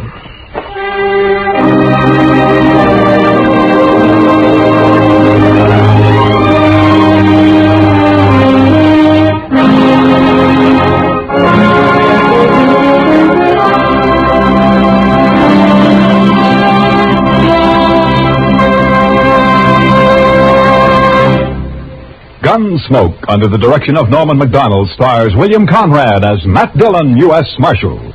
Tonight's story was specially written for Gunsmoke by Les Crutchfield, with music composed and conducted by Rex Corey. Featured in the cast were Lillian Bayef, with Harry Bartell, Lawrence Dobkin, and Jack Crucian. Parley Bear is Chester, Howard McNear is Doc, and Georgia Ellis is Kitty. Gunsmoke is heard by our troops overseas through the facilities of the Armed Forces Radio Service. Join us again next week as Matt Dillon, U.S. Marshal, fights to bring law and order out of the wild violence of the West in Gunsmoke.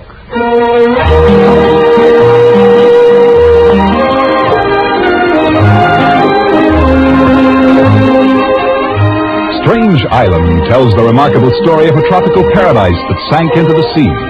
Hear all about it on Tarzan, Lord of the Jungle, tomorrow night on most of these same stations. Hear about the miracle that saves Tarzan from drowning and brings the island back from the sea. Remember, it's yours for thrills on tomorrow night's exciting adventure with Tarzan, created by Edgar Rice Burroughs and brought to you now by CBS Radio. Clancy Cassell speaking. And remember, Broadway's My Beat brings you startling mysteries Saturday nights on the CBS Radio Network.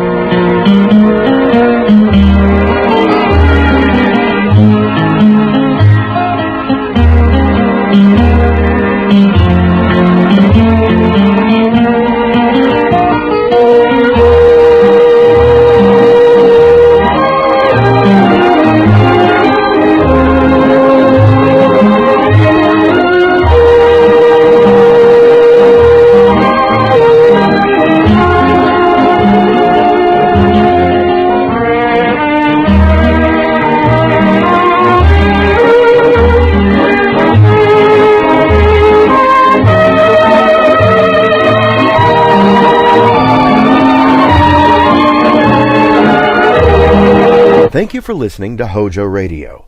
We'll be back again very soon.